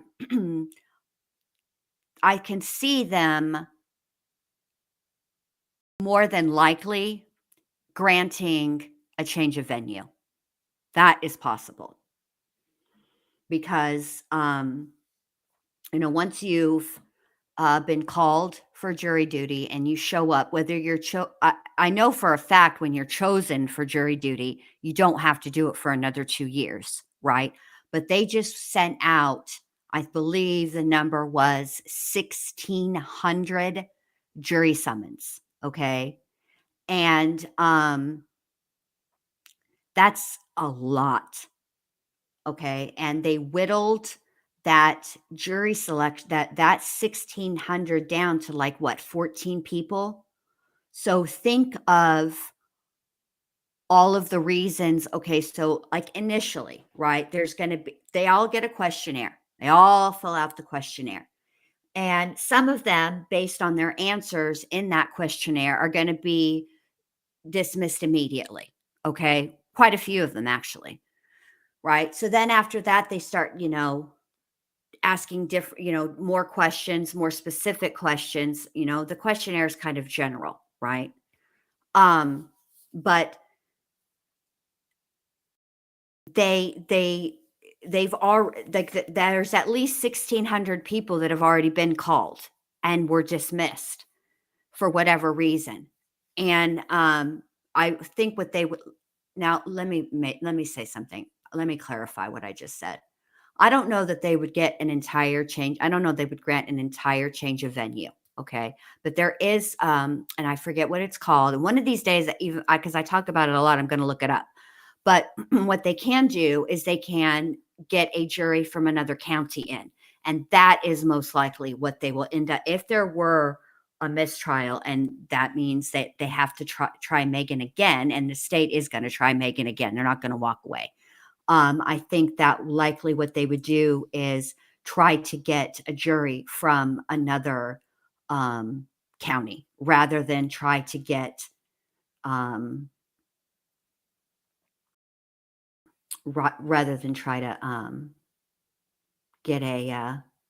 get another jury out of Sullivan County. So.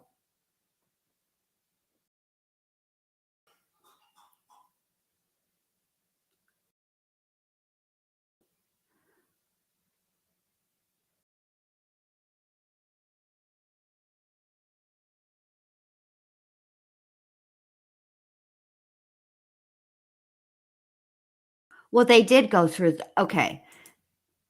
They don't, I don't know how to explain this like the right way. How do I clarify this? They sent out 1,600 jury summons, okay?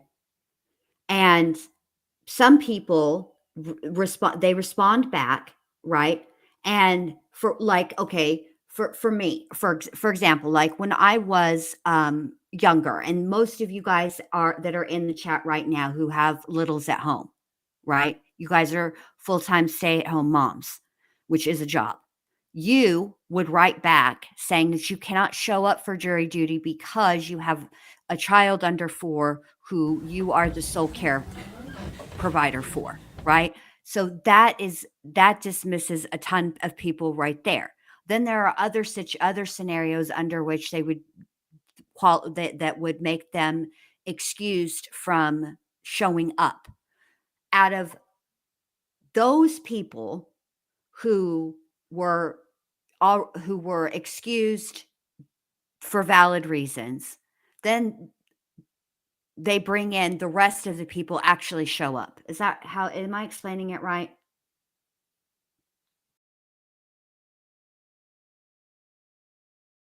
I don't think that there's going to be a mistrial. I mean, let me tell you something. I want you guys to be prepared for this. Once the state rests its case in chief, expect and prepare for the defense to stand up and ask for a mistrial. They do it every single trial after the state rests. Every single trial I've ever watched, I've seen it. And it's, I've never actually seen it granted. But basically, they ask for a mistrial because they say that the state hasn't proven their case beyond a reasonable doubt. And the judge will say, I think the state has proven their case beyond a reasonable doubt. That's why we're here. They have, this is up for, now it's up for now it's the jury's decision. At this point, they have, it's not proven beyond a reasonable doubt. It has failed to make the case for the charges in the indictment. And the judge will say, well, I think that we've gotten to this process because I believe that the charges were made in good faith, and there is evidence to show that the charges were in good faith. So what basically we're going to do is my name's Paul. That's between y'all. We're going to let the jury sort it out. The jury will be the determiners of what of it at this point. So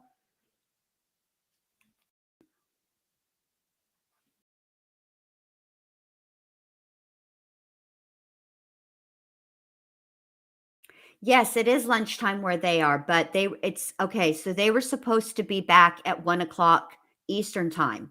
It's now almost 1:00 Central time. So they're 45 minutes late.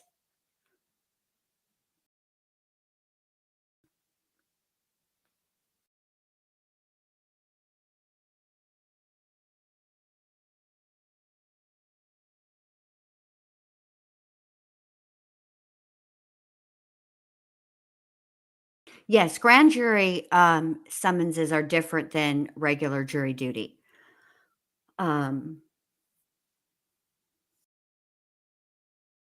Oh, really, Nurse Kristen? Well, good.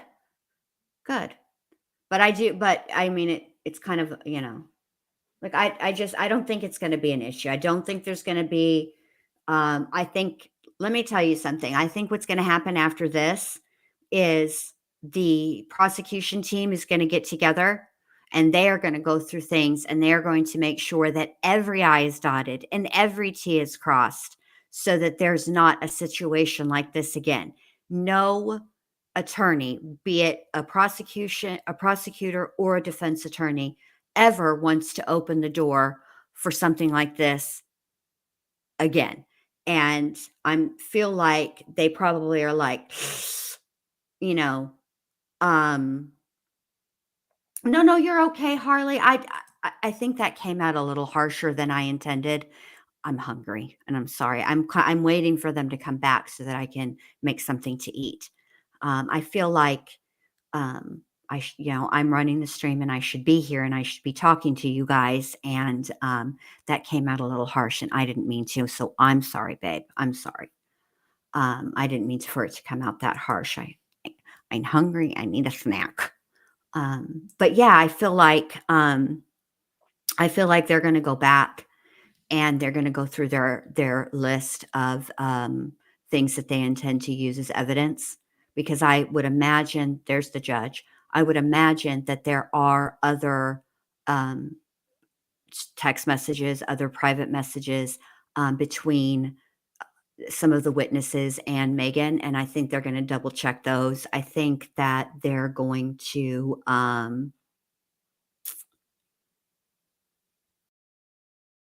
really, that's really surprising. That's interesting, Nurse Kristen. Nurse Kristen says, we've had a huge influx of people more into this area, close to 60,000 just in Sullivan County. They had a lot of people who had not heard about the case. It shocked everyone. That is actually really shocking because the way that the defense acted is if everybody, like this was a small town and all the people knew all the things about this case and followed it. You know what I mean? So, and I do true crime and I did follow this case. And quite frankly, there are things about the case that I had forgotten. that came out prior to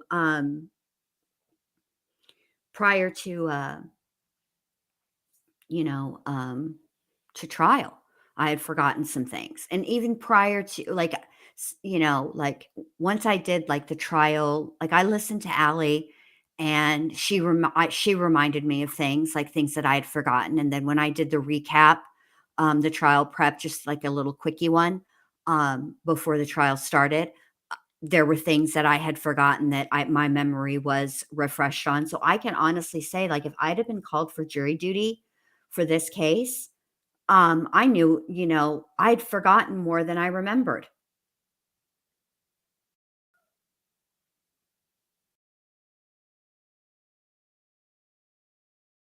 I wonder if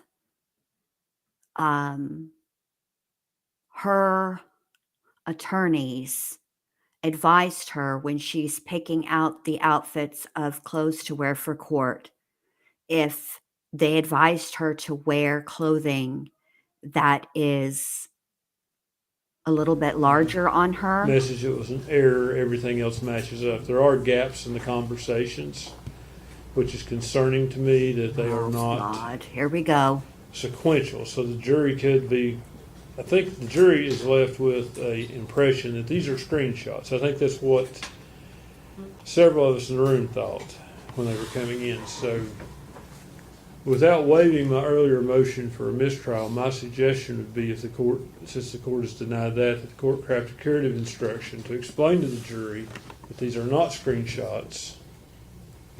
These are text messages selected by the state, which are a portion of the text messages contained on a telephone download. I think that in fairness would at least let the jury know that this is, because for instance, there could be more conversation between Megan Boswell and the Hawkins, Bailey Hawkins. There could be more conversation between there. And it may not be relevant, but to make it look like they haven't had any more conversations between there, it's like they're talking about this and they're talking about it again. I think we just need for the jury to know that it's somehow, these are portions of conversations and what the state is deemed to be relevant to their case. And Judge, I don't have any problem with you giving them an instruction, telling them that's a portion. To the extent it anyway insinuates or infers that there's like stuff that's been left out that might otherwise. I mean, yesterday we were arguing about how cumulative everything was. I mean, part of the reason we didn't do that was to avoid having 20 pages of text messages read to the jury that had nothing to do with the case. So that's part of the reason why they were clipped the way that they were. But, as Mr. Scott said, there's nothing that's been left out or any way misleads the jury in any way. So I have no problem with the court giving an instruction as to explain what those messages, that whether they're taken from Facebook or Instagram or text, are. I don't have any problem with that at all.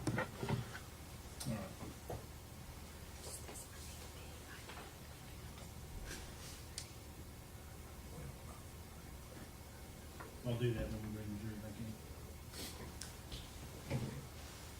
Your Honor, so far as Exhibit 93 goes, would that be for the exhibit in dispute? Would that be for ID only at this point? For this, at this, well, I know. I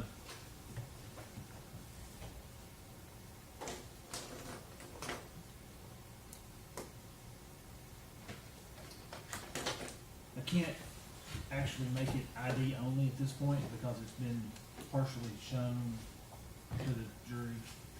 And I've got to talk with them about that as well. But what I will do is I will make it not published to the jury further. Okay. Okay. So Sherry, you need to make a note that 93 does not go back to the jury at the end of the proof.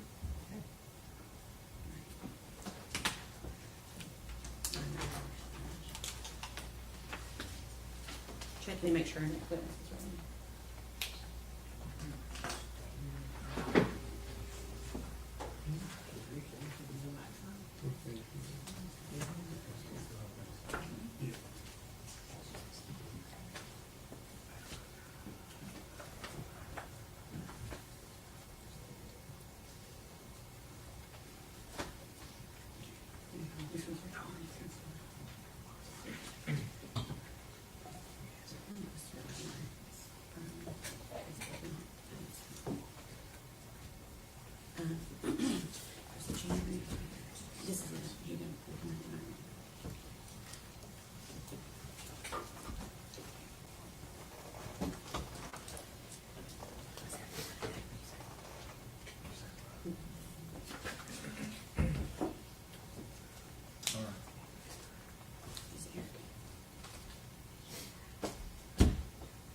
Sharon?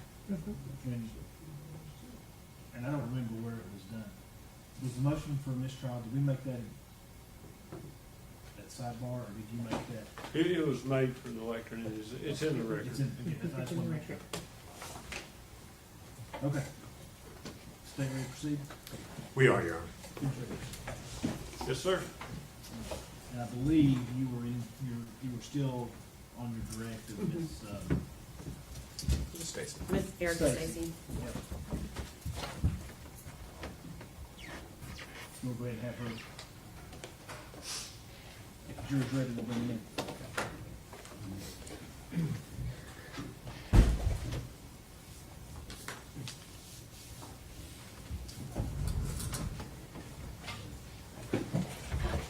Everyone stand.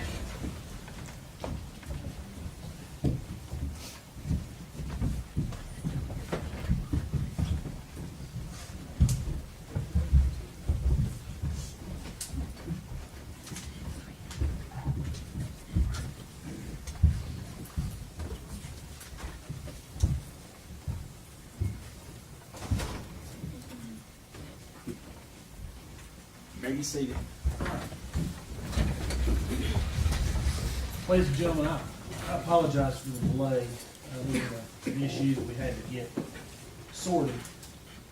The last exhibit that was flashed up on the screen, the very bottom blue box contains some information in there that shouldn't have been put up. I'm instructing you not, if you read it, it wasn't there long, if you read it, I'm instructing you not to consider it for any purpose during your deliberations. Does each and every juror understand that instruction? If you do, raise your right hand. It's record reflect that all the jurors have raised their right hand. Now, the other thing I want to talk to you about just very briefly, and I'm not commenting on the evidence at all. Some of these exhibits appear to be screenshots of conversations, either text, Facebook, Instagram, whatever other social media platform that there is. And they're not actual screenshots. They are snippets of conversations taken from a phone extraction that was done. Okay? And I just want you to understand that. Which means that it's not necessarily a sequential stream of conversations back and forth. Does everybody understand that?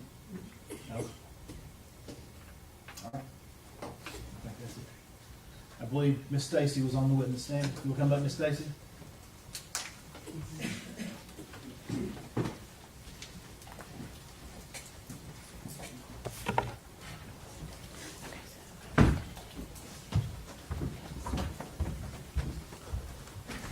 Miss Stacy, you're still under it? No, you're still under it. Sit there and speak up in your mouth. All right, go ahead, Jim. Okay, thank you. Give Mr. Scott just a second to look at them.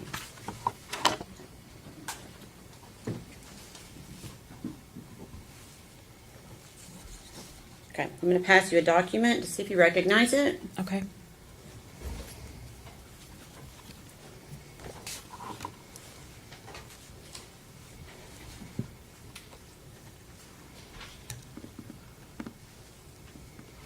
Yes. Okay, and can you tell me what it is? Messages between Maggie and myself. Okay, and when you say Maggie, are you talking about Megan Boswell? Megan, yes, Okay. sorry. And what is the date of those messages? January the 8th, 2020. Okay, and is that a fair and accurate representation of your conversation with her on that date? Yes. Okay. We'd ask that be made exhibit number 94, please. Ms. Scott? No objection.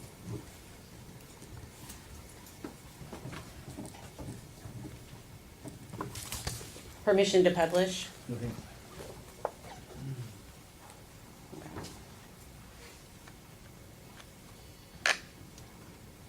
Okay, see if I can make that a little bit bigger. Okay. So what does Megan tell you at 4:34 on January 8th, 2020? That her and Hunter are for sure coming tonight, meaning church. We tried to come on New Year's, but there wasn't a service. Okay, and what did you say in response? I've been worried to death about you. Are you okay?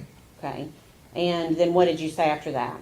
Did you and Evelyn have a good Christmas? And then what did Megan say to you? My phone is broken. LOL. We did. Did you all? Okay. And the second part of that exhibit. And then how did you respond to Megan? We sure did. I'll bring your presents tonight and give them to you. So are you and Hunter a couple? And what did Megan say in response? More or less, LOL. Ethan's leaving to go home tomorrow, so I won't have Evelyn tonight, but I'll bring her next week. Okay, and what did you say to Megan? Okay, what does Evelyn think of Hunter? And what does Megan say? She's not really been around him much because Ethan's in and has had her a lot. He won't get another break until he's out in September.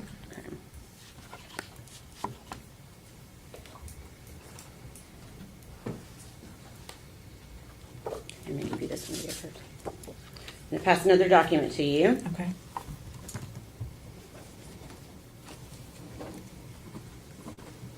I'm going to ask if you recognize it. Yes. Okay, can you tell us what it is? Again, messages between me and Megan.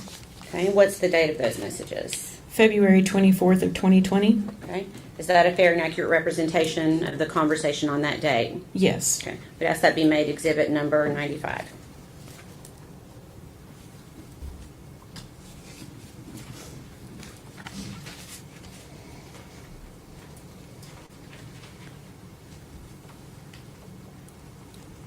Permission to publish. Oh. Okay, 90, before the 95. Okay. So it looks like this happened after Evelyn had been, or you had been notified that Evelyn was missing. Is that right? Mm-hmm. And what do you say to Megan? Can you tell me who has or had Evelyn? I'm worried sick about her. And then what does Megan say to you? My mom did. That's why TBI was looking for that BMW and she's being questioned. And then what did you say to Megan? What did your mom do with Evelyn? The news said she wasn't with them. Okay. And then what question do you ask Megan here? Has she had her this entire time? And what does Megan say? Yeah, I'll talk to you later. I'm just trying to gather pictures of her, but thanks though. Okay.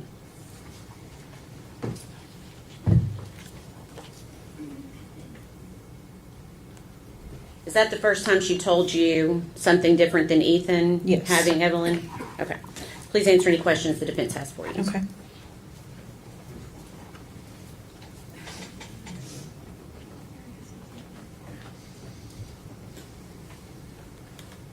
Miss Stacy, my name's Gene Scott. How are you? I'm okay. How are you? Good, thank you for asking.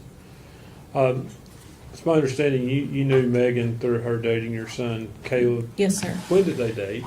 It was spring of 2019. Okay. So,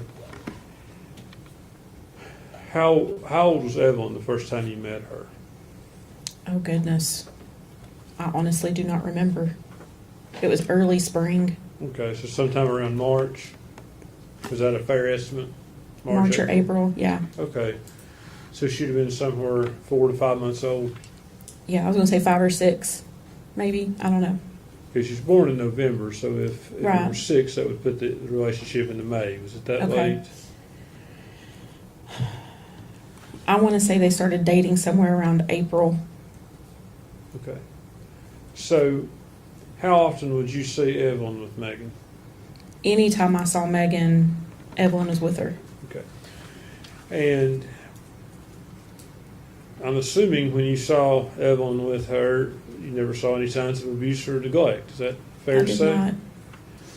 not. Were you able to ascertain the relationship between the two of them? Did Megan come across you as a loving mother?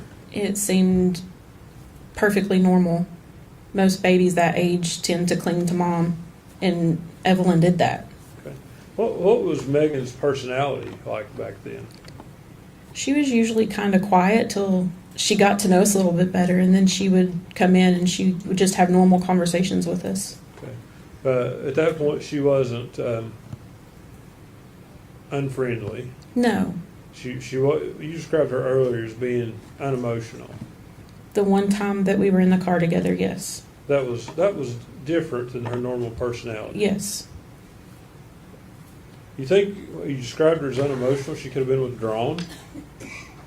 Would that be a fair assessment too? Numb. Numb.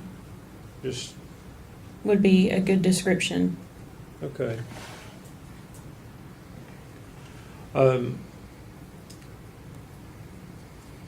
Just want to make sure I'm clear. Did you ever see any interaction with Megan and Evelyn where Evelyn wasn't dressed appropriately, she was dirty, or anything like that? Mm-mm. No, sir. Okay, so I'm assuming you thought she was a good mother. I did. When is the last time that you saw Evelyn? September 11th, 2019. Okay. Ms. Stacy, I thank you for being here and for your testimony. Yes, sir. Redirect. No, Your Honor. May she be excused. Yes, yes, sir. Yes, sir. Ms. Stacy, thank you for your testimony today. You're released from your subpoena. Thank you. Call you next. State would call Randy Wood.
I have to agree. I do think that, hang on just one second.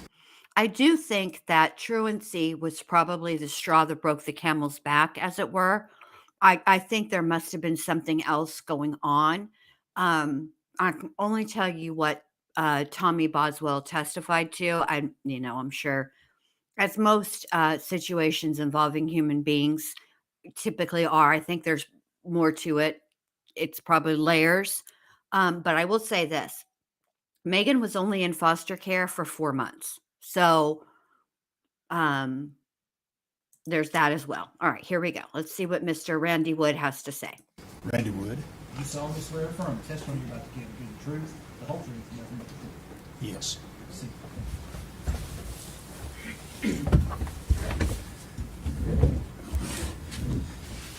Good, Jim. Thank you, Judge.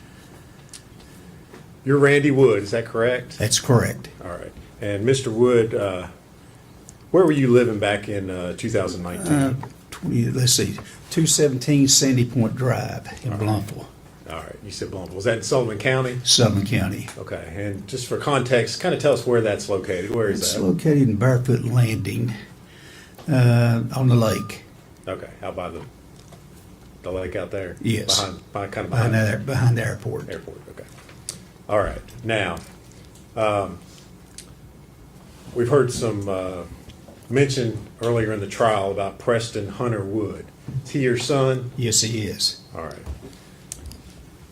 Now, back in December of 2019, did you open a restaurant here in Blumpville? I did. All right. If you would, kind of tell us what it was and what you were serving. The name of it was Hunter T's Chicken Shack.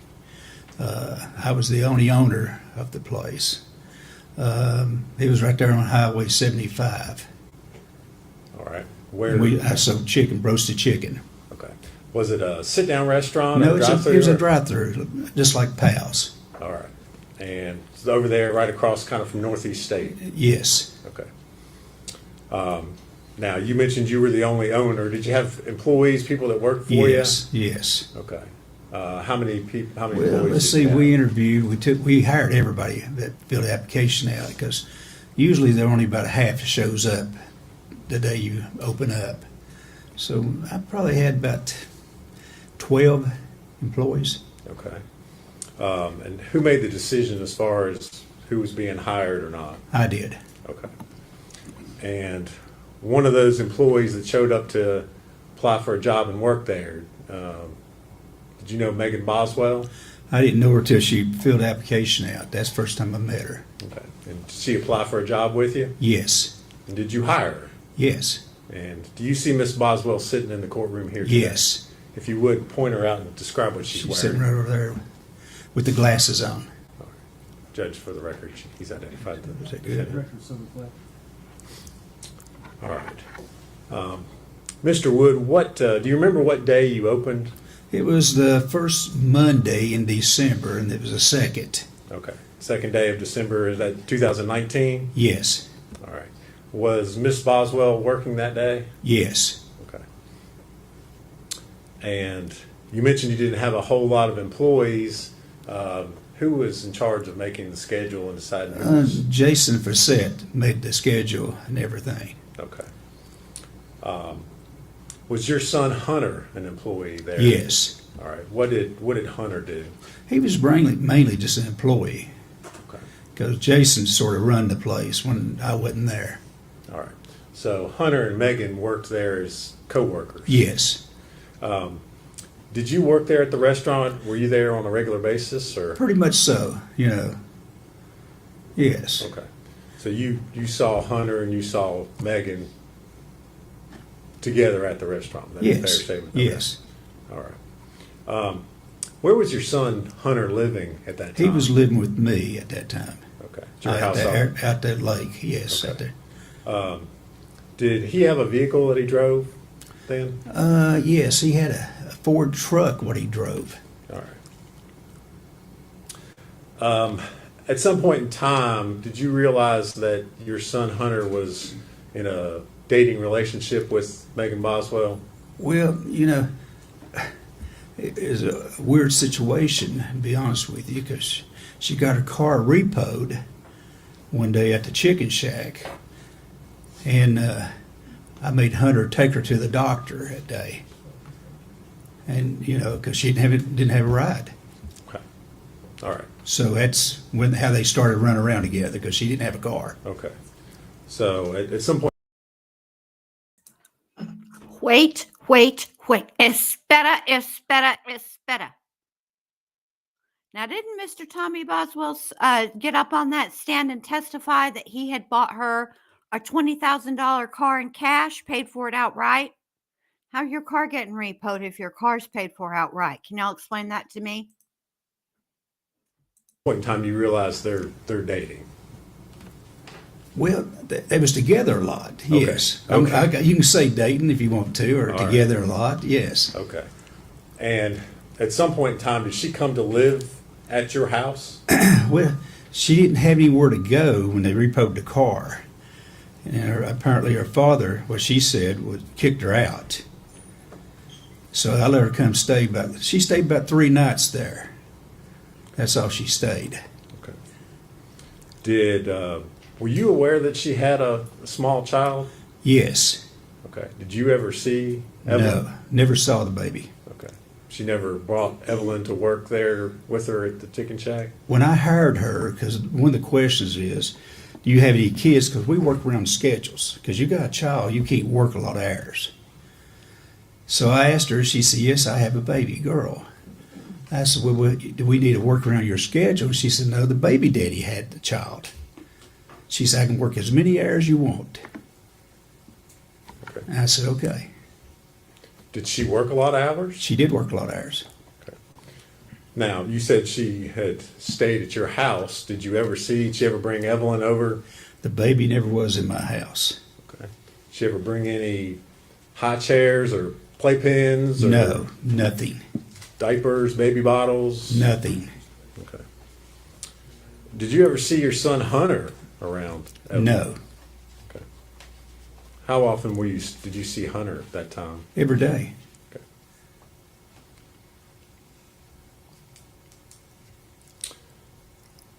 Now, your son Hunter, Does he still live with you?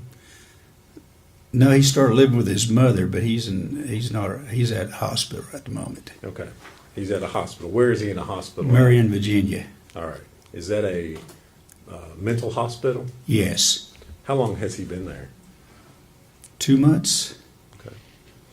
What have you been up there to see him at that facility? Yes. What is his mental status this time? Well, some days he's pretty decent. Other days he don't know who I am. Okay. Would he be able to come into this courtroom and testify? No. Okay. You mentioned that he'd been there for about 2 months. Yes. Had he had mental health problems prior to that? Yes. Okay.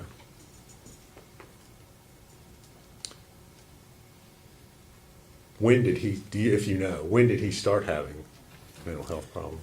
Well, when he got accused of being a baby killer. Objection. I mean, why are you objecting to that? I mean, I know why you're objecting to that, but let's be honest. It's out. We heard it. Can't unhear it. You can't unring that bell.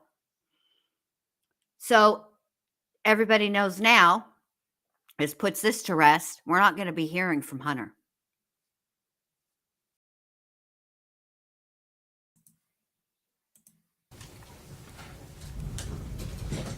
But let me also say this. Oh, this pause game of mine. Man. I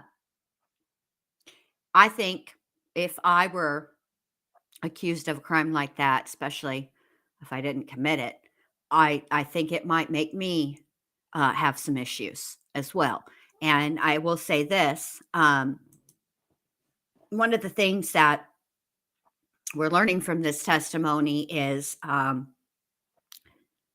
not everything is as it we initially thought it was between Megan and Hunter and how this all came to be. However, it is interesting to me that on December 2nd, or prior to December 2nd, when she came in and applied for that job, Megan told the people who were interviewing her that, yes, she had a baby, but that baby was with her father, Evelyn's father, and that she could work as many hours as they needed. And she did. It's interesting. I'll just draw it. I will draw it. All right.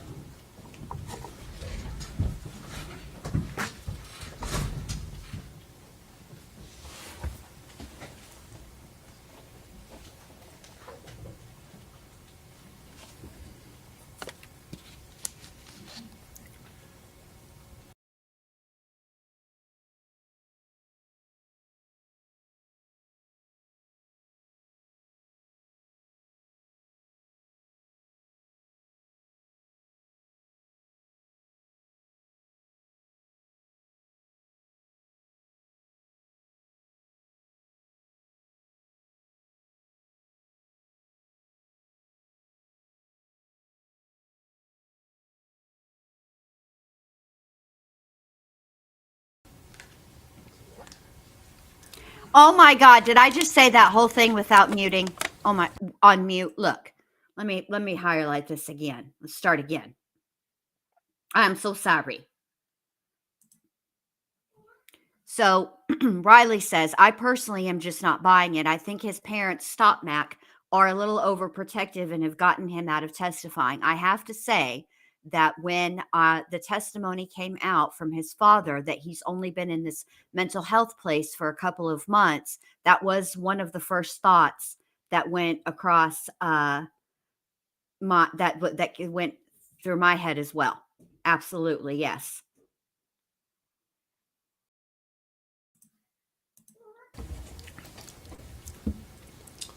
Thank you, Mr. Wood. If you would answer any questions Mr. Scott has for you. Oh, they don't have anything else. Wow.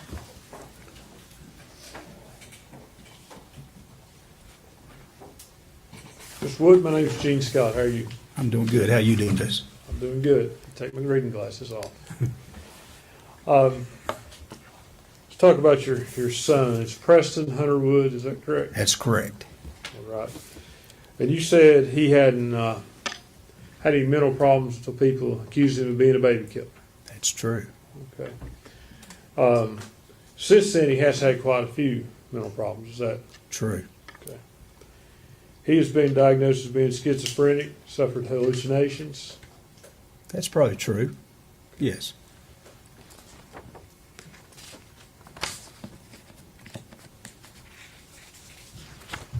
Has he been violent towards you or his mother? No. Never been violent towards his mother? Now, as far as I know, we're divorced. Okay. Okay, so I'm not there. And you say that if he were brought into this courtroom, he wouldn't be in his right mind to testify. That's very true. Could you describe his state to us a little bit more? Well, he talks about things you sometimes you don't really know what he's talking about.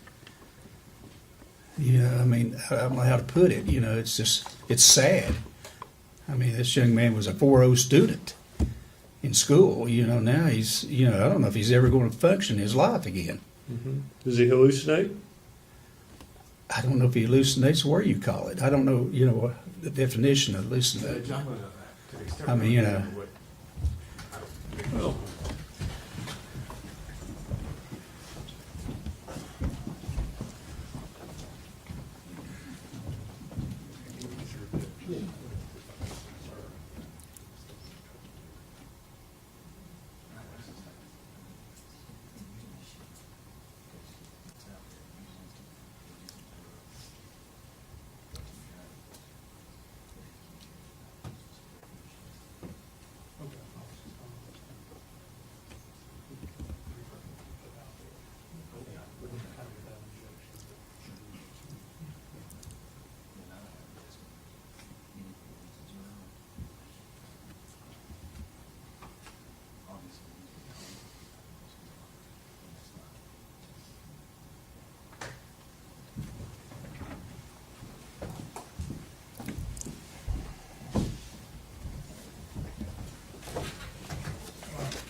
what do you observe when you visit your son?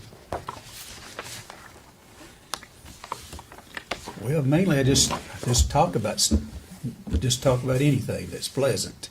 I understand. Yeah. Is he able to talk with you about things that make sense, or does it not make sense to you? The things he talks about with you, does it make sense always? No. Has he talked about Evelyn Boswell? No.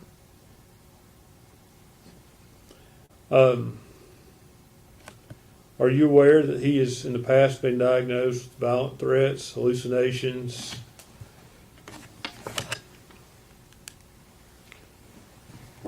and delusions?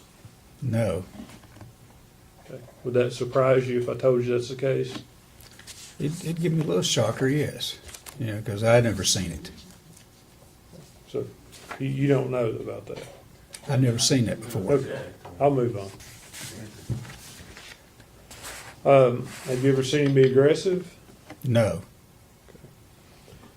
Is there any security measures about, as far as when you visit with him, that requires him to be restrained or anything? No. Okay.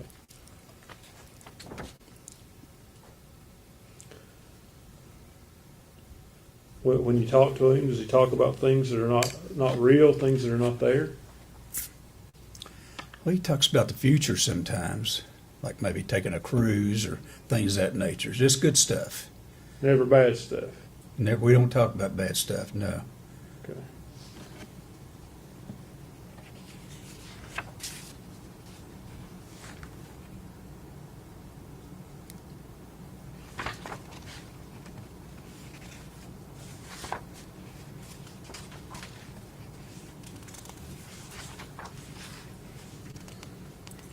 We'll talk about what he just testified to in a second, okay? I promise. I'm just going to wait for the defense Oh, man, attorney okay. to get his poop in a group, as it were.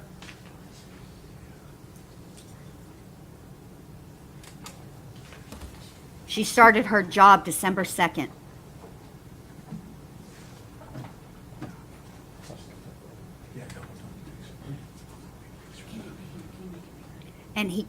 And I don't think that he can, I don't know. Let me just think about this. Has Hunter ever discussed anyone stealing his thoughts with you?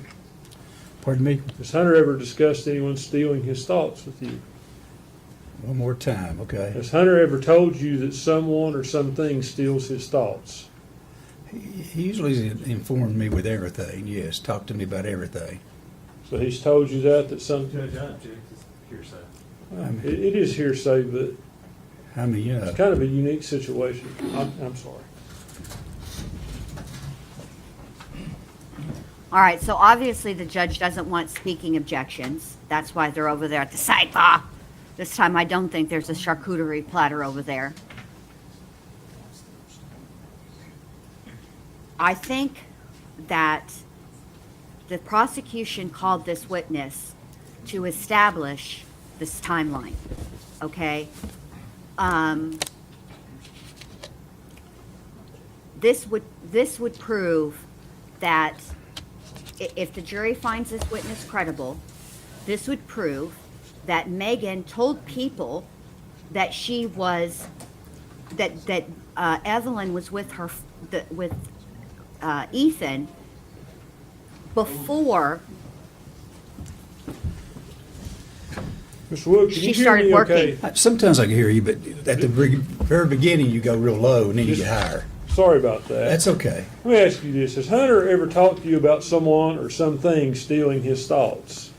Stealing his thoughts? Yeah. Being able to read his mind? No, he's never done that to me. Are you aware of him ever talking to you about aluminum foil preventing that? He's said some stuff off the wall stuff, you know. I will say that. So that wouldn't surprise you? It probably wouldn't surprise me, no.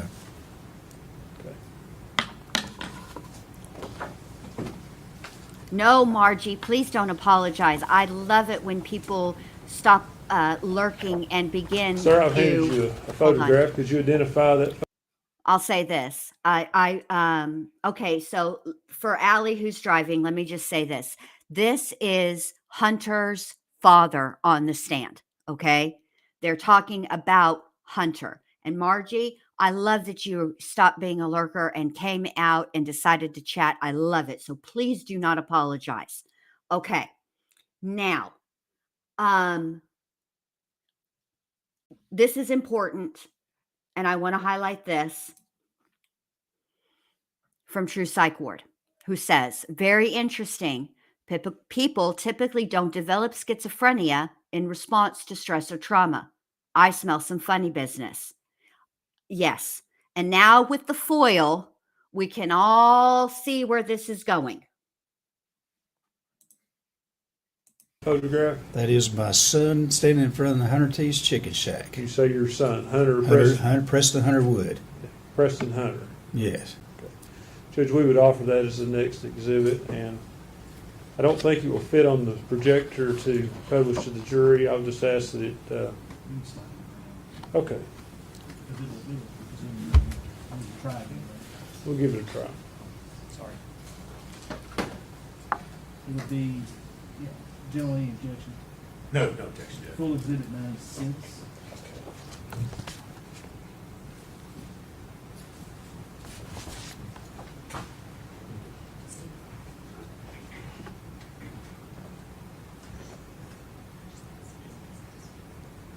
And that's the picture we're showing the jury. That's what you just identified, sir. Yes.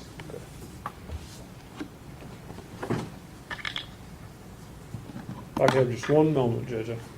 Yes, and to clarify, Mr. Wood has testified that he was the only owner of the chicken shack. Hunter did not own the chicken shack. He was an employee.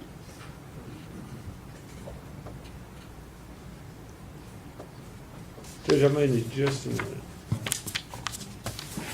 And while I agree with what True Psych Ward said about, developing schizophrenia as a response to trauma or stress, obviously that's not a thing. But what I will say is that the father is not in a position to diagnose or really speak on his diagnosis if he has in fact been diagnosed Sir, as answer this only if schizophrenic. you're aware. Are you Okay. aware of anything in his medical history about his thoughts about people or things stealing his thoughts? I'm not aware of that. Okay, so you're not aware that it's there. No.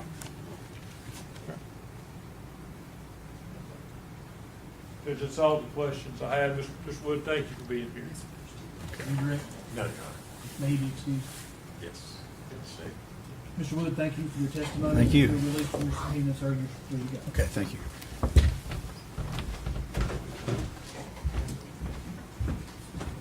Judge, may we approach for a second? Okay. I think what Dr. B is talking about, her chat, her comment is in response to the question being asked, how long and when did he go into the hospital? And the answer was, well, after he was called a baby killer, as if, so what Dr. B is clarifying is that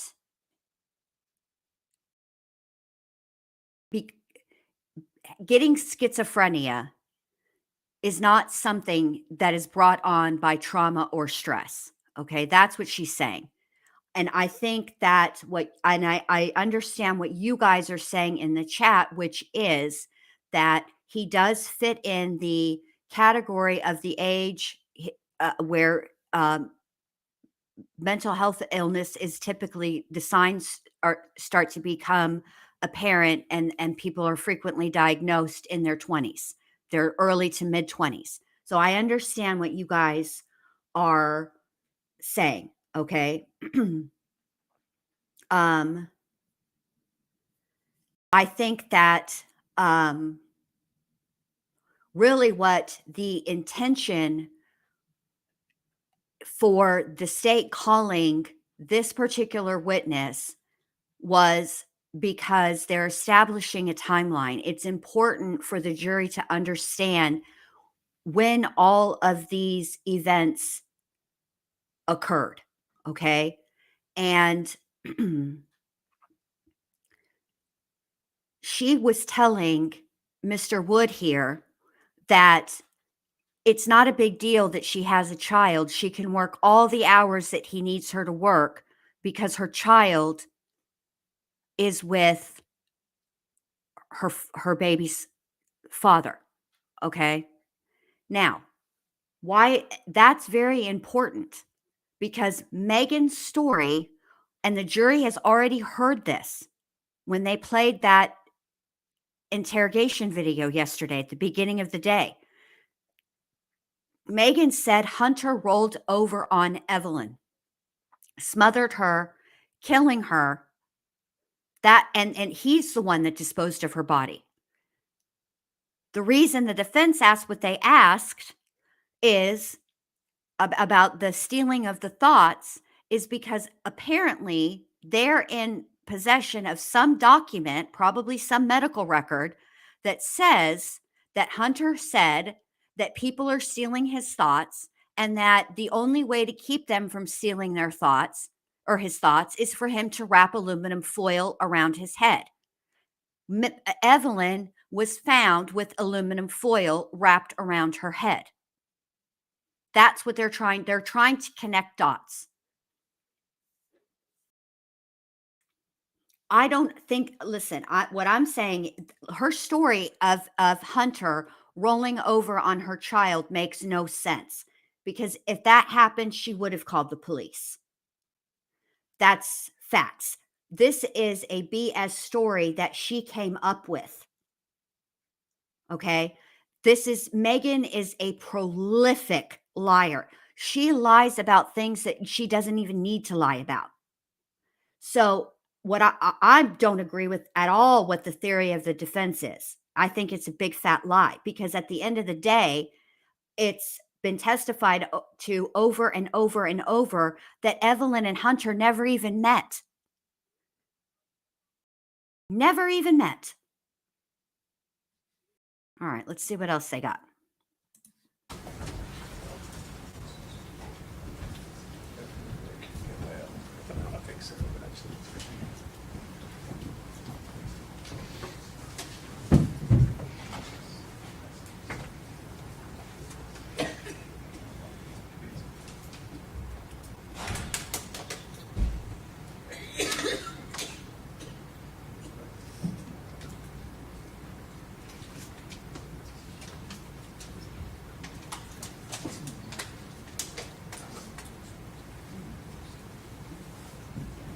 And of course, it's advantageous to the defense to bring up not only the aluminum foil with the thought stealing, but it's advantageous to also bring up any type of. Hold on a second. Everyone, please stand. It's also advantageous for the defense to bring up anything that was ever reported about any violent thoughts or violent behaviors that Hunter had, because the defense clearly intends to present Hunter as an alternate suspect, leading me to believe that maybe they do actually intend to present a case. They just wanted to make sure that they had jurors on the panel who understood that they are not required to put on a defense. Now, I don't know what's going on now, but the jury's gotten kicked out again. We've only had one dadgum witness. We're going to be here for 77 years. Also, let me scroll back down so I can thank everyone. Thank you, Neat, for gifting a membership. If you're the one that got the membership to, it was Boho Hobo. Boho Hobo, welcome to being a member. Be sure to thank Neat Noodle for your gifted membership. Am I getting it right, Dr. B? I love it when Dr. B tells me I'm right. Makes me feel so smart. 10-minute recess. Jeez. Are you kidding me? What the F, bruh? I feel like I'm really yelling. I'm sorry, you guys. Let me, okay. HIPAA. How does HIPAA not apply? Because HIPAA, which is the Health Information Portability and Accountability Act, only applies to people who handle health records, doctors, nurses, hospital staff, medical record staff, insurance companies. That's it. That's all. Those are the only people who are bound by HIPAA. Okay? So let's say, for example, I tell Allie that I have been diagnosed with gout, okay? And Allie goes live and she says, hey, y'all, Jin Lou's been diagnosed with gout. Not a HIPAA violation. Allie is not in the medical field in any capacity. She's not a doctor. She's not a nurse. She doesn't handle medical records. None of that. So that is not a HIPAA violation. That's why. That's how it works. HIPAA only applies to those who work and would be privy to that type of information. Now, let's say I went to the doctor and got diagnosed with gout, and Allie happened to be working in the doctor's office. Let's say she was in the front desk, okay? And then she went on her live and told everybody, hey, y'all, guess what? Jin Lou's been diagnosed with gout. That would be a HIPAA violation. And for the record, let me just state that Allie would never, even if I told her that I had been diagnosed with gout, she would never tell y'all that I had been diagnosed with gout, whether she worked in the medical field or not. That's not who Allie is. And I was going to use Dr. B as an example, but Dr. B would be somebody who would be bound by HIPAA. So using her as an example would not work. That is, and I don't even know why I picked gout. And I'm really proud of myself because for the longest time I referred to gout as the gout for the longest time. Kind of like I say the YouTubes, the Walmart, the Floridas, like that.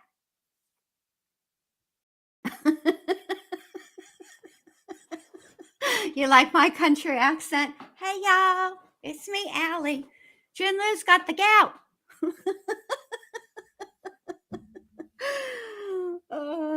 Okay, I think we might be behind. Let's skip forward.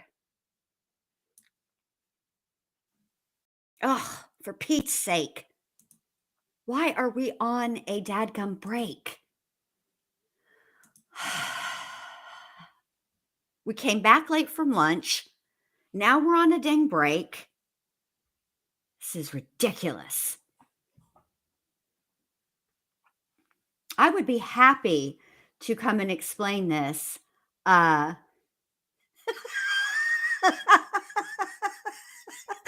my God, okay. Talked you into Crocs. Now you got gout. I'm starting to put all this together. I don't have the gout. I don't even know how you get the gout. She did talk me into Crocs, though. She did. She really did talk me into the Crocs.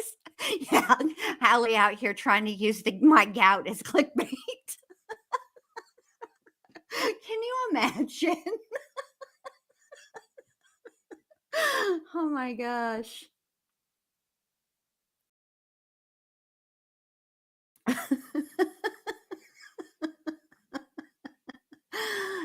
I think what I'm going to do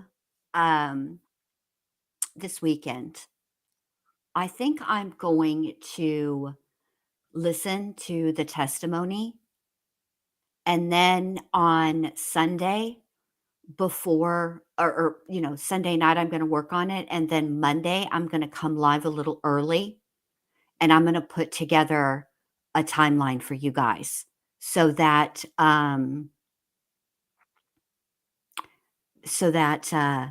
we have a clearer picture.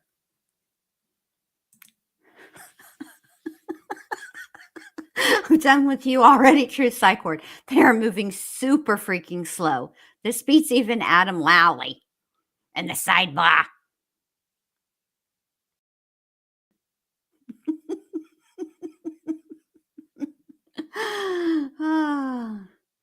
How do you get high uric acid levels is what I want to know.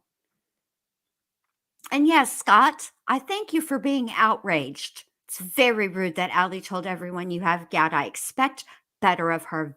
Very disappointed. Me too. How dare she? Oh, this is a good point. Where's Nurse Kristen's comment? Right here.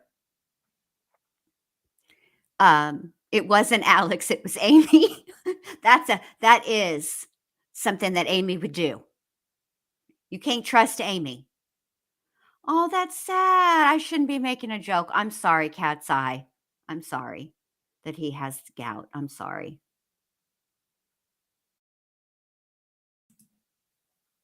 Oh, you're right, Wendy.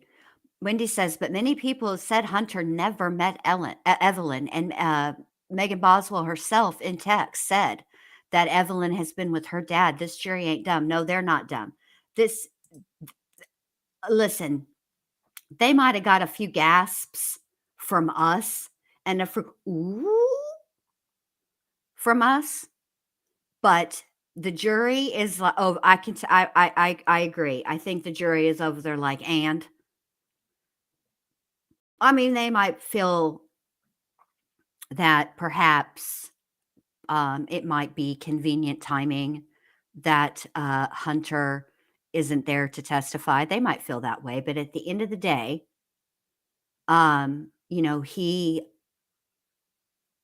he's not the one on trial. Megan is. And now it's sort of clicking with me why the defense decided to throw Tommy Boswell slightly under the bus. Like, they didn't throw him completely under the bus, but they did at least, like, at least his pinky toe was under that bus. Are we going to begin without? What? That's fine. Yes, I think we can. He's assisting me so we can get started. That's what I thought. Yeah. All right. The jury's ready. We're going to bring them. You want to go ahead and have your next witness ahead?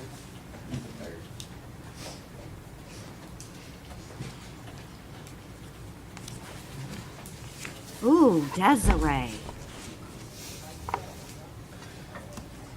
Oh, I would actually, Bendy, call me Sadie. Everyone stand, please. You all have seen a picture of my foot.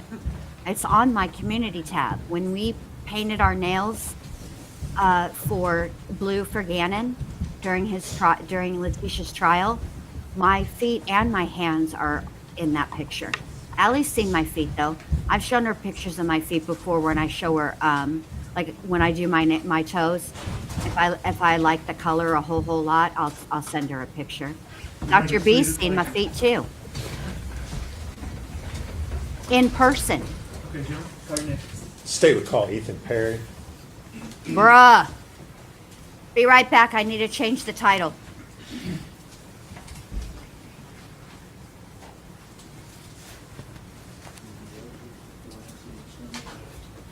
Stand to be sworn. Speak in the mic. Proceed. Raise your hand, sir. State your name. Ethan Perry. You solemnly swear from testimony you're about to give be the truth, the whole truth, and nothing but the truth. Yes, sir. Have a seat with you.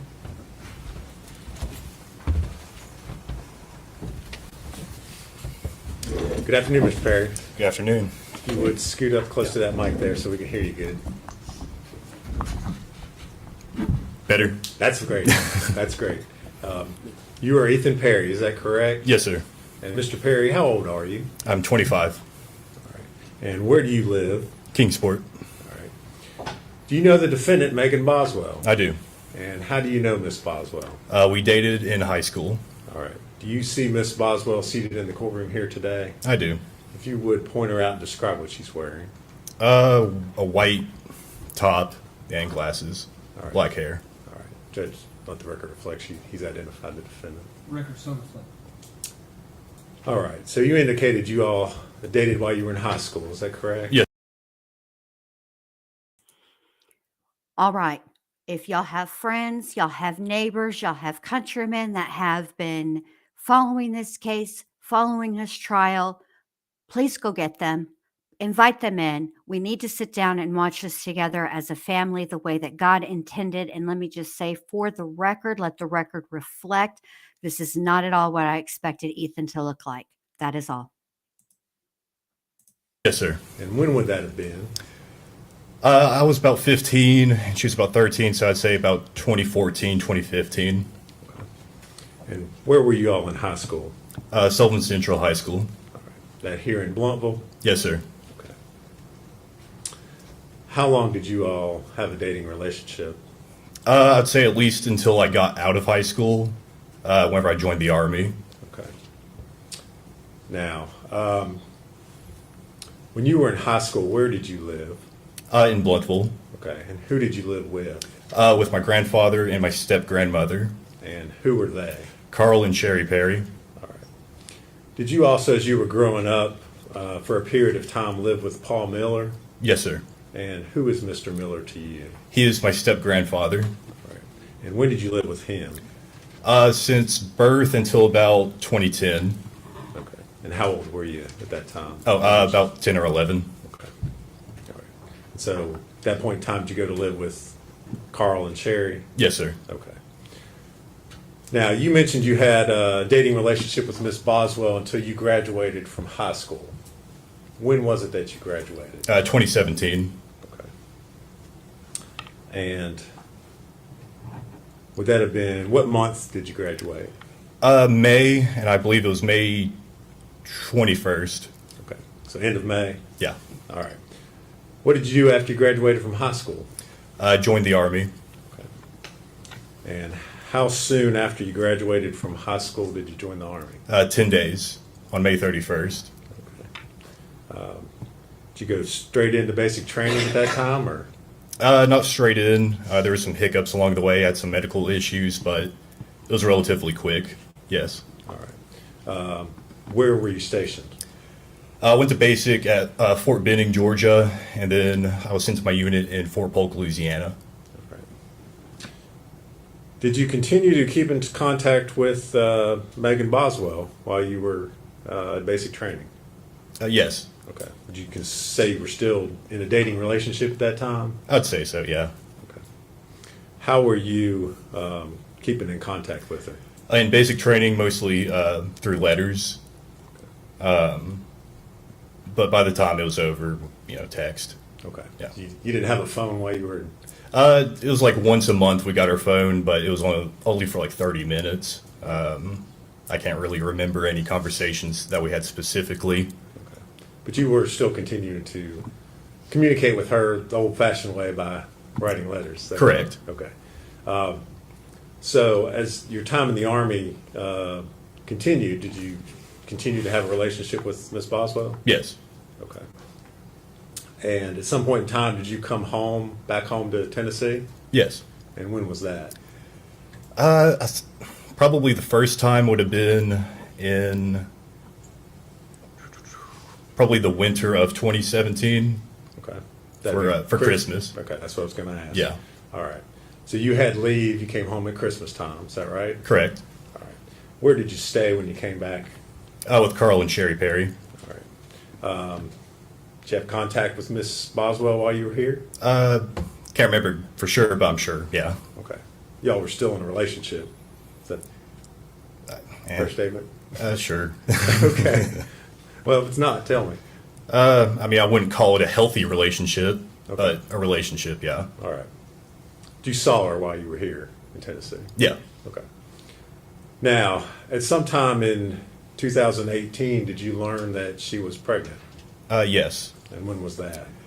I would have probably around March or April. Okay. Did the two of you have any discussion about who the father of the child was? Yes. Okay. And what was that discussion? Well, it was more of whenever she announced that she was pregnant, it seemed pretty delayed, It seems like she would have known sooner. Well, the time that I was in. But, yeah. Okay. Well, let me ask it this way. Was there discussion made about the fact that you were the father of the child? There was, yeah. Okay. And did you assume that you were the father of the child? Initially, yeah. I just rolled with it. But, the blinders were taken off pretty quickly after that. Okay. Yeah. You had some doubts? Yes. Okay. Now, in November 2018, she had her child, Evelyn, correct? Correct. Okay. Where were you stationed at the time that Evelyn was born? Fort Polk, Louisiana. Okay. Were you still in contact with Megan during this whole time? Yeah. Okay. Now, at some point in time, did you leave your assignment there at Fort Polk? When? What year? What time? After, this would have been November 2018. Not in November, no. Okay. Sometime later on? For Christmas in like December, yes. Okay. Where were you assigned at that point? Where'd you go? Fort Polk still. Okay. So you came back home? Yes. Okay. Did you see Megan and Evelyn at that time, or? I did not. Okay. Is there a reason why you didn't see her then? Mostly just over the legitimacy and, still trying to figure that out. It was just really embarrassing, I guess, to All right. argue over it. Not having a good relationship at that time? That too, yeah. Okay. So you leave after Christmas, you go back to the Army? Correct. Okay. Still in Louisiana? Yes. Okay. At some point in time during 2019, were you reassigned, or was your unit sent somewhere else? We were sent to El Paso, Texas to assist Border Patrol doing surveillance on the border. Okay. We would work from El Paso to the Santa Monica station in New Mexico. All right. Do you remember when in 2019 that would have been?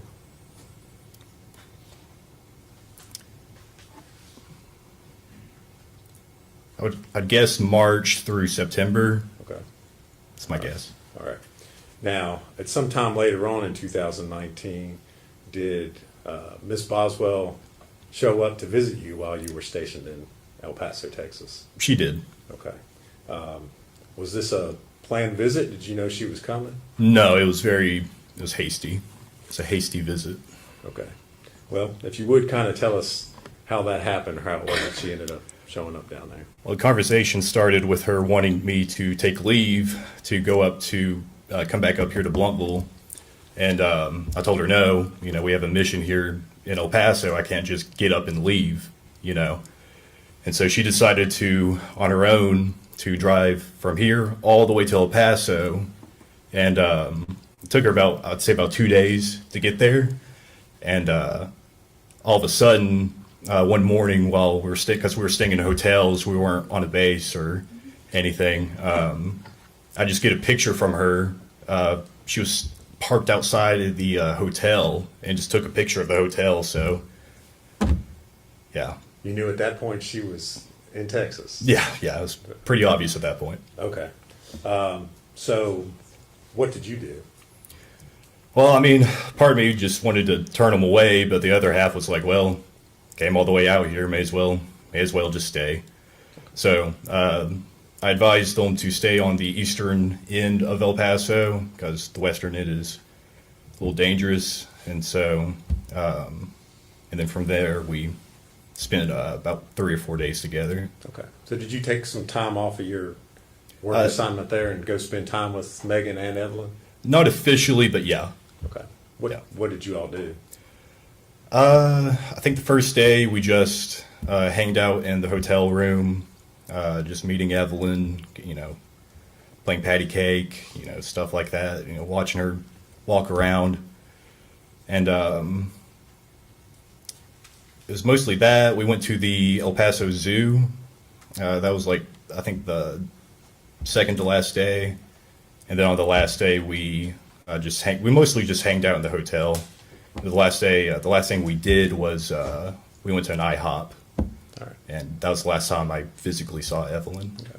And this is the first time that you've met Evelyn, yes, is that correct? That's correct, yeah. Okay. She's not quite a year old at this point in time?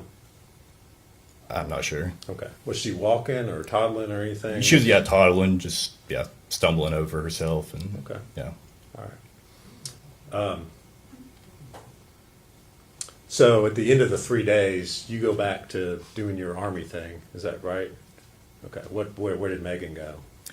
I believe she came back here to Bluntville. All right. Did you, after she left, did you continue to communicate with her? Yeah. All right. How were you all communicating during this time? Primarily through Facebook Messenger. All right. What sorts of things were you all talking about, or would you talk about? Mostly just arguing. Okay. All right. Yeah. Would she tell you things about Evelyn? Yeah. Did she ever ask you for money or assistance to help out in taking care of Evelyn? She did on at least one occasion. Okay. Did you ever send any money or assistance or anything? I sent a little bit. It wasn't much. I would say no more than $100. Okay.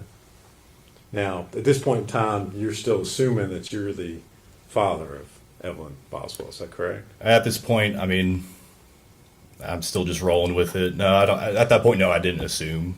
Okay. I had my doubts, definitely, at that point. All right. But you're still, I guess, interested or invested in what's going on with Evelyn. Yes. Is that your statement? Okay. Now, at some point in time at the end of 2019, did you come back to Tennessee? Yes. And when was that? For Christmas. Okay. Do you remember what date specifically you might have come back? Usually leave was about 2 weeks, and I think I was here until about New Year's or on New Year's. So I'd say, 15th to the 30th. Okay. And where did you stay when you came back to Tennessee? At Carl and Sherry Perry's. All right. Did you see Evelyn while you were here? No. Did you ask to see Evelyn while you were here? Yes. And And what were you told? Well, I was told that she had the flu because we were planning to go over to Paul Miller's for Christmas. And it made sense because that's whenever COVID started making its rounds around the country.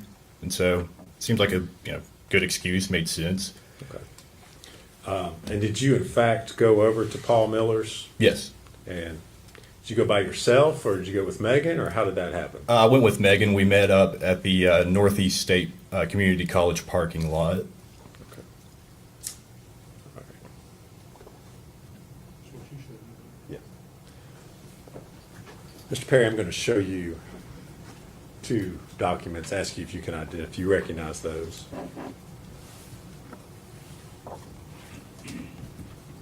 Yeah.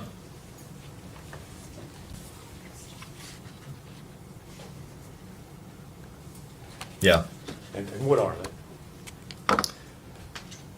You want me to read it? No. I just want you to tell me what they are, just generally. It was trying to coordinate to get to Paul's. Okay. Are those the text messages that you had with Ms. Boswell on December the 23rd, 2019? Yeah. Okay. And is that a true and accurate representation of the conversation that you had with her? Yes. All right. Judge, I'd move to make that exhibit 97. Objection. No objection. Be full exhibit 97.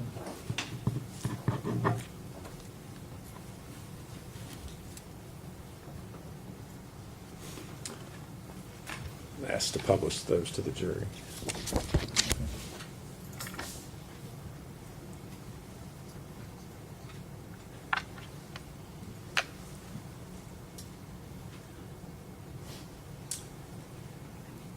All right, Mr. Perry, so you are having a conversation with Ms. Boswell. You say your phone's messed up, I'm at Verizon.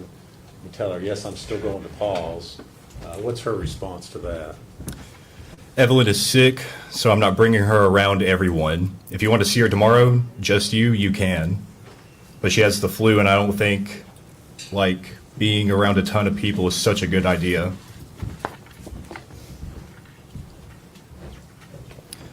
I took her to the doctor. They gave her some medicine. And then you say, okay, sounds good. My grandpa and would like to see her soon, though. Sherry's about to go into hospice soon. She stopped taking her chemo just whenever Evelyn feels better. You ask, is she okay? What's her response? Okay. Yeah, she's fine.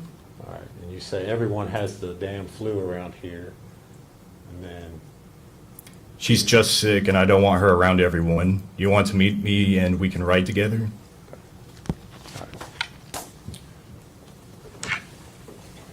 And did you all, in fact, meet up and go over to Paul Miller's? Yes. All right.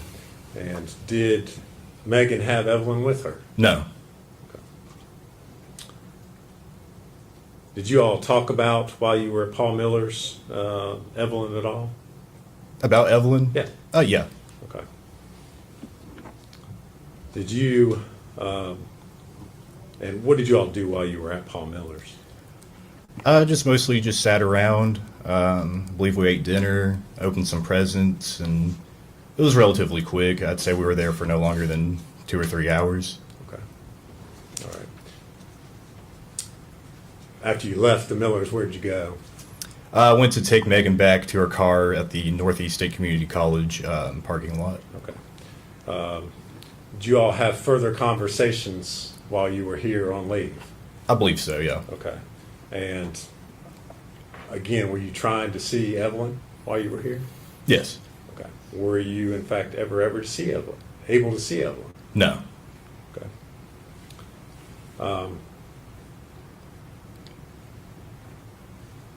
Did you see Megan again while you were home? Yes. Okay. And when was that? Can't remember the exact date, but it was after Paul Miller's. Sherry and the conversation was relatively short. I just gave her the gifts, and she told me that she was going to go to, I believe it was Pigeon Forge with Hunter Wood. Okay. Was Evelyn with her when she came to pick up those items? No. Okay. Did she say where Evelyn was? Chances are she said, I don't know for sure. Well, if you don't know or remember, that's fine. Yeah. Okay. How long was she there picking up those items? Like 10 minutes. All right. So, did you have further communication or conversation with Megan Boswell while you were home? After that, it seemed like the conversation pretty much ended altogether. Okay. Were you all still communicating by text and Facebook? Yeah. Okay.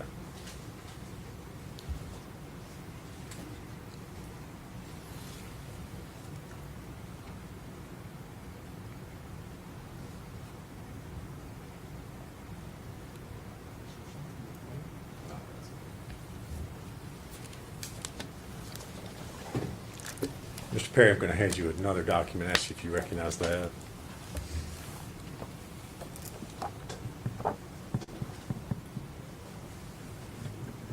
I recognize it, yeah.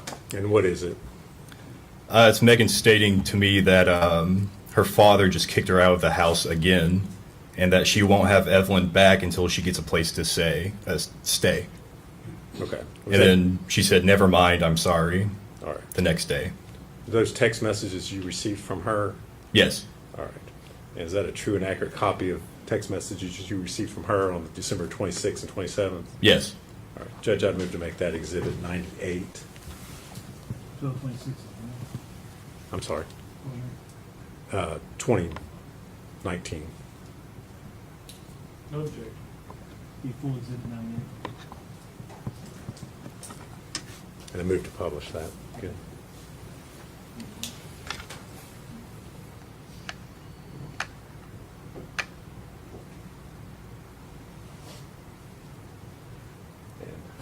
Mr. Perry, she sent those messages to you. You did not respond to them. Would that be correct? Correct. Okay. Is that somewhat normal for you sometimes? Yeah. Okay.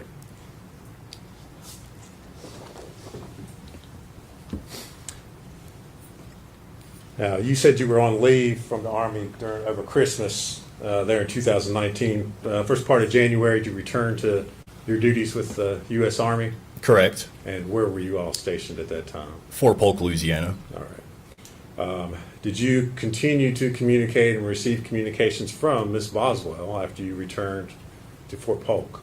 It was pretty rare, but yes. Okay. And specifically, do you remember getting a message from Miss Rachel Owens? Yes. And without telling us what she said, did you, as a result of what you were told, communicate with Miss Boswell? Yes. Okay.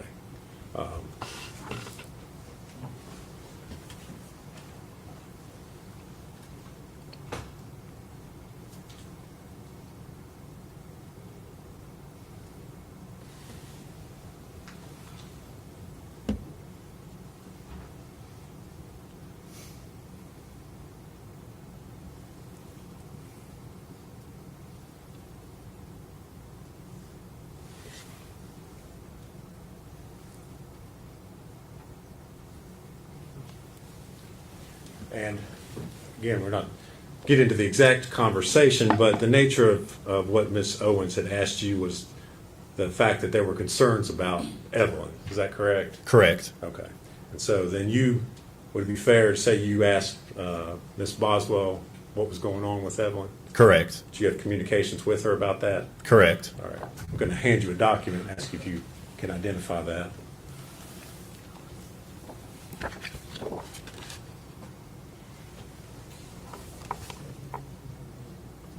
Yeah, I recognize it. And what is it, sir? It's her stating that just to ignore. Hold on. Oh, Don't read it sorry, yet. No, sorry. you're fine. Just is that, and I'll lead you a little bit. Is that the text conversation that you sent Ms. Boswell after you had had the communications with Ms. Owens? Yes, this is her response. Okay. Yes. And is that a true and accurate depiction of the messages that you sent her? Correct. All right. Judge, I move to make that exhibit 99. No objection. Full exhibit 99. And I believe the date on that's January 19th, 2020.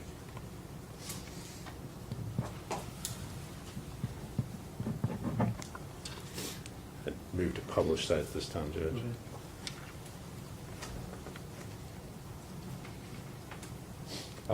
So you've messaged Ms. Boswell about the fact that you have concerns, Ms. Owens has expressed concerns about Evelyn, and her response is, just ignore her. I've not talked to anyone in my family in weeks. Literally, I've cut all ties with them. That's why she's not seen her. She and Dad cussed me out. Dad took me car from me in the middle of work and left me in a bind and shit. Fuck them. They aren't my fucking family. They never were to begin with. That's all she said. Okay.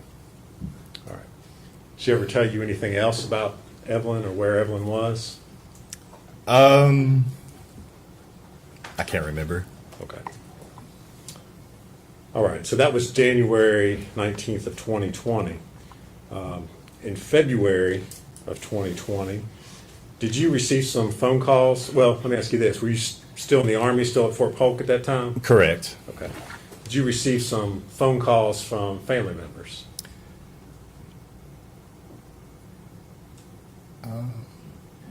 I can't remember. Okay. Did you receive some phone calls by the Department of Children's Services here in Tennessee? Yes. That surprised you? Yes. Okay. I did. All right. And without saying what they said, why were they contacting you? For the whereabouts of Evelyn. All right. Did that surprise you? Yes. And why was that? Because, well, I didn't have Evelyn, and that's what they were asking. If I had her, or if I seen her, or the last place that, where do I think where she would be, stuff like that. All right. Were you then contacted by investigators with the U.S. Army? Yes, I was contacted by the Central Investigation Division, Okay. CID. And kind of tell us what happened with all that. Well, initially, I got my officer of my.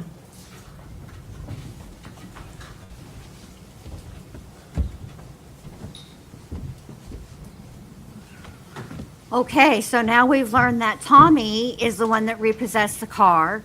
And Mr. Tommy Boswell, I know you're not going to hear this now because you're not supposed to be listening to the testimony or watching any of the streams. So, but I'd like to say I'm sorry. Because the way that Mr. Wood explained it, it didn't say, it said something hinky, sounded like some hinky was up, and I apologize. I would have repoed her car too. She sucks.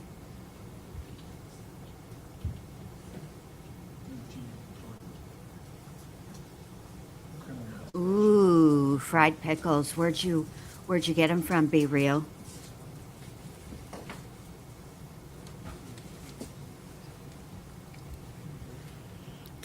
Today I'm craving tamales.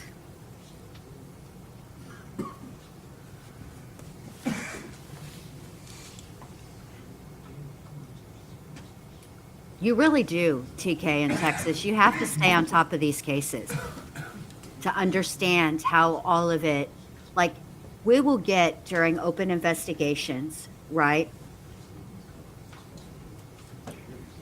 Allegedly, you're right, Sarah. It is alleged. We don't know exactly what the circumstances of the repo were, but now Ethan has testified that it was her dad that took away her car. All right. Mr. Perry. Mr. Perry, if you would go ahead, you're in the middle of telling us what happened as far as your investigation there by the Army. So initially, I got contacted by my NCO in my company, and he told me that. Well, don't tell him what they said. Okay. Just tell us what happened to you as a result of. Okay. Now he's giving me Jason vibes from Ezra McCandless's trial. 10-4, my company. Bruh. All right, here we go. I was contacted by CID. They wanted to set an appointment for after lunch, and so I went back to my barracks room, to get ready. I still had no clue what was going on until I got the call by DCS, and which they were asking about the whereabouts of Evelyn, and so, which I gave the response. I don't know, all that. Were you interviewed by interrogators there? Yes. For hours? Yes. Okay. Did you cooperate with them fully? Yes. Did you allow them to search your cell phone? Yeah, search my cell phone, take DNA, search my barracks, and search my car. Okay. So investigators searched the barracks looking for Evelyn Correct. in Fort Polk, Louisiana. Correct. Okay. Was Evelyn there with you at your Army base there in Louisiana? No. Has she ever been there? No. With you? No. Okay. Did you cooperate fully with law enforcement in providing consent to search, provide DNA, anything else that was needed? Absolutely. Everything that I could. Okay. The only time you Megan Boswell, did you tell these people that his Mima was at the base with him? Lord. Oh, Megan. you ever saw, well, when was the only time you ever saw Evelyn? Was in El Paso. Okay. That one time when Megan showed up? Yeah, just out of the blue. All right. Did you cooperate with law enforcement in determining the paternity of Evelyn Boswell? Yes. All right. Were you the biological father? No. Okay. All right. So the one and only time you see Evelyn is in 2019 before you came home for Christmas. Is that right? Correct. Okay.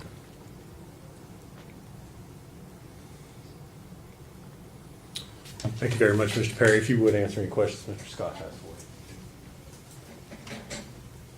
Mr. Perry, my name's Gene Scott. How are you today? Doing good. How are you doing? Good, thank you. I have just a few questions for you. How many times did you actually see Evelyn?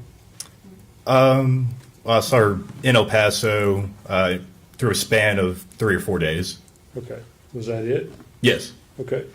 And you said Megan just showed up at your hotel while you were staying there with the Army? Correct. Sent you a picture? Yes. You had told her where you were staying? Correct. Okay, so that's how she would know to find you there. Right. And what did you all do over those 3 days you spent there? Well, first of all, you already testified that. He said that they hung out in the bedroom. I'm sorry. What he said was they hanged out in the motel room and they went to the zoo. So were you not listening? But I completely forgot my other point because he said that question. He asked that question. And now I don't remember what I was going to say before that. Majority of the time was spent in the motel or hotel, whichever it was. And then we went out to eat. I think we just went out to pick up food. We went to the zoo. I remember what I was going to say. Okay. Dr. B knows where I live. All right. If Dr. B just showed up one day on my doorstep, that's something different. Now, if I said, Dr. B, come visit me, I miss your face, which I say to her frequently. And she showed up, that would be something different. So Mr. Defense Attorney Man, Mr. Scott, please don't equate him telling Megan Boswell where he was to an invitation. Okay. Clearly, like, they're not the same thing. Me letting you know where my location is not an invitation to come to my location. Okay. And we went to IHOP. Did Evelyn appear healthy to you? Yeah. No signs of abuse or neglect? I wouldn't say abuse. I mean, I saw like a small bruise on her arm or her leg, but she was starting to learning to walk, so I just assumed that's what that was. Likely a child fall down before you walk. Right. Kind of thing. Yeah. Megan engaged with her? I mean, did she talk to her, appear to love her to you? Repeat that? Did she appear to love the child, Evelyn? If you know. I don't know. Okay. Was she normal? She clean when she brought her there? Yes, yeah. Okay. No issues with that? No. No neglect issues that you saw? No. Okay. That's all the questions I have for you. Thank you. You Rick? No, Your Honor. See, where you go. Yes, sir. Yes, sir. Mr. Perry, thank you for your testimony today. You're released from your subpoena, sir. You're free to go. Thank you, sir.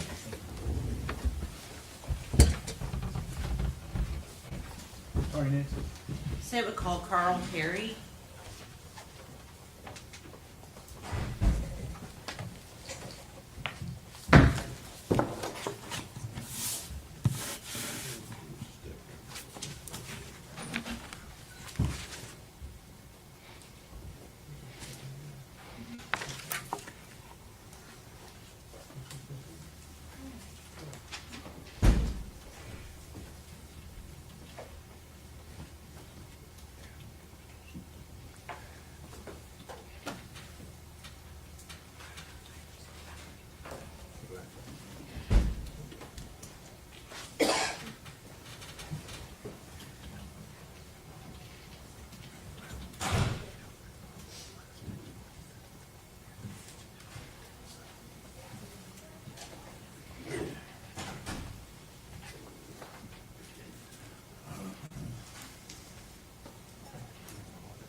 Raise your right hand, sir. State your name.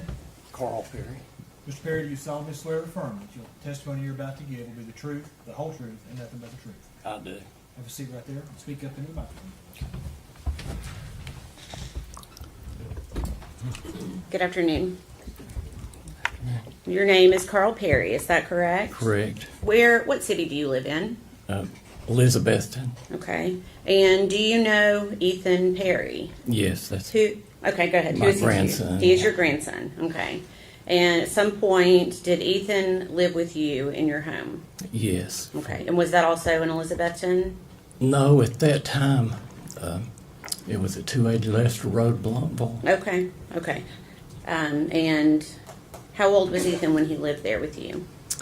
I see. He came to us in about the 8th or 9th grade, and he lived there until,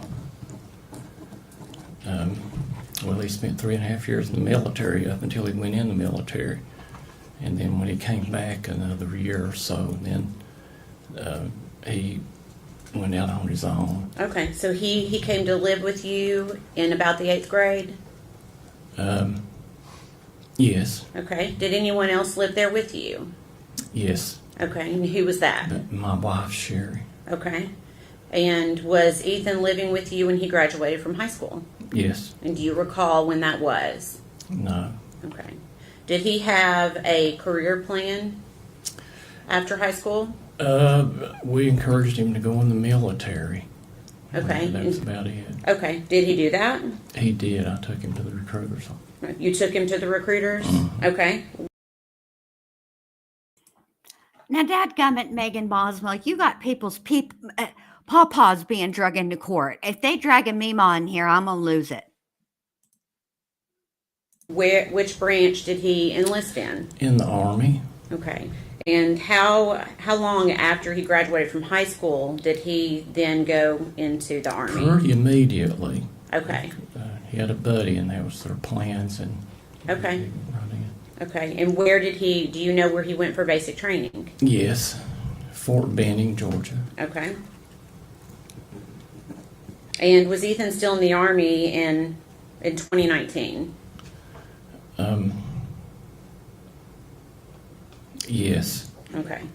Do you know where he was stationed at that time? yes. Where was he stationed? Fort Polk, Louisiana. Okay. And do you know what type of housing he was in there? I don't. I know he stayed in the barracks with the rest of the guys. That's about all. Okay. Did Ethan come to visit during the holidays that year of 2019? 2019. The Christmas holidays? Yes, Christmas. Okay. It seems like they come in. Okay. And do you remember how long he got on leave from the Army to stay? I don't. It seemed like it might have been a week or 10 days or something. I don't know. You think maybe 1 week to 10 days? I'm not sure if it's Okay. that long or not. Okay, that's okay. And then after his leave, then did he go back to Louisiana? Mm-hmm. Okay. While on leave, where did he stay? He had a buddy that went in with, and I think they'd planned their leaves together. Mm-hmm. And I think he might have stayed a day or two with his buddy. Okay. And I can't. And then the rest with us a few days. Okay. So a day or two with a friend, and the rest of the time Yeah. with you at your house. Mm-hmm. And Sherry was there at that time as well. Mhm. Is that right? So would he have been there on Christmas Eve? I couldn't. I don't remember specifically. And that's okay. Do you remember celebrating the holiday of Christmas itself with him? I don't. Okay, and that's okay if you don't. A lot of time has passed. I think that usually we had a few people in, but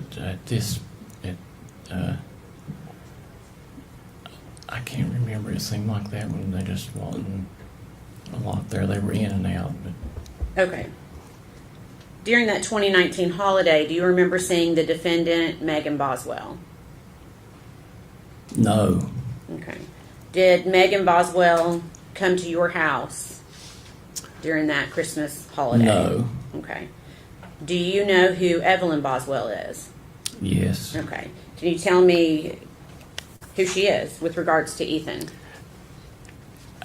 During that time, I think that there was a conflict. They weren't sure, but I know that the only time Megan Boswell was on our property was in high school, Okay. way before that. But I know that Ethan had spoken to my wife Sherry about Megan Boswell Okay. and Evelyn. Okay, let me stop you there for just a second. Okay, we can't talk about what somebody else has said, okay? But essentially, to help you out, it was alleged that maybe Evelyn was Ethan's child. Is that right? Right. Okay. And I remember telling him to get a DNA. Okay.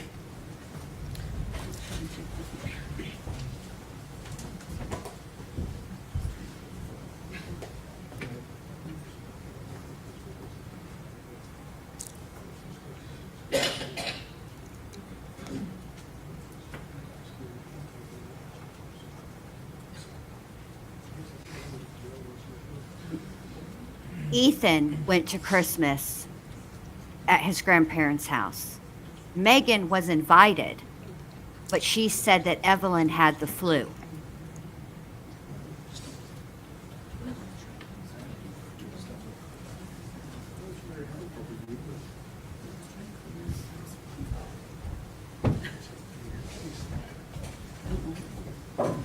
Okay. Go ahead, Jim. Okay. And did you know that Evelyn was Megan's daughter? Yes. Okay. Did Evelyn ever visit your house? No. Did Evelyn ever visit your house in the holidays of 2019? Never. I was going to say I never seen Evelyn. Okay. Did you ever babysit Evelyn? Absolutely not. Did Evelyn ever spend the night at your house? Absolutely not. Did your wife Sherry, to your knowledge, ever babysit Evelyn? Never. Okay. She'd never seen Okay. Evelyn. Have you ever met Evelyn? No. Okay. Never. Okay. We if I Okay. we watch the news at night, and that's how we learn to love this. Okay, I'm sorry. child. Yeah. So you'll just yes, just try to answer the question I asked you. Okay. I'm sorry. I know, and I know this is new for you. Okay. Were you there? Were you present the day that Ethan left to go back to Louisiana? No. Okay. And do you remember when you first learned that Evelyn Boswell had been reported as a missing child? Yes. And how did you find this out? About watching the news. Okay. Did anybody ever come to your home? Yes. Okay. Who came to your home? After this allegation was made. Well, no. Who came when you learned Evelyn was missing? Did anybody come to your home? No. Okay. No one ever came to ask you any questions about No, Evelyn? not until this allegation was made. Okay. What happened then? Who came to your home? Just reporters from all over Okay. would come in. Okay.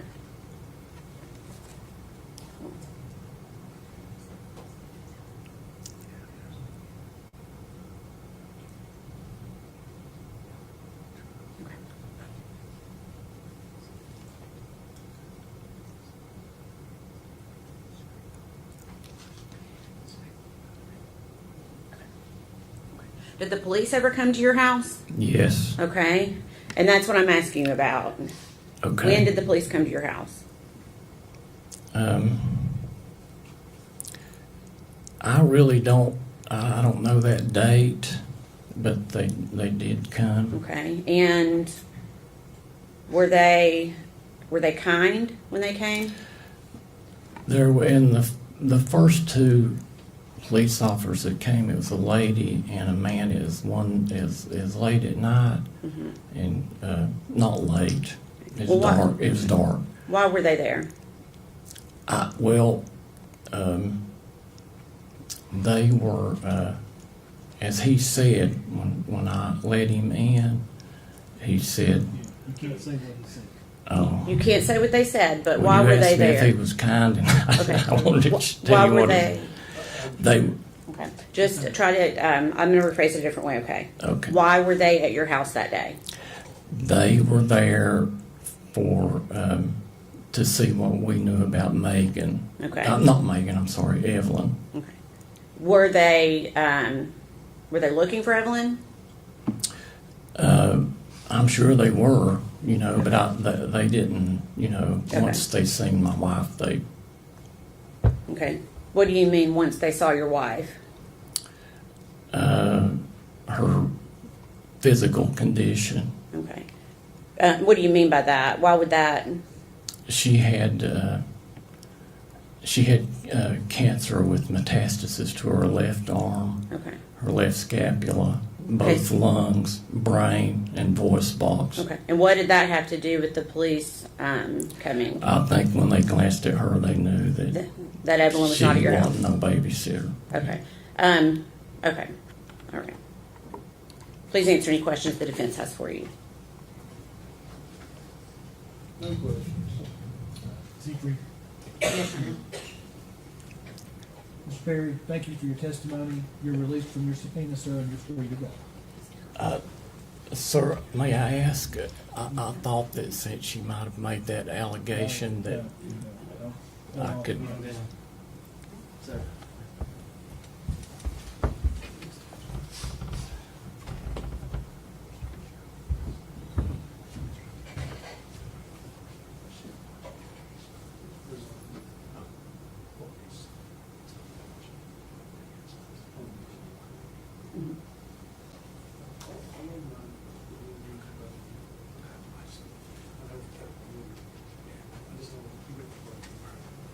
Pardon me? We approached the judge. Sorry.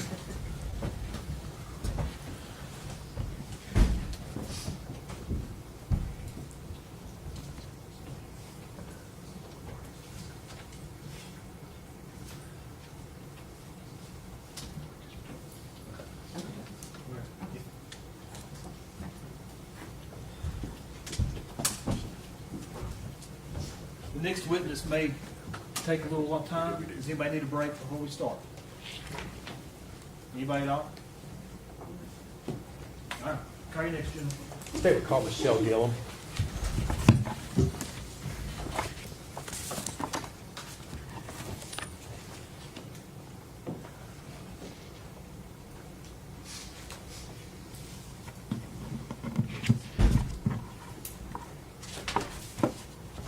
While they're getting her, I'll see y'all up here.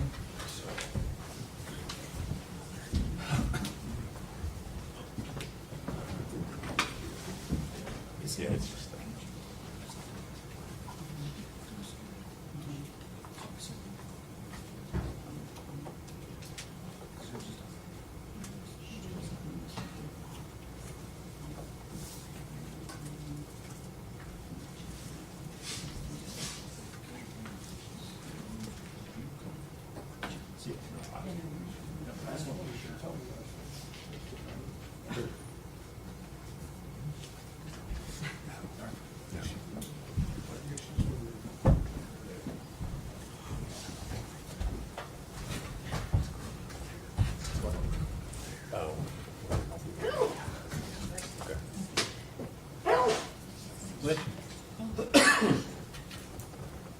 Judge, are we still connected to the? Should be. Well, I don't want it to be. Is I guess what I'm. So we're gonna try to cue it on ours without showing. Not now. Okay, thank you.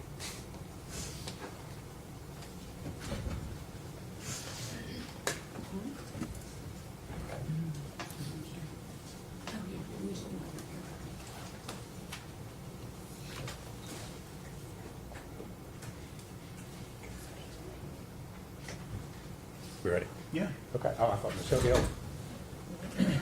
thought I called.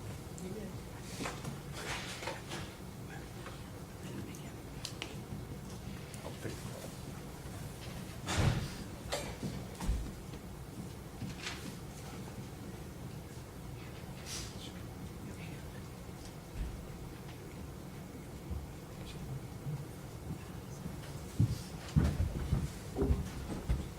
Raise your hand, state your name. Michelle Gillum. You solemnly swear affirm the testimony you're about to give will be the truth, the whole truth, and nothing but the truth. I do.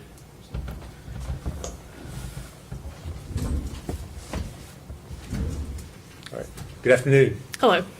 If you would state your name for the record, please. Michelle Gillum, And where are you employed? the Sullivan County Sheriff's Office. All right. And what is your current assignment there at the sheriff's office? I am a lieutenant over internal affairs. All right. Lieutenant Gillum, back in February of 2020, what was your assignment at the sheriff's office? I was a detective in our criminal investigations division. All right. And within the criminal investigations division, did you have a particular set of crimes that you worked or investigated? I did. During my 7 years in the detective division, I worked the child abuse and child sex abuse crimes. All right. And so on February the 18th of 2020, a report came into the sheriff's office regarding a missing child by the name of Evelyn Boswell. Were you aware of that call? I was. All right. And were you in the office at the time that call came in? Yes. Okay. If you would kind of tell us what you did as an investigator on that particular day. On that day, another detective met response when the call come in, which means that they just went out to the residence to check on the child, to check her well-being, see if she needed any attention, anything like that. And then I met response actually in the office with Megan Boswell. Okay. And the detective that met response, would that have been Tracy Harraz? It was. Okay. And do you all work with the Department of Children's Services when these referrals first come in? Yeah, so when a DCS referral first comes in, the Department of Children's Service investigator is the one who initially gets it and then sends it to law enforcement. And we team up with them and we meet response together, which in that case was Jimmy Lewis and Tracy Harraz. They went to the residence of Megan Boswell to check on Evelyn. Okay. At some point in time, did Detective Harraz and Jimmy Lewis arrive at the sheriff's office? They did. After they went to Megan's residence, they came back to the sheriff's office with Megan for her to be interviewed, and then that's when I met up with her. Okay. Now, were you involved? Did you interview Megan initially? No. The initial interview was conducted by Jimmy Lewis and Tracy Harraz for a brief time before I got to the sheriff's office. All right. Then I took over. Okay. Did you discuss with them what was going on in the case? Did you before you went in to talk with Megan, did you all share information? Me and Megan, or me and you and Detective Harraz? We did briefly, and pretty much all that conversation looked like was that Evelyn is missing. Okay. So I guess when you went in to talk to Megan for the first time, what was your approach to interviewing her? What were you trying to? I didn't have much information, so I just started from the very beginning, as I would with any case, with the basic info of names, addresses, and things like that. All right. And this interview, where was it conducted? In our sheriff's office, the interview room. All right. And is your interview room, is that equipped with audio, video recording devices? It is. And was your interview, in fact, recorded over there? It is. Okay. Did you, as the interview went on, did you have doubts or question what Megan was telling you about Evelyn? Yes. During the interview, just some of the things she was saying, it just wasn't adding up or making sense. Okay. What was your concern, or what was your, I guess, the point of your investigation initially? What were you all trying to do? To figure out where Evelyn is. Okay. All right. This interview that you had of Miss Boswell, did you have an opportunity to review that interview and watch the recording before coming into court here today? All right. And the recording that you watched, was that a true and accurate copy of your interview that you had with the defendant? It is. All right. Judge, I would move to introduce that. I believe we are Exhibit 100. Objection? No, sir. The full exhibit 100.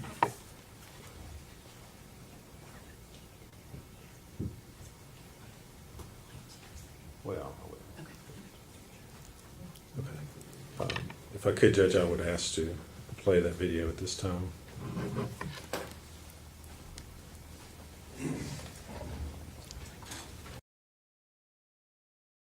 All right, now, y'all, let's get comfy. We're about to hear some things. TK, they did go into the house. Okay. So when the CPS worker was testifying yesterday, he testified that he was accompanied by 2 officers from the sheriff's department. She didn't go in the house, but 2 other officers did. So I'm imagining that we are going to hear from them as well. I would imagine this is going to completely piss us off. So let's just try to get through this together. All right, here we go.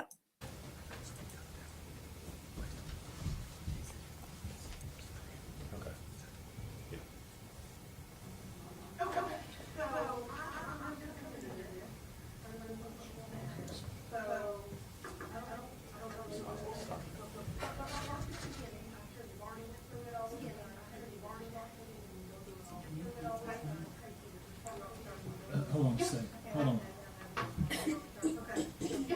Pause it.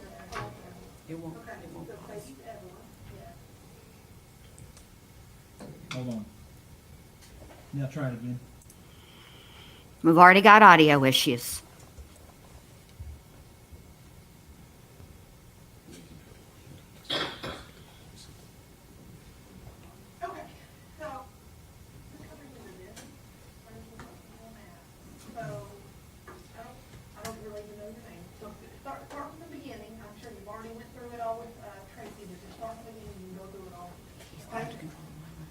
Can y'all hear? Yeah. Okay, well, I'm ready. Okay, so baby's Evelyn. Go ahead and pause it, so we can figure out the volume. She'll do 15 months about 3 days.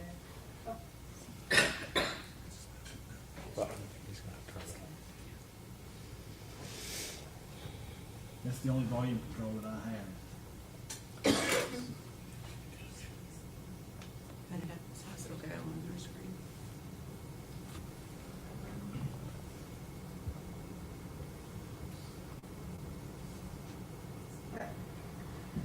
When did you have it? Well, I had her, and then her dad came home from the army. No. When did you give birth? Can y'all hear me? Oh, okay. 11/21. Anybody can't hear? And did she come Barely. home with you? Barely. Yes, I was in foster care. So I had to sign, what do you call it? I don't know if you know. It was like I was placing. I don't know what, there's no master volume switch up here that I have, that I know of.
I'm gonna have you go with the officer while we figure this out. Everyone stand.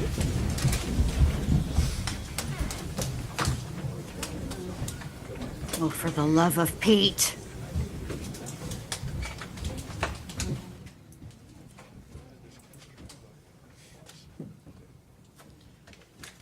Yeah, it's definitely the audio in general, and I'll tell you, I always when I stream, because I'm always using stuff from like court from trials and stuff like that. So I always have the audio booster extension turned on, um, and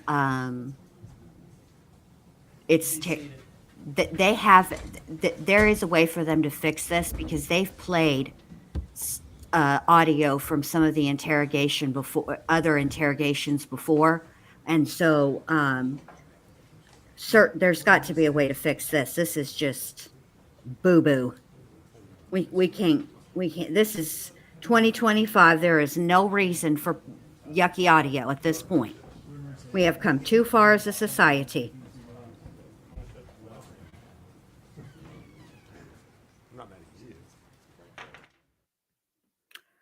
Why do we have to go on a short break? I would like to hear them work on the audio. In fact, if the camera operator can hear me today, I want to say two things. One, much better job today on the getting to the exhibits screen quicker and focusing on the things that we want to see. Also,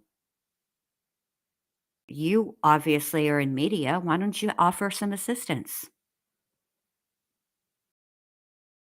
Yeah, this is boosted. So it's not like it's them. They cannot hear it in the courtroom even.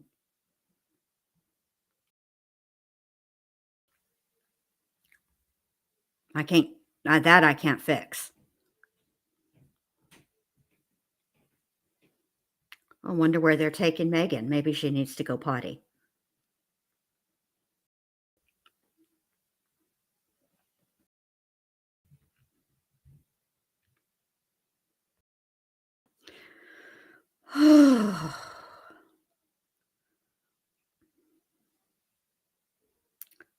This is already an incredibly long day for breaks.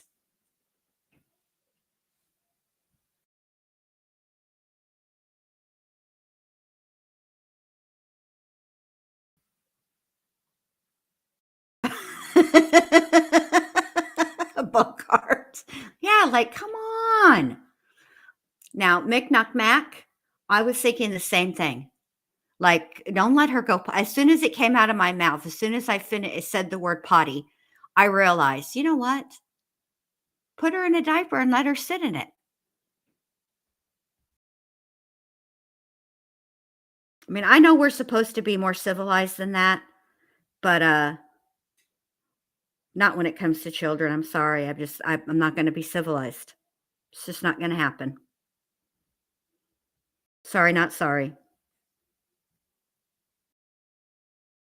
Not actually sorry at all. Oh, hold on. I got a cough and I don't want to cough in y'all's ear.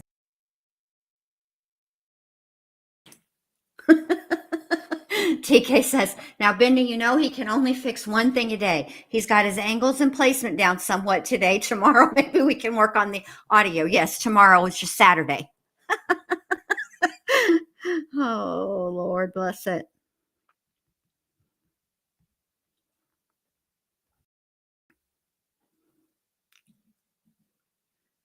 That's right, McNuckmack. That's the line. Children, the elderly, and animals. Absolutely. There is no room for people who mistreat children, the elderly, or animals at all, ever. Oh, that's going to be so much fun, Allie. I can't wait. And Carol, I know that it's been answered in chat, but I'll answer you too. No, Megan is not out on bond.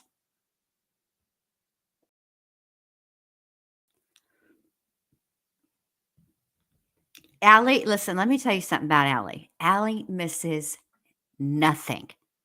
We will be chatting and she'll say, hey, did you see this, that, or the third? And I'll be like, no. And she'll tell me about it. Like she misses nothing.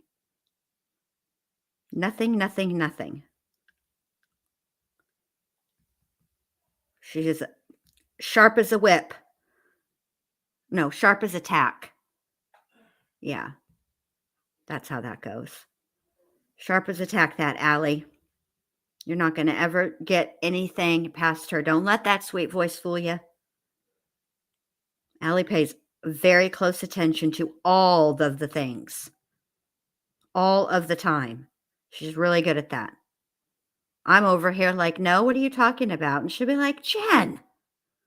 Really, when she gets frustrated with me, you know what she'll say? Bendy. Bendy is when she gets frustrated with me. She's, Bendy.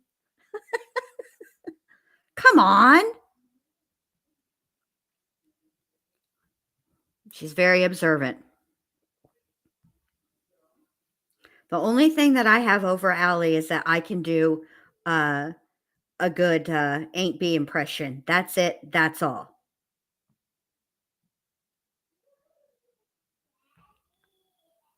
I'm going to have to, I kind of want to get into some new phone calls, jail calls, because I want to really stretch my impression chops, as it were, and see who else I can do. Like, I can do Amy's snuffleupagus okay. Like, hi. Like, I can do her okay. And, of course, we all know my infamous Ain't B. Hi, baby. Harley's got them shorts on again. You can see her whole cooter.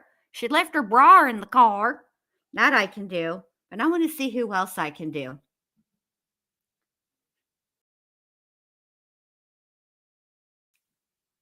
Aw, Allie. Thanks, babe. Oh.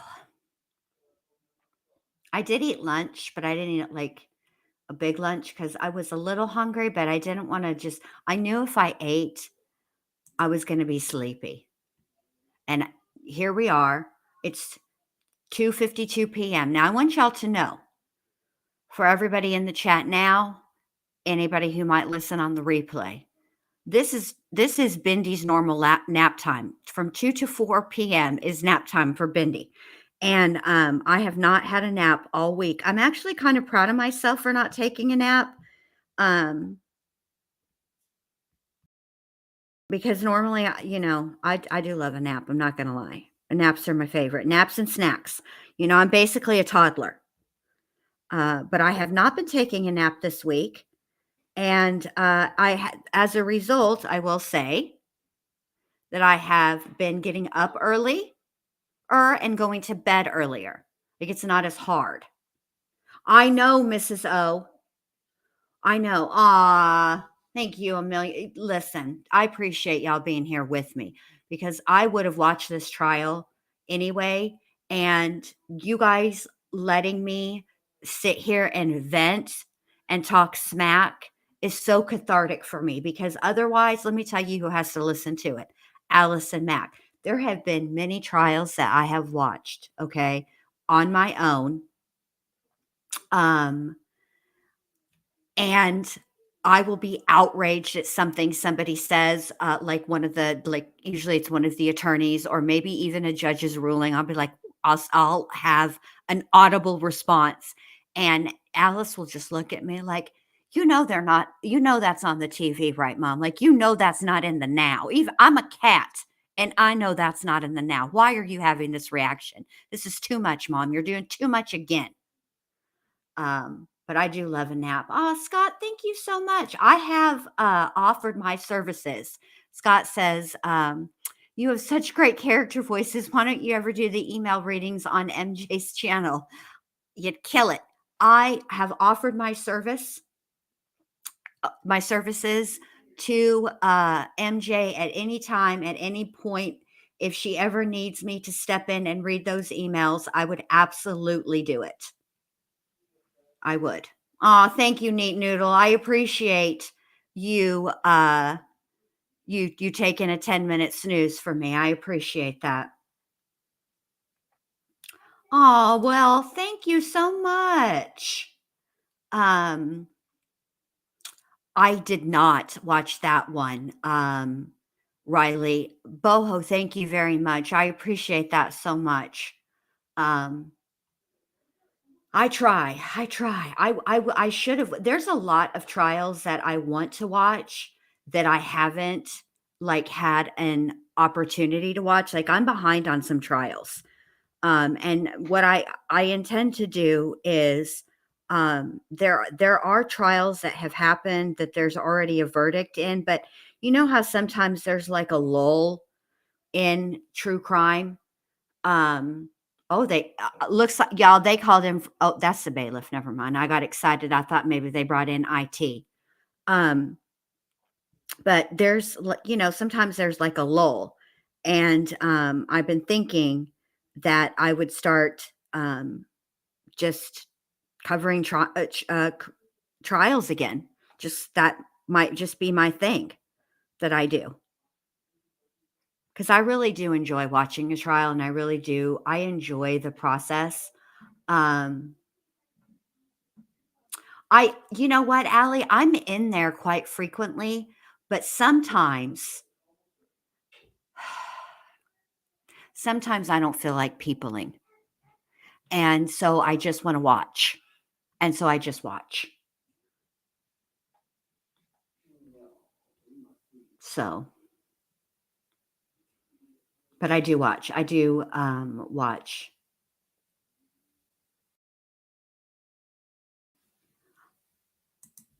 Oh, TK. I also really enjoy Grizzly's channel. I do. She does a fantastic job. She's very thorough. She does a really good job. No, Scott, there's to borrow a wrestling term, is there heat between you and MJ we don't know about? No, absolutely not. I adore MJ. I'm relatively sure that MJ adores me. But I mean, she had like started doing the Wade stuff, and she gets who gets on her panel? Deets on the Streets does, the Good Nunya, Allie, Jonesin. So she's like got an established panel, and so like she already has like a roster full of people doing the readings already. I told her that if she ever needed me, that I would be more than happy. But I have to say, I do enjoy. I'm not, and I can't remember who it is, whose emails it is that Jonesin's reading, but whoever it is, it's when Jonesin does her deep voice, because I happened to come in one time when Jonesin was talking in her deep voice, and she said something to me. I think she said, "Hey, Bendy," but she said it in her like she's like, "Hey, Bendy, how you doing?" And I just thought it was hilarious, and so I said, from now on, I'd like for Jonesin to only address me in that voice, and she did it again, and it's just funny. Heidi, okay. Yeah, Scott, okay. Here's the deal about that. I thought I really have been considering restreaming that trial because I did catch little bits and pieces here and there, and that case just in general, him as a defendant, is quite fascinating to me, and I do want to cover that trial, and I'm glad to know that that at least one of you guys is interested in it, because I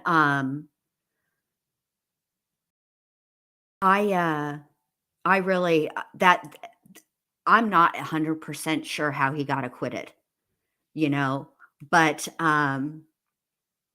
I do like when Jonesin does Heidi's voice. It just makes me laugh. And see, the thing I like about when the ladies do the reading over there at Melissa Jade's of Wade Wilson's emails is you can tell they're having fun, right? The laughs are genuine, the humor, the camaraderie is genuine. And to me, that's what makes a good panel. That's why I like I have a lot of fun when MJ came on to do the 10,000 subscriber celebration with me. And we watched Gypsy Rose doing her video about folding laundry and making spaghetti and meatballs. Like, she had this whole recipe book out, like she was really doing the damn thing, and she opened up a jar of spaghetti sauce. Now, listen, I'm not judging about a jar of jarred spaghetti sauce, but you don't need a recipe book for jarred spaghetti sauce, ma'am. And then folding the clothes wrong. Ugh. It was so much fun because we just laughed. And when I first started coming on YouTube, when it was just, like before I had a channel that I actually put content on, I used to do the roast with Dr. B. Speaking of, do y'all know that 7 years later, I got hit with not one, but 2 copyright claims on our roast of No Sweat Andy? Sure did. All these years later, they've hit me with the copyright claim, which is whatever. I'm not going to fight it or anything like that, because the only way to fight it would be, I guess I could. I did provide, well, I didn't by myself. Dr. B and I provided plenty of commentary, and just in that, the content is transformative. But sometimes it's a hassle, and I kind of don't feel like, yes, Sparkles, can you believe it? Oh, I was so mad. I that's how I first started out. And honestly, I was so like nervous to do the roasts, but just Dr. B and I are friends the same way that Allie and I are like our friends. And so it's really just like having a conversation with your girlfriend. And after a while, you kind of forget that there are people in the chat. Do you know what I mean? Like, I can see the comments and stuff, but it's like, you're all just chatting with it's just a bunch of friends chatting and watching the same thing, and sort of just, like poking fun at the ridiculousness that comes out of people's mouths. And that is, I think that's, for me, that's what makes, when you have like a panel, to me, that's what makes a really good panel, is when there is just an easy flow. And so, yeah. I just, I enjoy panels like that. And when Dietz and Nunya and Allie and Joneson and MJ are all up on that panel, doing the different voices and reading those emails that are just so ridiculous. I mean, I don't understand the attraction to Wade, like, by these women at all. Like, he's not a good he's not funny, he's not witty, Well, I had her, and then Here we go. came home from the army. No. When did you give birth to her? Okay. 11/21/2018. Okay. And did she come home with you then? Yes, I was in foster care. So I had to sign, what do you call it? I don't know if you know. It was like I was placing her in custody, but so she could be with me. Like, nothing happened for her being there. Okay. It was like a custody placement agreement or something like that. Did you live in foster care then? Yes. I was in Rhode Island. And who's baby daddy? Ethan. And did he live with you? No. Okay, so it was you and your foster parents? Yeah. Okay. So, how long did y'all live there? From, I was there in October. She wasn't born until November, and I came home like at the beginning of February. That's 2019. So about a year ago. Okay, so you come home. Did she come with you? Yes. All right, and where's home for you? To my dad. Sorry. What's your dad? Where's your dad live? I'm Muddy Creek. Muddy Creek. All right. Yeah. So you left foster care. You and baby went to dad's. Did baby daddy ever come with you then? No. No. Okay. Where did baby daddy live? At the time, he was in like the army. Okay. And he was in Texas for a little bit, and then I think he went back to like the base, wherever he was at. Okay. So where they are right now? Well, they said he's in Louisiana, so I guess that's where he's at. Okay. All right. So we're back to February. February, you and baby went to your dad's, Yeah. right? How was that? What do you mean? Was it good? Y'all stay there long? No, we might not get into it a lot. Alright, so that didn't work out very well. Where'd y'all go then? My grandma's involved in it. Alright, when'd y'all go to grandma's? I guess in April. Alright, so in April. Fourth end of April. Alright, so you didn't stay at dad's very long. No. Baby go with you to grandma's? Yes. Alright, where's grandma live? At the bottom of the hill for my dad. Alright, so she lives near dad, on Muddy Creek. Alright, so you all been with grandma. Is it just grandma or grandpa? Grandma. Just grandma. So y'all been with her since April? No, I moved out on my own in October. Okay. My dad owns a trailer park. Did baby go with you in Yes. October? Alright, so you moved out of grandma's in October, baby went with you. Where'd you move to? My dad's trailer park off of like Sugar Hollow and Buffalo. It's called Boswell Mobile Home Was Park. it just you and baby? Yes, it's just me and baby. Alright, so you and Evelyn get your own place in October, alright? So from October until now, walk me through. Okay. Ethan came. I went to Texas to see Ethan for like a couple of weeks. When was that? November, December. Did baby go with you? Yes. Alright, so you and baby went to Texas to Yes. see Ethan, Yes. okay? And that was the first time that he met her because he didn't really have anything to do with her up until that point. Okay. Okay, so sometime in December, me and Hunter moved in together. Hunter's boyfriend? Yes. Okay. But at that time, Evelyn was not with me when I started staying there because Ethan had her. Alright, so when you and baby went to Texas in November, the first time she met Ethan, did she come back with you? Yes. Alright, so y'all went to Texas, had a couple weeks, Yeah. she come back with you, Mhm. and then walk me through from November to December. Okay, I had her up until, me and Hunter didn't start staying together until probably like the middle towards the end of December. Okay. So up until that point, I lived in the trailers at my dad's. Right. I know it wasn't any longer than like December 25th because I was with Hunter on Christmas, and also that's when the lights got cut off because I just completely like had moved all my stuff out. Okay. Okay, and then Ethan got her. When? On Christmas Day, me and Hunter, we came back from Pigeon Forge because on Christmas Eve, me, my dad, Hunter, like everybody took a trip to Pigeon Forge, and then Christmas morning we came back and he got her then. Did he come up and get her? Did you take her to him? No, we took her to him. Where did you take her? Wherever his grandparents' house is, it's got like a long gravel driveway, it's off part of town of Bluntville. Okay, so it's local. Alright, so what made you all take her to him? Because he's not been in her life. Well, because he was like complaining about wanting to know her, and I mean like that's her dad, I was trying to give him a fair shot, you know what I mean? Was your plan to leave her? No, I wanted to get her back. Okay, so... But I wanted to let her have time to bond with her dad, and then after like... Did you stay there? Or did you just drop her off and say sayonara? I mean, I sat there for a little bit, and then she was fine. She kind of remembered from Texas. Okay, so let's back up. He texted you saying he wanted to be in her life. And he said, hey, I'm at Hardtown, I'm assuming. Yeah. So you say that would be great for you to be in your daughter's life. Yeah. So you and Hunter, or just you? Me and Hunter. You and Hunter take Evelyn to where Ethan is, alright? What happens then? Well, Ethan would not let me come on the driveway. He made me walk all the way up his driveway, like, you know. And I walked up there first myself, and I was like, you're being ridiculous. Let me pull up the driveway. You know, because he was mad Hunter was with me. And I told him Hunter was coming with me when I got there. Like, before I got there, I called him. This was when I still had my own phone.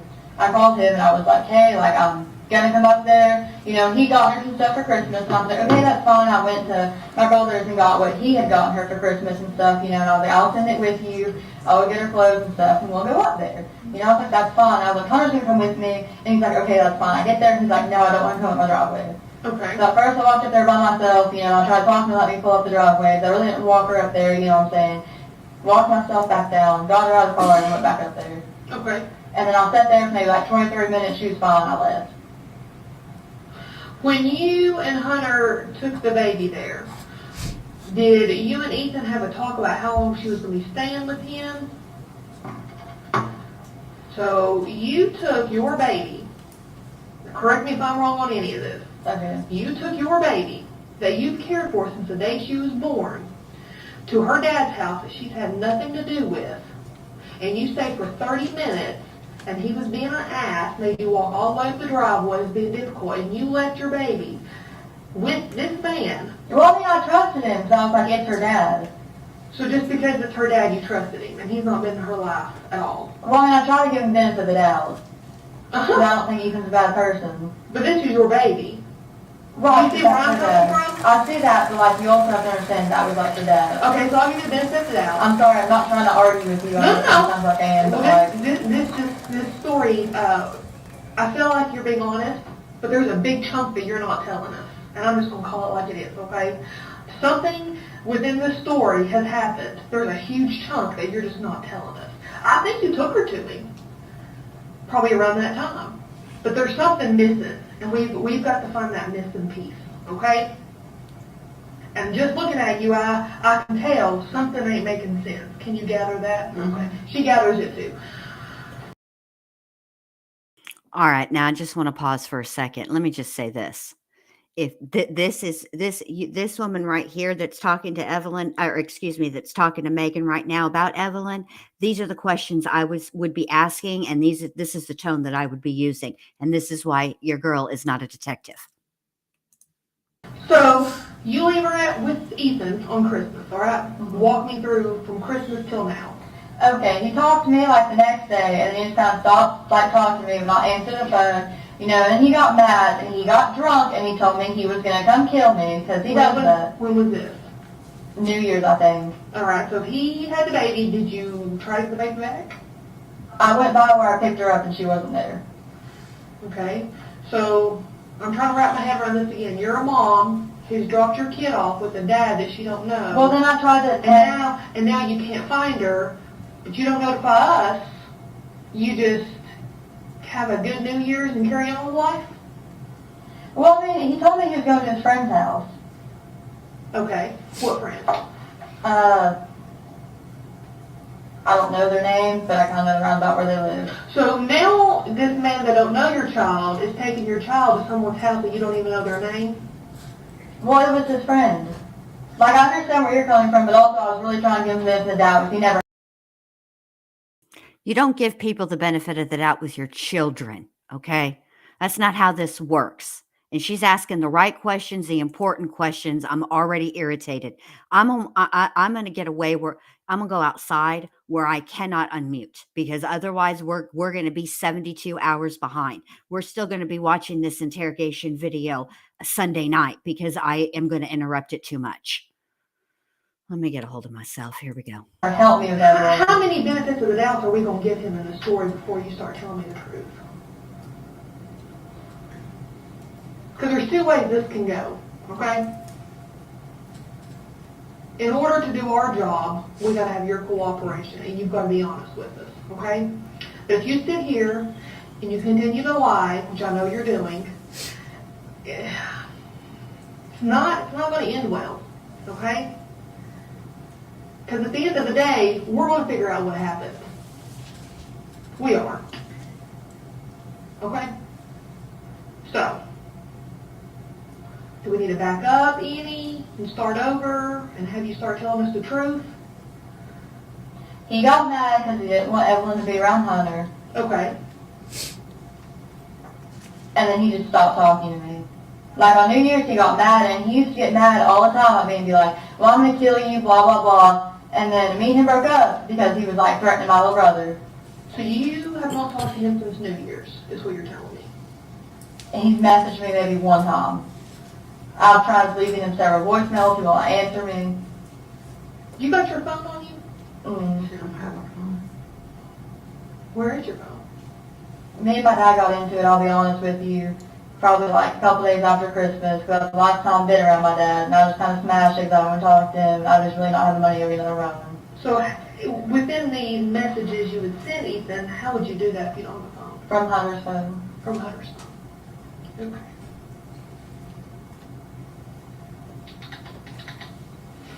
I've tried to call him several times. He has not returned my calls. So when were you going to notify us about your baby? If he didn't meet me tomorrow. Oh, tomorrow. Why tomorrow? Because you waited months and you not cared in months. So why tomorrow would you notify us? I was going to try to meet him tomorrow together. Have you talked about that? He told me he'd give her back to me in about 2 months. Or when me and Hunter broke up. So he told you, and you just picked tomorrow without notifying him of anything. Well, no, tomorrow would have been 2 months. Oh, well, have you talked to him to verify a date? So then what would you want to notify us of? Because how would he know to come meet you? Because that's what he said, 2 months. Where was y'all going to meet at? Ingalls at Glen Hollow. So where do you think your baby is right now? I have no clue. I thought she was with him. Is this your only kid? You ever had a kid before? No, it's my only kid. She got confused with the records and thought that I had 2 kids, but when I was in foster care, I had to place Evelyn in an agreement with Holton Homes so I could keep her with me at the foster care place because they would not let me keep her any other way. So where do you think she's at? I don't know. You seem totally unfazed by this. That tells me that you know where your baby's at. No, I don't. Megan, I've been doing this a long time. I've talked to a lot of mothers. I've talked to a lot of girls. Okay?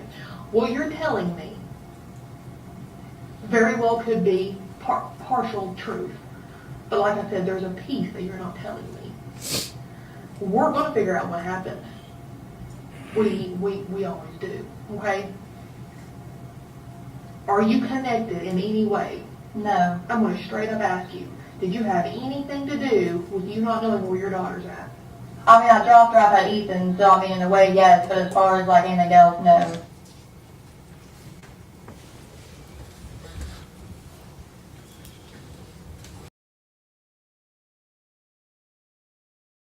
Back the milk truck up.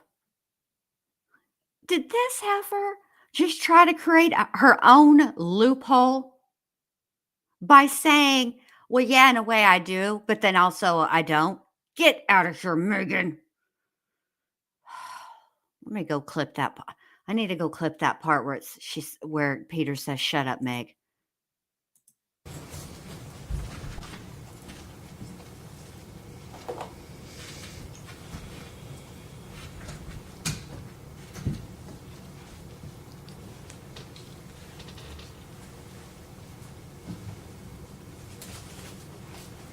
Look at, they need 87 flash drives to contain all her lies. Excuse me. Lord Jesus. In a way, I am responsible for her disappearance. Creating some cockamamie loophole. I'm over her already.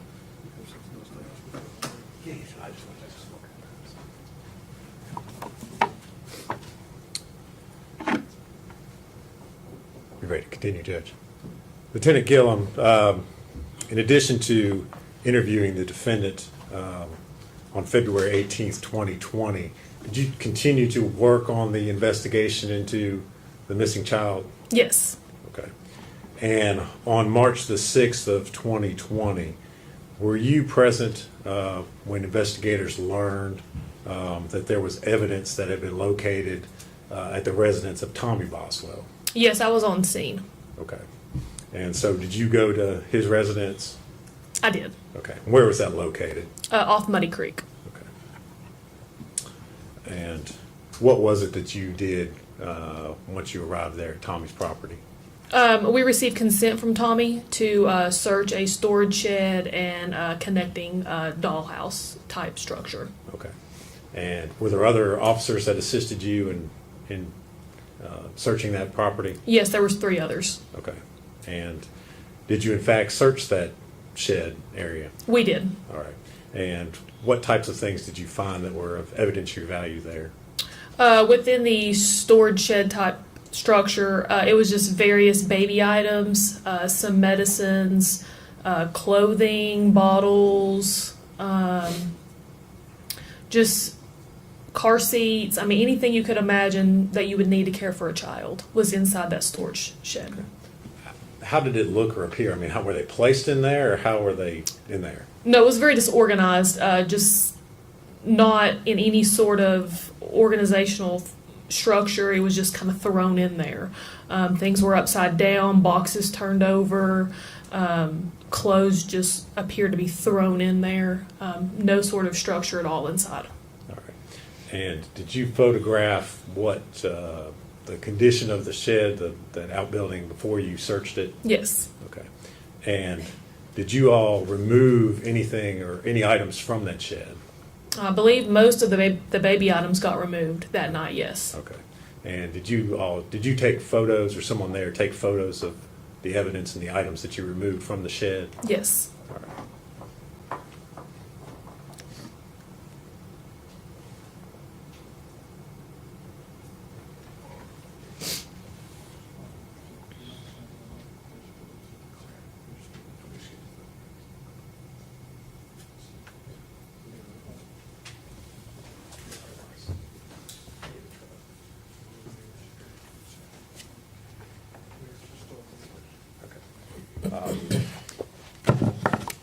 Lieutenant Gillum, I'm going to hand you some photographs and ask you if you recognize them. Mr. Scott's still going through some of them, but if you would go ahead and take a look at those, see if you can identify what's been handed to you. This is going to be the stored shed photographs. Okay. And are those, in looking through those, are those the photos of the items that were recovered and removed from that outbuilding? They are. During your search? Mhm. All right.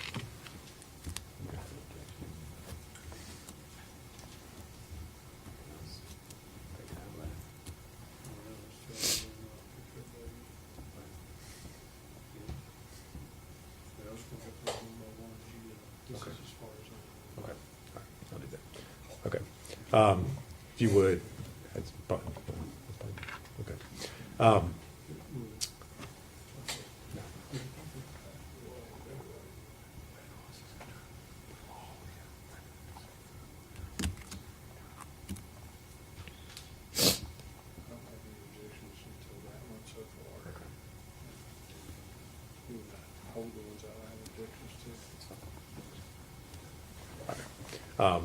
We'll just kind of go through these one by one. We'll try to go quickly. Okay. The first photograph that's there on the top, what is it a photograph of? This is the outside of the storage shed, just with the door open, showing the contents inside and how they looked before anything was touched. Okay. And does that accurately depict the shed, that outbuilding there before you all removed any of the items? It does. Judge, we move to make that Exhibit 101.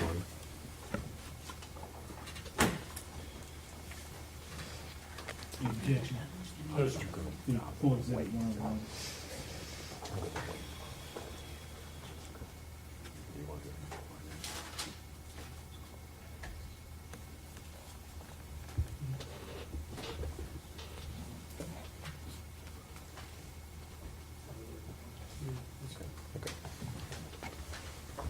All right, and the next photograph, what is that a photograph of?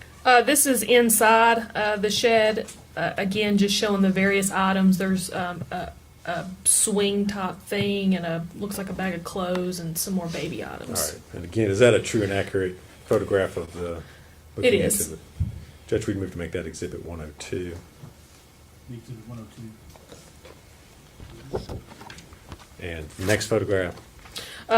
Same type thing inside the shed. This one is showing a picture of a bottle. It still actually has a little bit of milk in it. Is that a true and accurate photograph? It is. We have to make that 103, Judge. Be 103.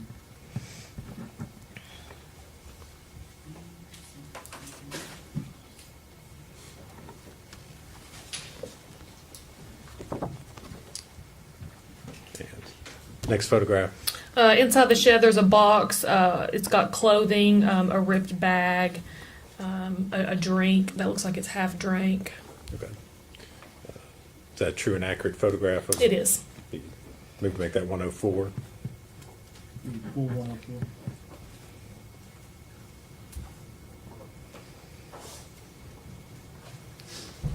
Next photograph, please. Zoomed in on that box. It shows the nipple to a bottle. It looks very dirty. Okay. And again, is that photograph taken before anything was removed? No. That's before anything was touched. All right. True and accurate photograph? Yes, sir. Move to make that Exhibit 105. Full exhibit 105. Scott, I'm assuming you've seen these. If you have any objections, you want to raise them. That's correct. Next photograph, please. This is an even further zoomed in picture of the dirty nipple to the bottle in the box. All right, it's a true and accurate photograph. Yes. Move to make that 106. Full exhibit 106. And the next photograph? This is an item just used to take care of a baby and everyday needs. It had been removed from the shed. It's like a squeegee type thing. Is that a true and accurate photograph of that item? Yes, that one right there had been removed from the shed before the picture was took. All right. But it was located in the shed? It was. All right. Judge, we move to make that 107. Full 107. Next photograph. This is a yellow bottle. Again, there's still liquid inside of it, and it's dirty. That was located inside the shed, and it's a true and accurate. Judge, we move to make that exhibit 108. 108. And next photograph, please. This is going to be baby clothing. It appears to be like shorts. It had been removed from the shed before the picture was taken. Is that a true and accurate photograph? Yes. Move to make that exhibit 109. 109. And the next photograph, please. It's a picture of just right inside the door of the shed. You see a little onesie laying there on the ground, various diapers, a pillow with some sort of stain on it. Is that a true and accurate photograph of those Yes. items? Make that 1010, Judge, please. 110. What did I say? 110. 1010. It's getting late. This next one's going to be a close-up of the onesie. It shows a stain on the inside where her bow would have went. Is that a true and accurate photograph of It that is. item? Move to make that exhibit 111. 111. Next photograph. This one is of the pillow and a blanket inside the shed, both with various stains on them. Is that a true and accurate photograph of those items? Yes.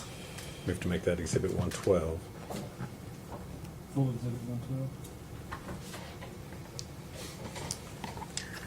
This next one is just going to be a close-up of the pillow and the blanket that I just described.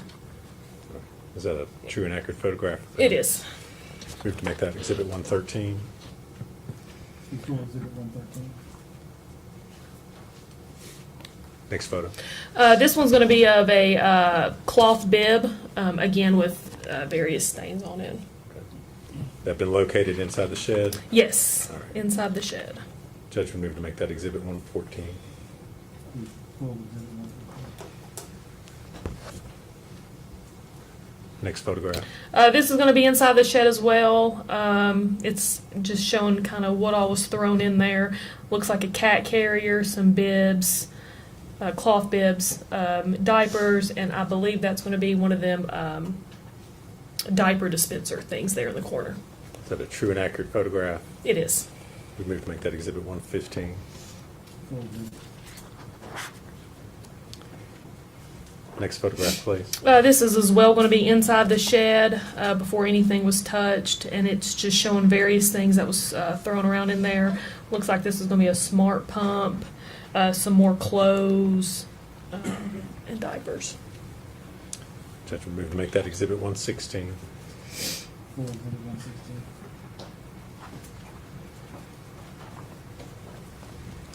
Next photograph. This is as well going to be inside the shed. There's a picture of a ladder, some more clothes tossed around. Is that a true and accurate photograph? It is.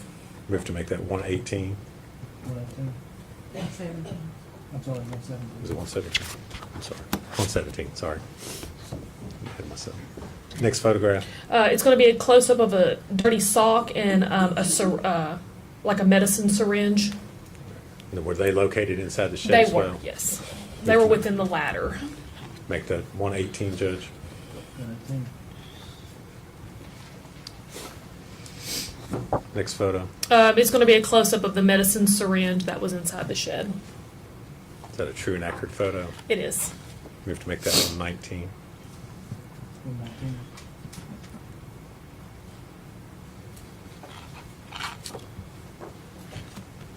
Next photograph, please. These next couple are taken from outside the shed once they had already been removed, and this is a picture of a baby swing, and it's got just a whole bunch of stains on it. All right. Is that a true and accurate photograph of what it looked like? Yes. Move to make that Exhibit 120.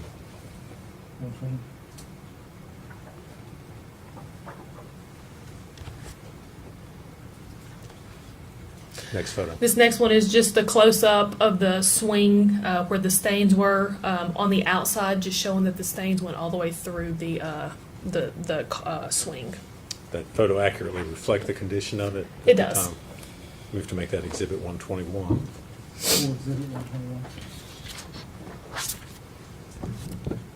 Next one. The next one is going to be a Mickey and Minnie bottle with what appears to be milk still in the bottom of it, and it had been removed from the shed when the picture was took. Move to make that Exhibit 122. And that is an accurate state or picture.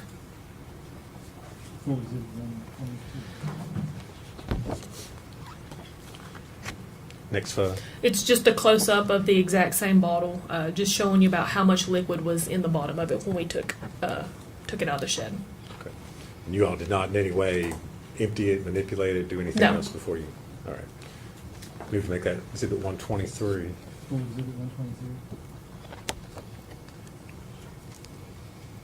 Next photograph. This is the onesie that I was talking about at the beginning. I don't know if y'all remember me talking about a onesie that was laying on the floor of the shed. This is going to be a close-up of the onesie once we removed it from the shed. It shows that there's brown stains toward where her butt would have been, and there's yellow, orangish stains toward the collar of the onesie and the sleeve. We have to make that Exhibit 124.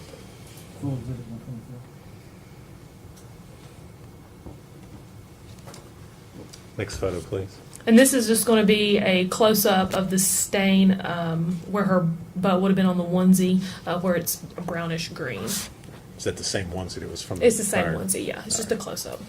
We have to make that Exhibit 125.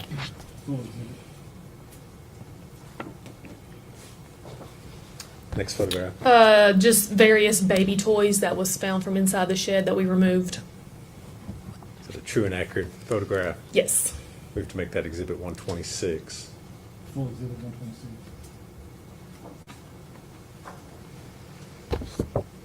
Next photo. The next photo is going to be the medicine syringe that we removed from the shed. We have to make that Exhibit 127.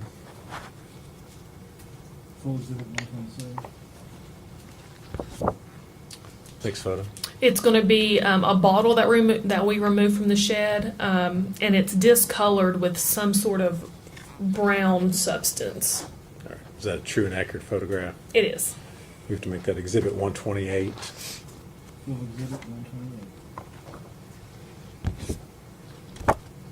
Next photo. It's just going to be baby pants that we removed from the shed. We have to make that Exhibit 129.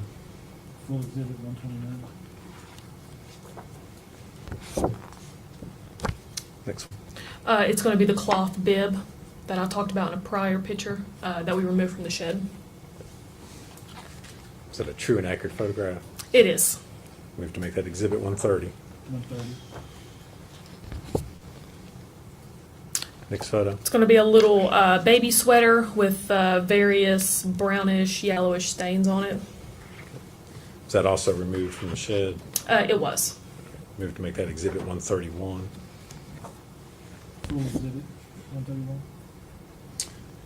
Next photo. It's going to be a close-up of the baby clothing.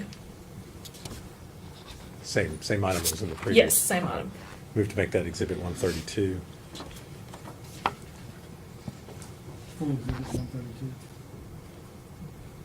Next photo.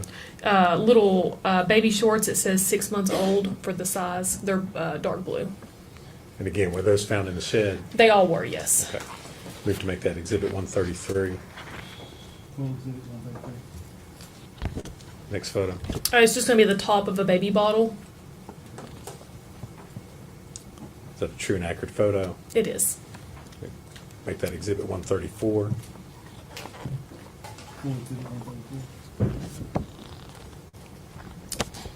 Next photo. It's going to be a baby suction that we removed from the shed. We can make that Exhibit 135.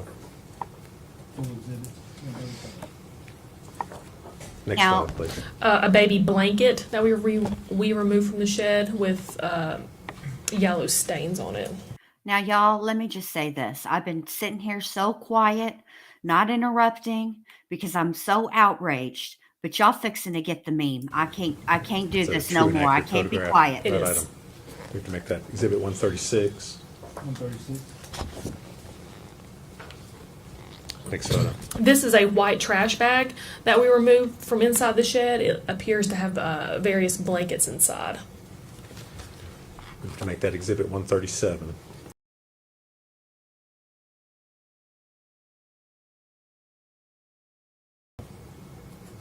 Next photo.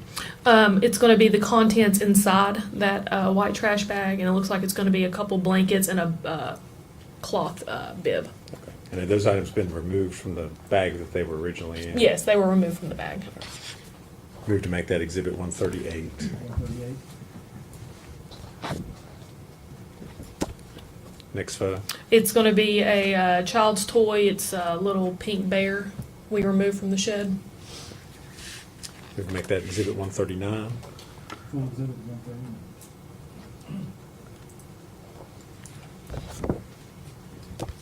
Next photo. It's going to be baby pants. They're light blue in color. Is that a true and accurate photo of that item? It is. We have to make it Exhibit 140. Full exhibit 140. Next photo. It's going to be a cloth bib that we removed from the shed with various stains on it as well. We can make that Exhibit 141. Full exhibit 140. Next photo, please. It's going to be a red blanket we removed from the shed. We have to make that Exhibit 142. Full exhibit 142.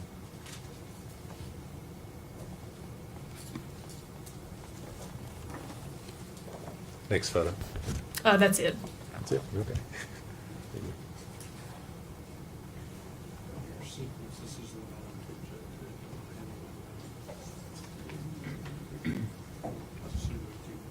Yeah, that's fine. But we approached it.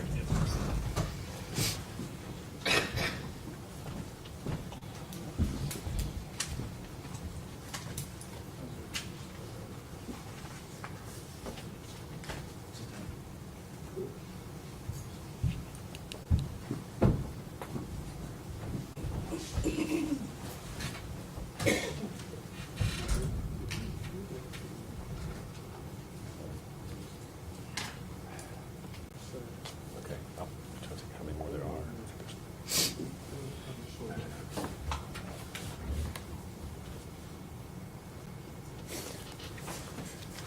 I'm going to hand you up, I think, was about 40 more photos. Okay. Have you look through them and see if you can identify what those are photos of.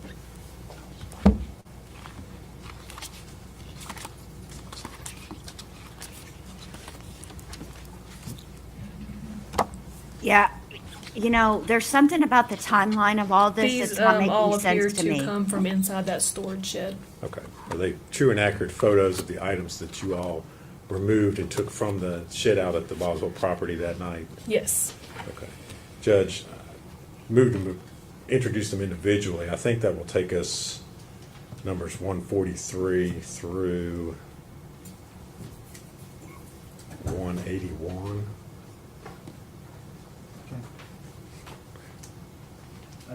I know it takes a long time, but I try to keep a list. Okay. So that later in the trial, we have to go to a specific Okay. photograph. All right. You want me to just have her go through them Just the way individually? you were doing it. All right, that's fine. All right. Start back up, Lieutenant Gillum, if you would, from the first photograph there. Tell me what you're looking at. It's going to be another medicine syringe. Judge, I would have you to make agree that with you, 143? Tasha. Something happened after El Paso. I don't know if maybe she and Ethan had a discussion and he questioned the paternity, and she thought maybe she was busted. I don't know. But something changed because when she came back from El Paso, things were definitely different. Okay, that's fine. Next photo, please. It's going to be a pink bottle with various brown stains on it. Okay, we move to make that 144. Next photo. It's various baby clothing, cloth bibs, and a toy rattle. We move to make that 145. This next one's going to be just a closer view of those exact items I just described. The same picture, just zoomed in. And we move to make that 146. Megan, did you ever clean anything? Like everything in there was put away dirty. Next photo. Just various bottles and the caps of bottles. Move to make that exhibit 147. Next photo. A little Mickey and Minnie sweatshirt for a baby. Move that in as exhibit 148.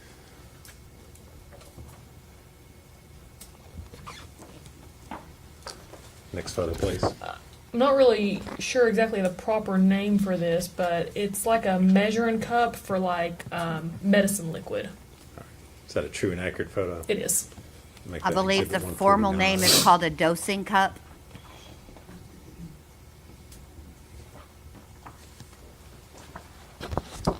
Next photo. A little jumper, a little onesie. Move to make that 150.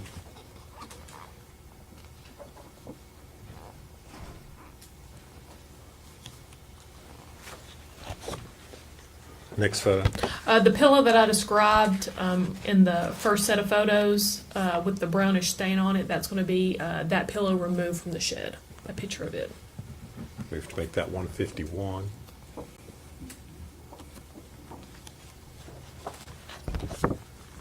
Next photograph, please. Another little onesie. Move to make that 152.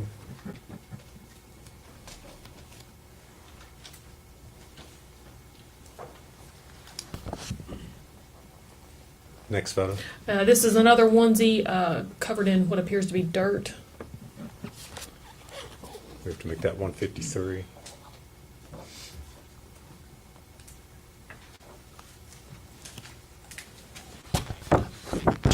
The next photo. This is another onesie. It's got some various stains on it. Move to make that 154.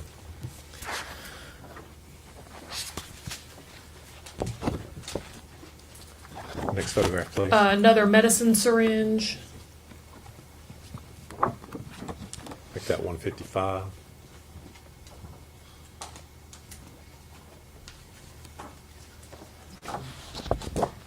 Next photo.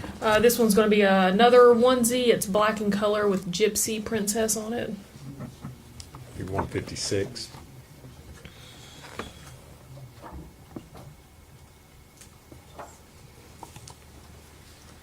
The next photo, please.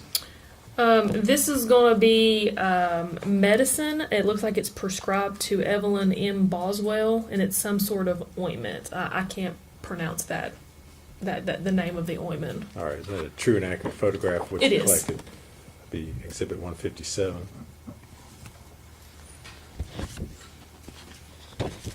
Next photo, please. And it's just going to be another up close of that exact ointment that I just described. Make that 158.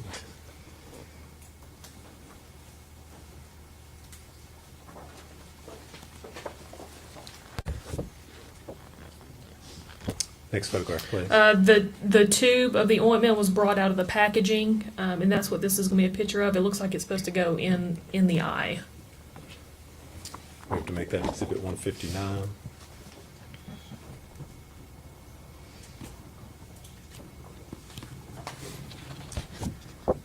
Next photo, please. It's going to be a sippy cup. Move that as 160.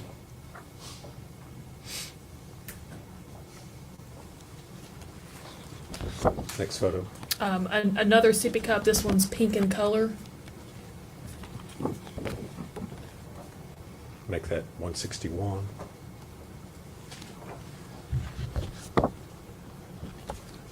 Next one, please. It's going to be a close-up of that pink sippy cup that I just described. Move that as 162.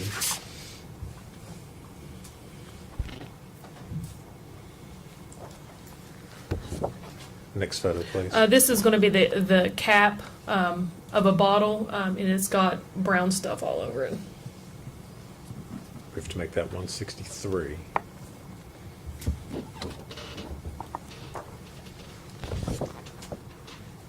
Next photo. It's going to be a passy. Exhibit 164.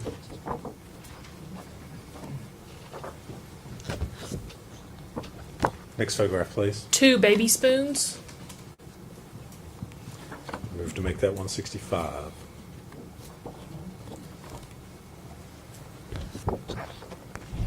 Next photo. This is going to be a diaper bag that is unzipped, but all the items are still inside untouched, and it appears to be some medicine, a Mountain Dew can, some diapers, and just various things that I can see so far. We have to make that exhibit 166. Next photo. This is going to be the medicine inside the diaper bag. It looks like it's going to be children's Tylenol. We have to make that 167.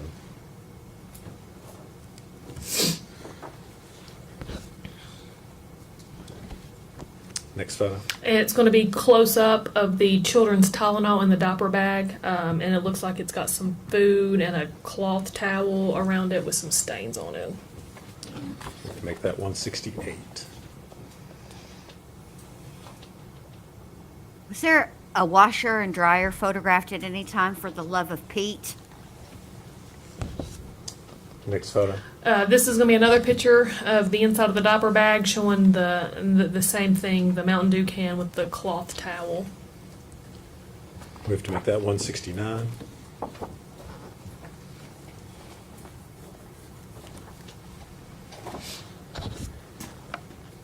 Next photo, please. This is going to be a children's spoon, and on one end of the spoon, it is got black residue on it. We have to make that number 170.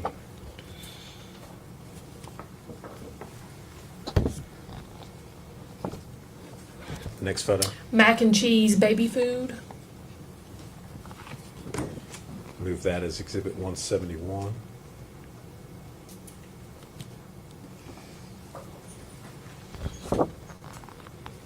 Next photo, please. This is going to be some sort of tissue paper with brownish red stains on it. Move that as exhibit 172.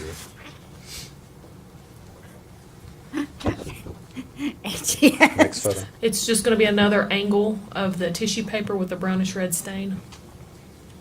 I wondered if the Move that reason as they exhibit dressed her like this 173. is to make her appear small and demure. Next photo. It's going to be a suitcase with various clothing items inside. Move that as exhibit 174.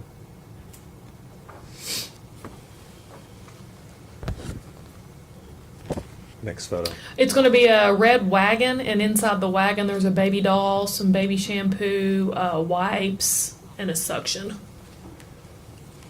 Move to make that exhibit 175.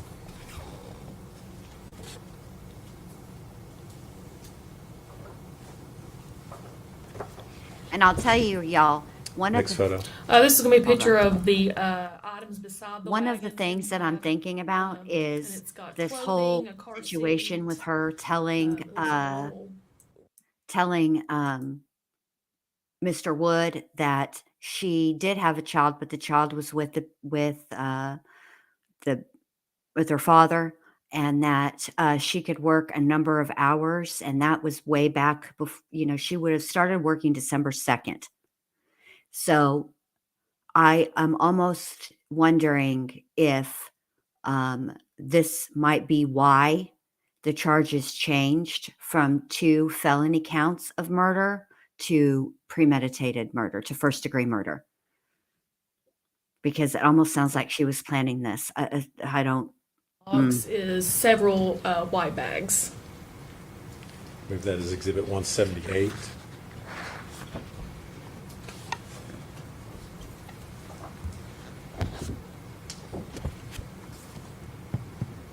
Next photo. And this is going to be a big black trash bag, and inside of it is clothing, toys, all things for a baby. Move that as Exhibit 179.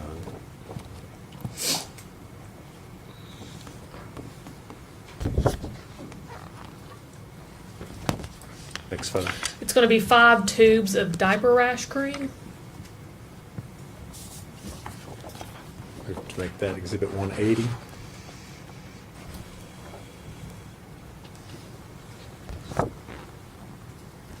Next photo. It's going to be a Mickey mini blanket with a brownish red stain in the middle. Move to make that Exhibit 181.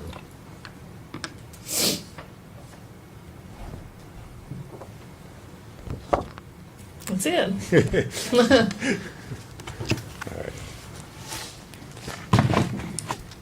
Judge, I think they've all been. She did look permitted at this point humongous. to publish them to the. Also, Letitia wore the Motel 6 clothing line because it looked like the Motel 6 shower curtain, the Motel 6 bedspread, Mima's couch cover. Exhibit 101. It was What are we terrible. looking at there? That's going back to the very first picture. It's going to be outside the shed when the door was opened, exactly how the contents were when the door was opened, untouched. Okay. You all had not moved anything at this point? No, sir.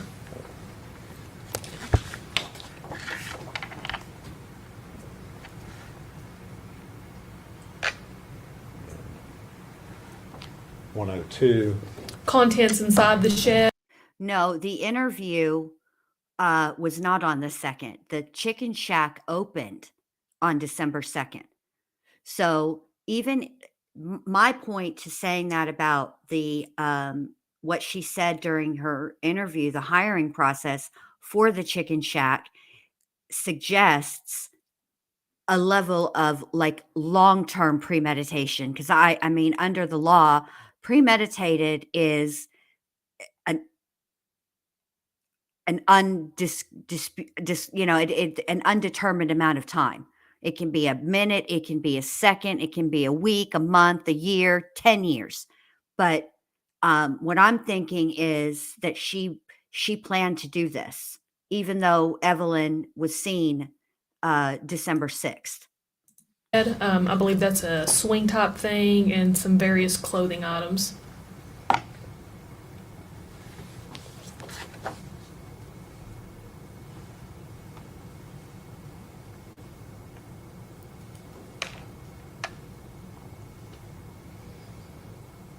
.103. That's going to be the contents inside the shed. There you can see a Mickey and Minnie bottle with some liquid still inside.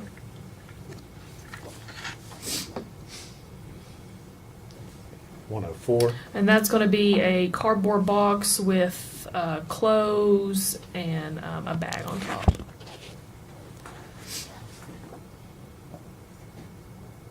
.105. That's just going to be a close-up of that cardboard box, and it's kind of showing you there the top of a bottle.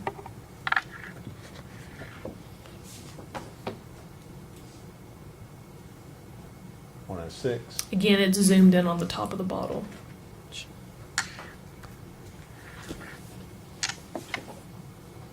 No, babe. No, yeah. That's going to be. 107. Sorry. Sorry, that's going to be the. No, I don't think she was suction deceased by the second. thing that we No. removed from the shed.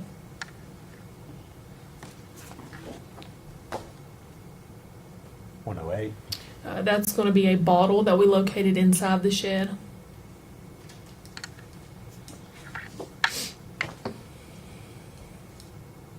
.109. A piece of baby clothing.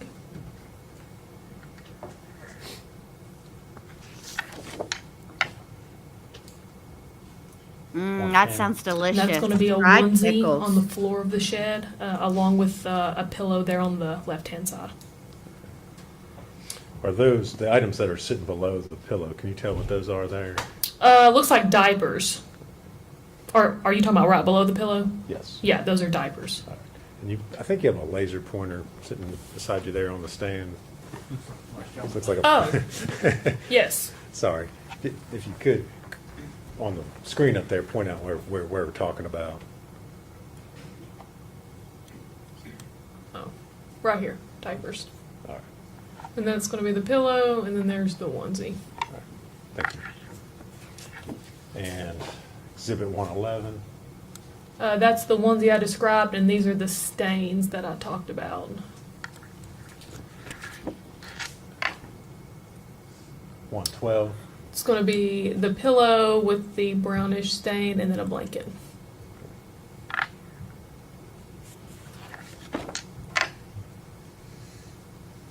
$113.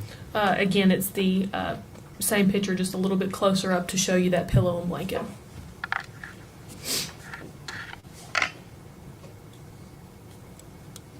$114. There's going to be a cloth bib right there on the floor. Did you all collect that? We did. $115. Again, just showing you the contents there on the floor of that shed.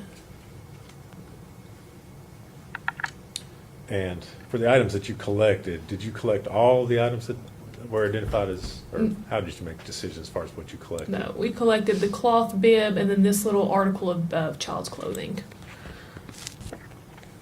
Pretty much anything baby related went. Exhibit 116. There was a ladder on the floor of the shed, and this is just a depiction of the contents around that ladder. 117. It zoomed in a little bit, but you'll see right here is a medical syringe. And you're indicating an area just inside the metal ladder that's depicted. Yes, In the there should be a photograph. closer up photo of it next. 118. Can you see it better there? It's right there. Sorry, I'm a little shaky. All right. Is it the syringe? As we're looking at the photograph, it's kind of on the left-hand side. Is it slightly pinkish color? Is that what we're looking at? It is. There's a blue, what I think is a wipe case, and then it sits directly to the left of that blue wipe case. And I'm going to show you 119, which I think might give you a little better. Yes. Right there. Is that a close-up image of that syringe? It is. Exhibit 120. That's going to be the child swing that was taken from inside the shed. 121. And then this is what I was talking about, if you recall, where I said it shows the stain went through the entire swing. You can see right there what I'm talking about. All right, so we're looking at the bottom. We're looking at the photograph. That's the bottom, the base of the. Yes. Okay.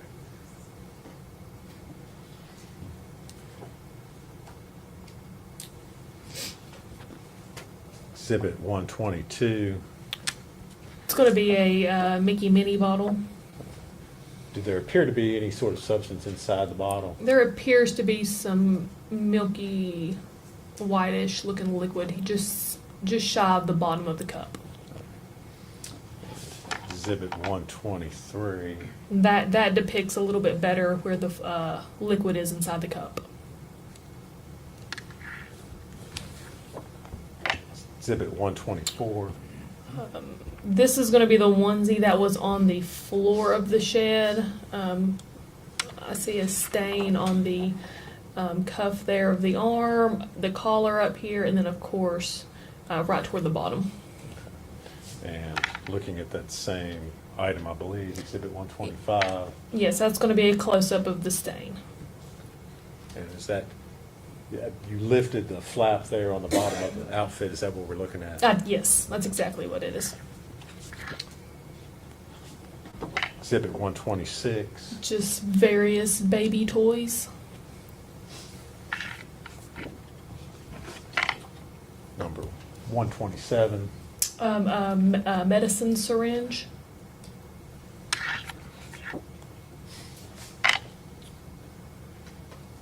$128. A bottle.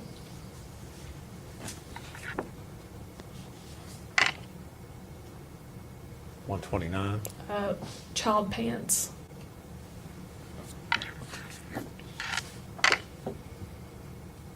130. A cloth bib. And again, all these items you all found inside the shed, is that correct? Every item, yes, was taken from inside the shed. Number 131. Another article of baby clothing, and then there's a stain. I believe it's right there. Let me show you 132, which may give a little better view. Yes, Is that that's the that exact same article of clothing where the stain is right there. Exhibit 133. Baby shorts.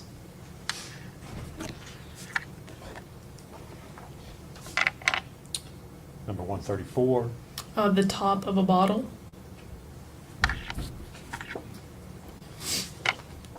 135. A baby's suction.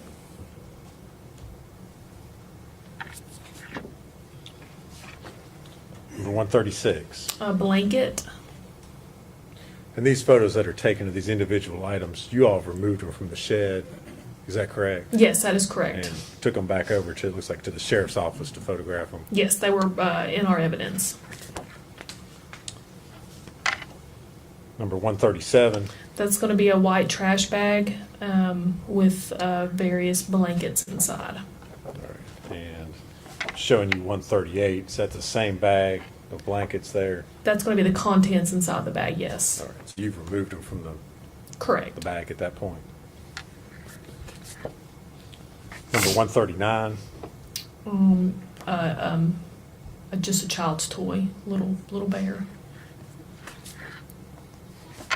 Exhibit 140. Pants. Was it the condition of the pants when you found them? Were they turned inside out like that, or did Yes. you all manipulate them? Okay. Yes. How they each show in the picture is exactly how we found them. Exhibit 141. It's a cloth bib.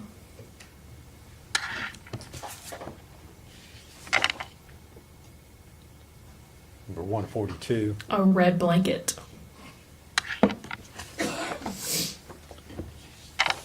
143. Another medicine syringe.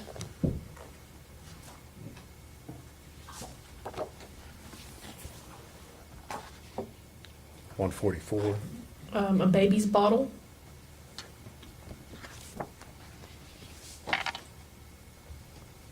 Number 145. Just various articles of clothing. I think there's a blanket, a little toy rattle. And all these items were found together. Yes. And show you 146. That is just going to be a close-up of those items, just a little bit more in detail. You can see what appears to be a sock there with some stains on it, like a little bow headband there. Just a close-up. All right. Exhibit 147. Various bottles and their lids. 148. A Mickey mini sweatshirt for a baby. Number 149. Looks like a type of a measuring cup for some sort of medicine liquid. 150. It's going to be a onesie.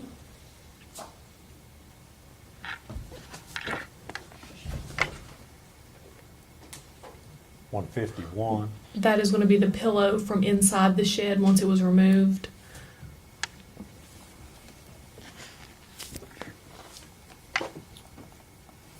Number 152. It's another baby's onesie.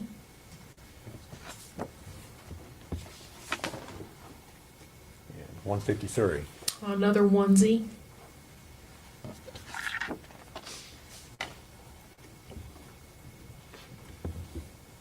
$154.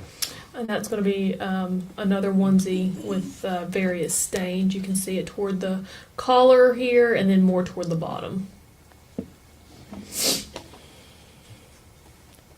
Number 155. Medicine syringe.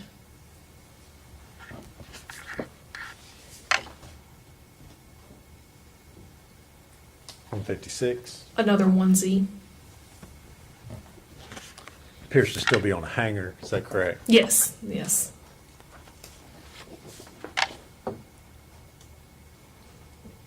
Exhibit 157. That's going to be the eye ointment. 158. The ointment removed from the box. 159. A close-up of the ointment tube. All right. It looks like it says it's erythromycin Yes. ophthalmic ointment. Yes.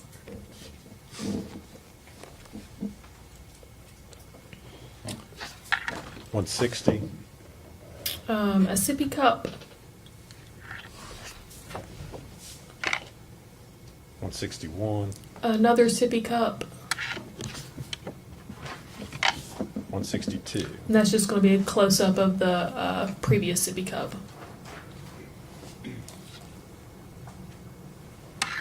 163.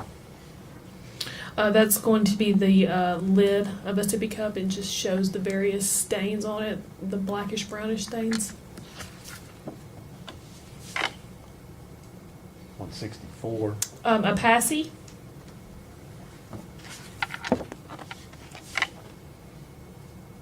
165. 2 baby spoons.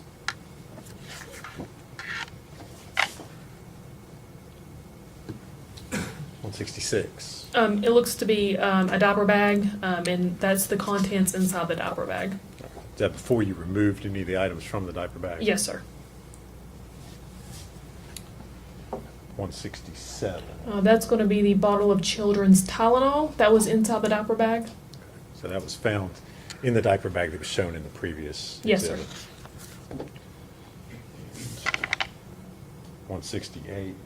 There it is in the diaper bag beside the baby's food and the cloth.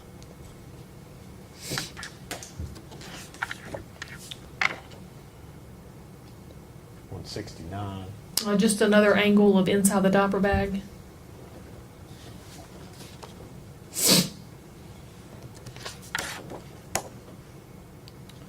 Exhibit 170. That's going to be a children's spoon with some sort of black residue substance there on the end of the spoon. Exhibit 171. That's going to be the mac and cheese. Had it been opened or was it unopened? I can't. It looks like it's been an end has been opened. Just the way the packaging was.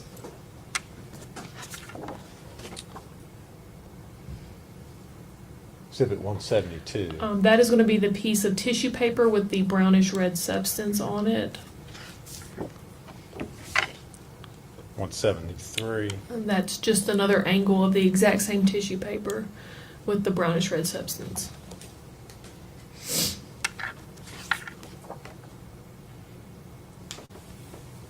Number 174. A suitcase with just various clothing items inside.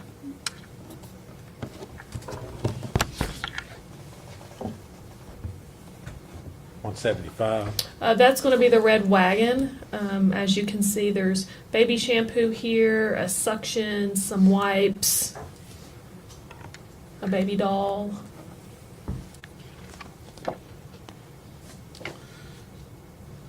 For 176. There's going to be a car seat and just some various clothing items.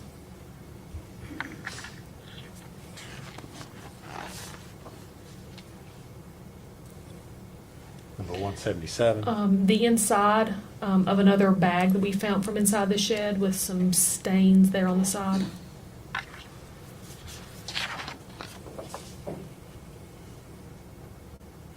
Exhibit 178.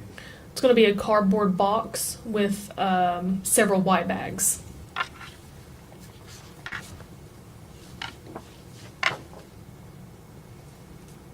Exhibit 179. A black trash bag with various clothing and toys, all for a baby inside.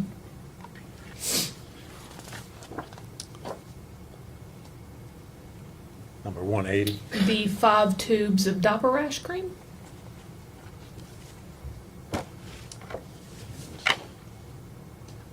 Number 181. Appears to be a child's blanket with a brownish red stain on it. And all these items were collected and taken out of the shed? Yes, sir, every item.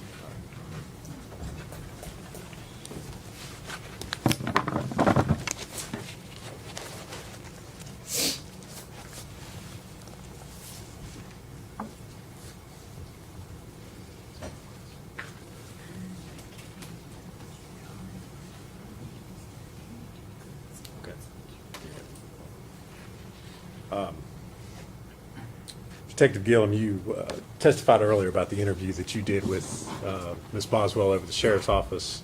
Yes. Sheriff's office located here in Blumpville, correct? Correct. That's Sullivan County? Yes. All right. The property that you went out to search, Tommy Boswell's, is out on Muddy Creek Road? Yes, Muddy Creek is in Blumpville inside Sullivan County. All right.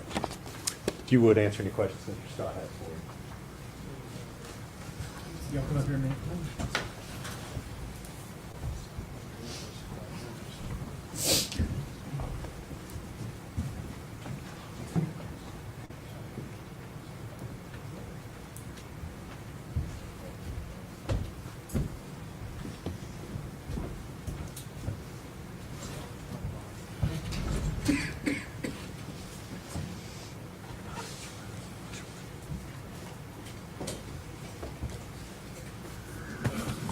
Detective Gilliam, the items you collected, all these photographs we've admitted, were any of those items since the TBI lab for testing?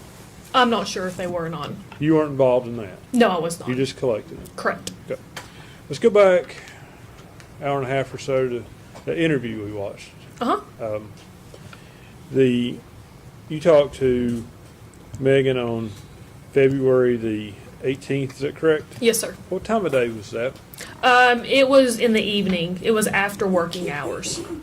Okay, if you could help me narrow it down a little bit more than that. So when do working hours end? Between 4 and 5. That interview probably took place around 6, 6:30, maybe even 7. Okay. She had an earlier interview with Tracy Haraz and a DCS worker. I think you seemed to reference that in your interview. Yes, sir. Okay. What kind of time gap between those two interviews? I know when the referral first came out was right at 4 to 5 that day. And that's when Tracy and the DCS worker went to the residence and brought Megan back to the sheriff's office and had their interview. So I would say their interview might have took place around 5:36. Okay. And your interview was basically just a follow-up on their interview? Yes, sir. Continuation, so to speak? Yes. All right. All the questions I have? Redirect. Nothing further, Judge. All right. Will she still be under subpoena, or should she be released?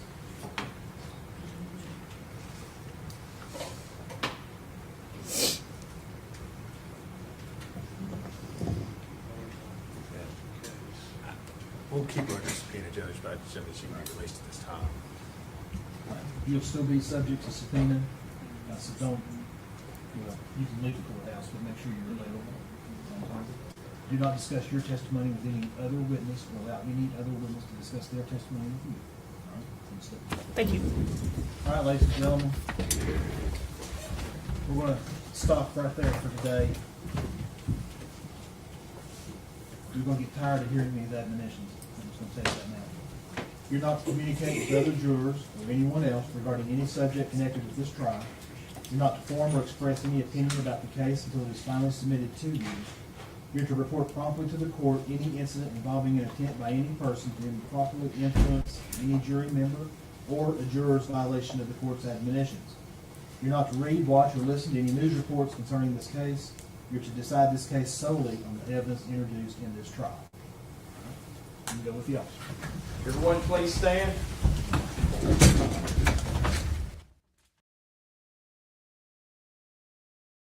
Real quick while the jury's leaving. Okay, thank you, preschool granny. I appreciate that, babe. 10:30 to 4 tomorrow.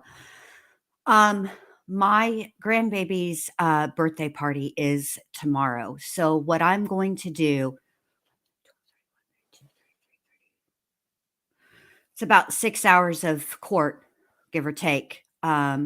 So what I'll do is after her party is over, I will restream Saturday night. So we might go late. Or what we might do is break it up into 2 parts. Do half of the day, do half of Saturday's testimony Saturday night, and do the last half of the testimony from Saturday on Sunday. Because it's Livy's birthday. I can't miss that. So let's just plan to do it Saturday night and see how far we get.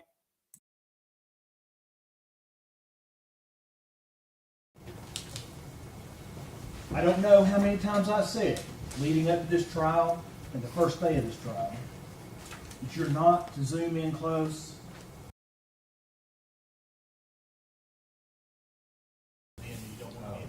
Oh, okay. All right, folks, with the media.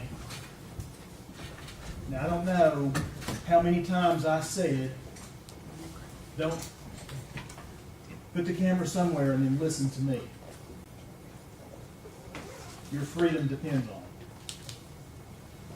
it. I don't know how many times I said, leading up to this trial and the first day of this trial, that you're not to zoom in close-ups of the defense lawyer, his client, his computer, or the same for the state.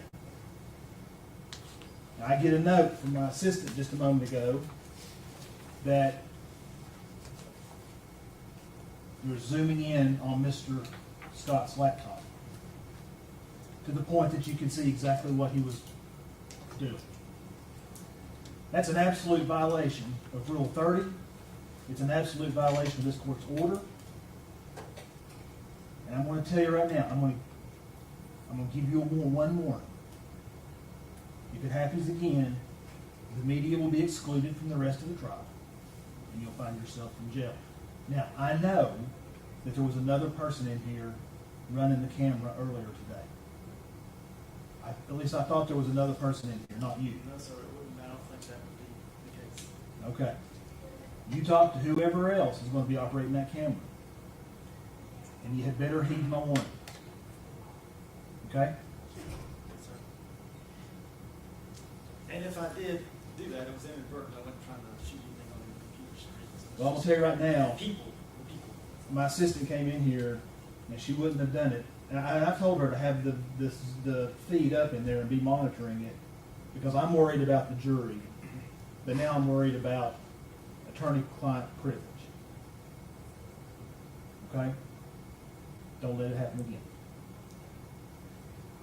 Now, we'll be in recess till, I think we're going to start at about, do y'all want to start at 10 or 10:30? I was thinking 10:30 to about 4 tomorrow. If you have that many witnesses, you can line. Huh?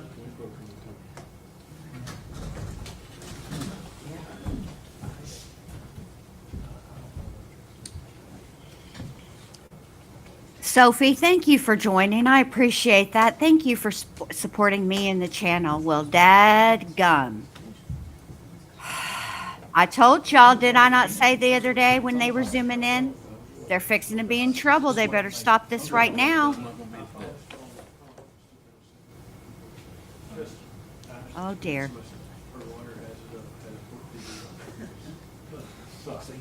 Quickly changed it up. All right. We'll start back at 10:30. That's tomorrow morning. All right, Your Honor.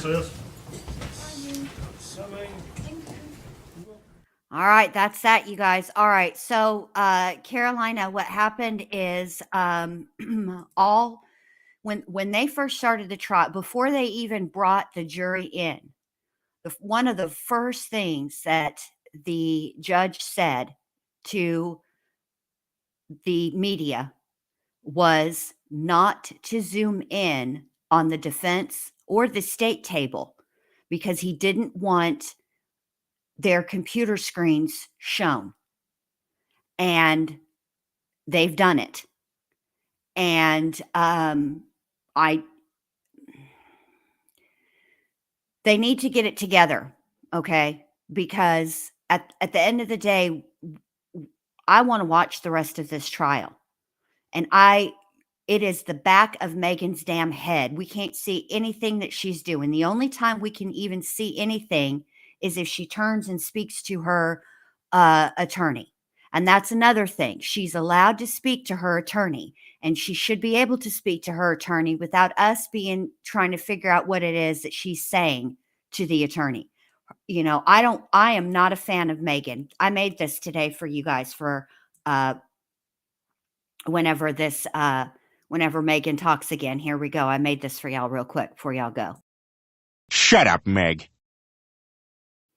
So, I made that. So at the end of the day, I'm not a fan of Megan at all. I think that at the very least, at this point, the state has proved she is a lying liar face who will tell lies and does tell lies and continues to tell lies. And they have 150% proved neglect. Now, that being said, that's enough for me, right? But at the end of the day, we in the United States of America, the defendant, regardless of what we think of her, she has the right to a fair trial, and she does have the right to attorney-client privilege. And there's been some shenanigans that have occurred that the last thing we need is for her to have some type of real issue to raise on appeal, or for there to be a mistrial declared because her rights were violated. And yes, to answer y'all's questions, yes, they are doing court tomorrow. They are going to do court from about 10:30 to 4:30, or however many witnesses the state has for tomorrow. Okay. Now, my grandbaby her birthday party is tomorrow. Bless her heart. She had the flu and was in the hospital on her actual birthday. And out of an abundance of caution, her birthday party was postponed. So what I'm going to do is I will restream the trial, tomorrow's testimony tomorrow night after her birthday party is over. So that is the plan, and we'll get through as much as we can get through tomorrow night. And I will come back on Sunday, and I will stream the rest of it tomorrow, or Sunday, so that we don't miss any, and we are all caught up and ready to go for Monday. Okie dokie. So that is that. I want to thank all of you guys so much for being here. I appreciate it. Sitting for 8 hours and 20 minutes is a long time to watch this, and y'all have hung in there with me. You've kept the chat spicy and lively, and I can't thank y'all enough, because the outrage I feel at the evidence that's been presented so far is I just could not bear it alone. So I greatly appreciate y'all being here, and I will see all of you guys tomorrow. Have a great rest of your Friday night. Take it easy, and I'll see y'all tomorrow. Bye.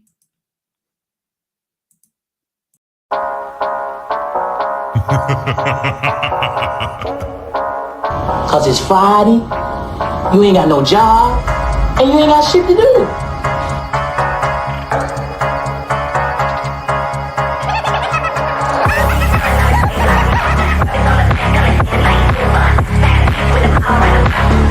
Well, fuck you.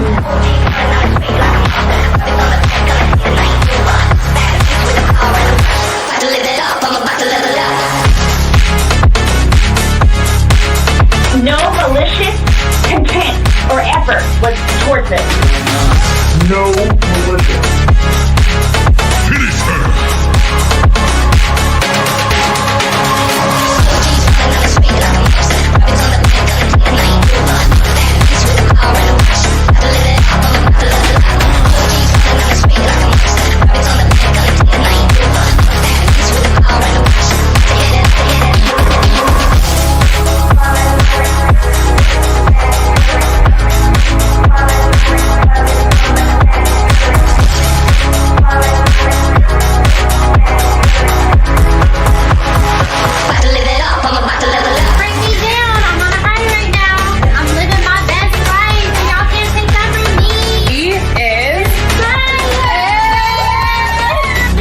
2 minutes later.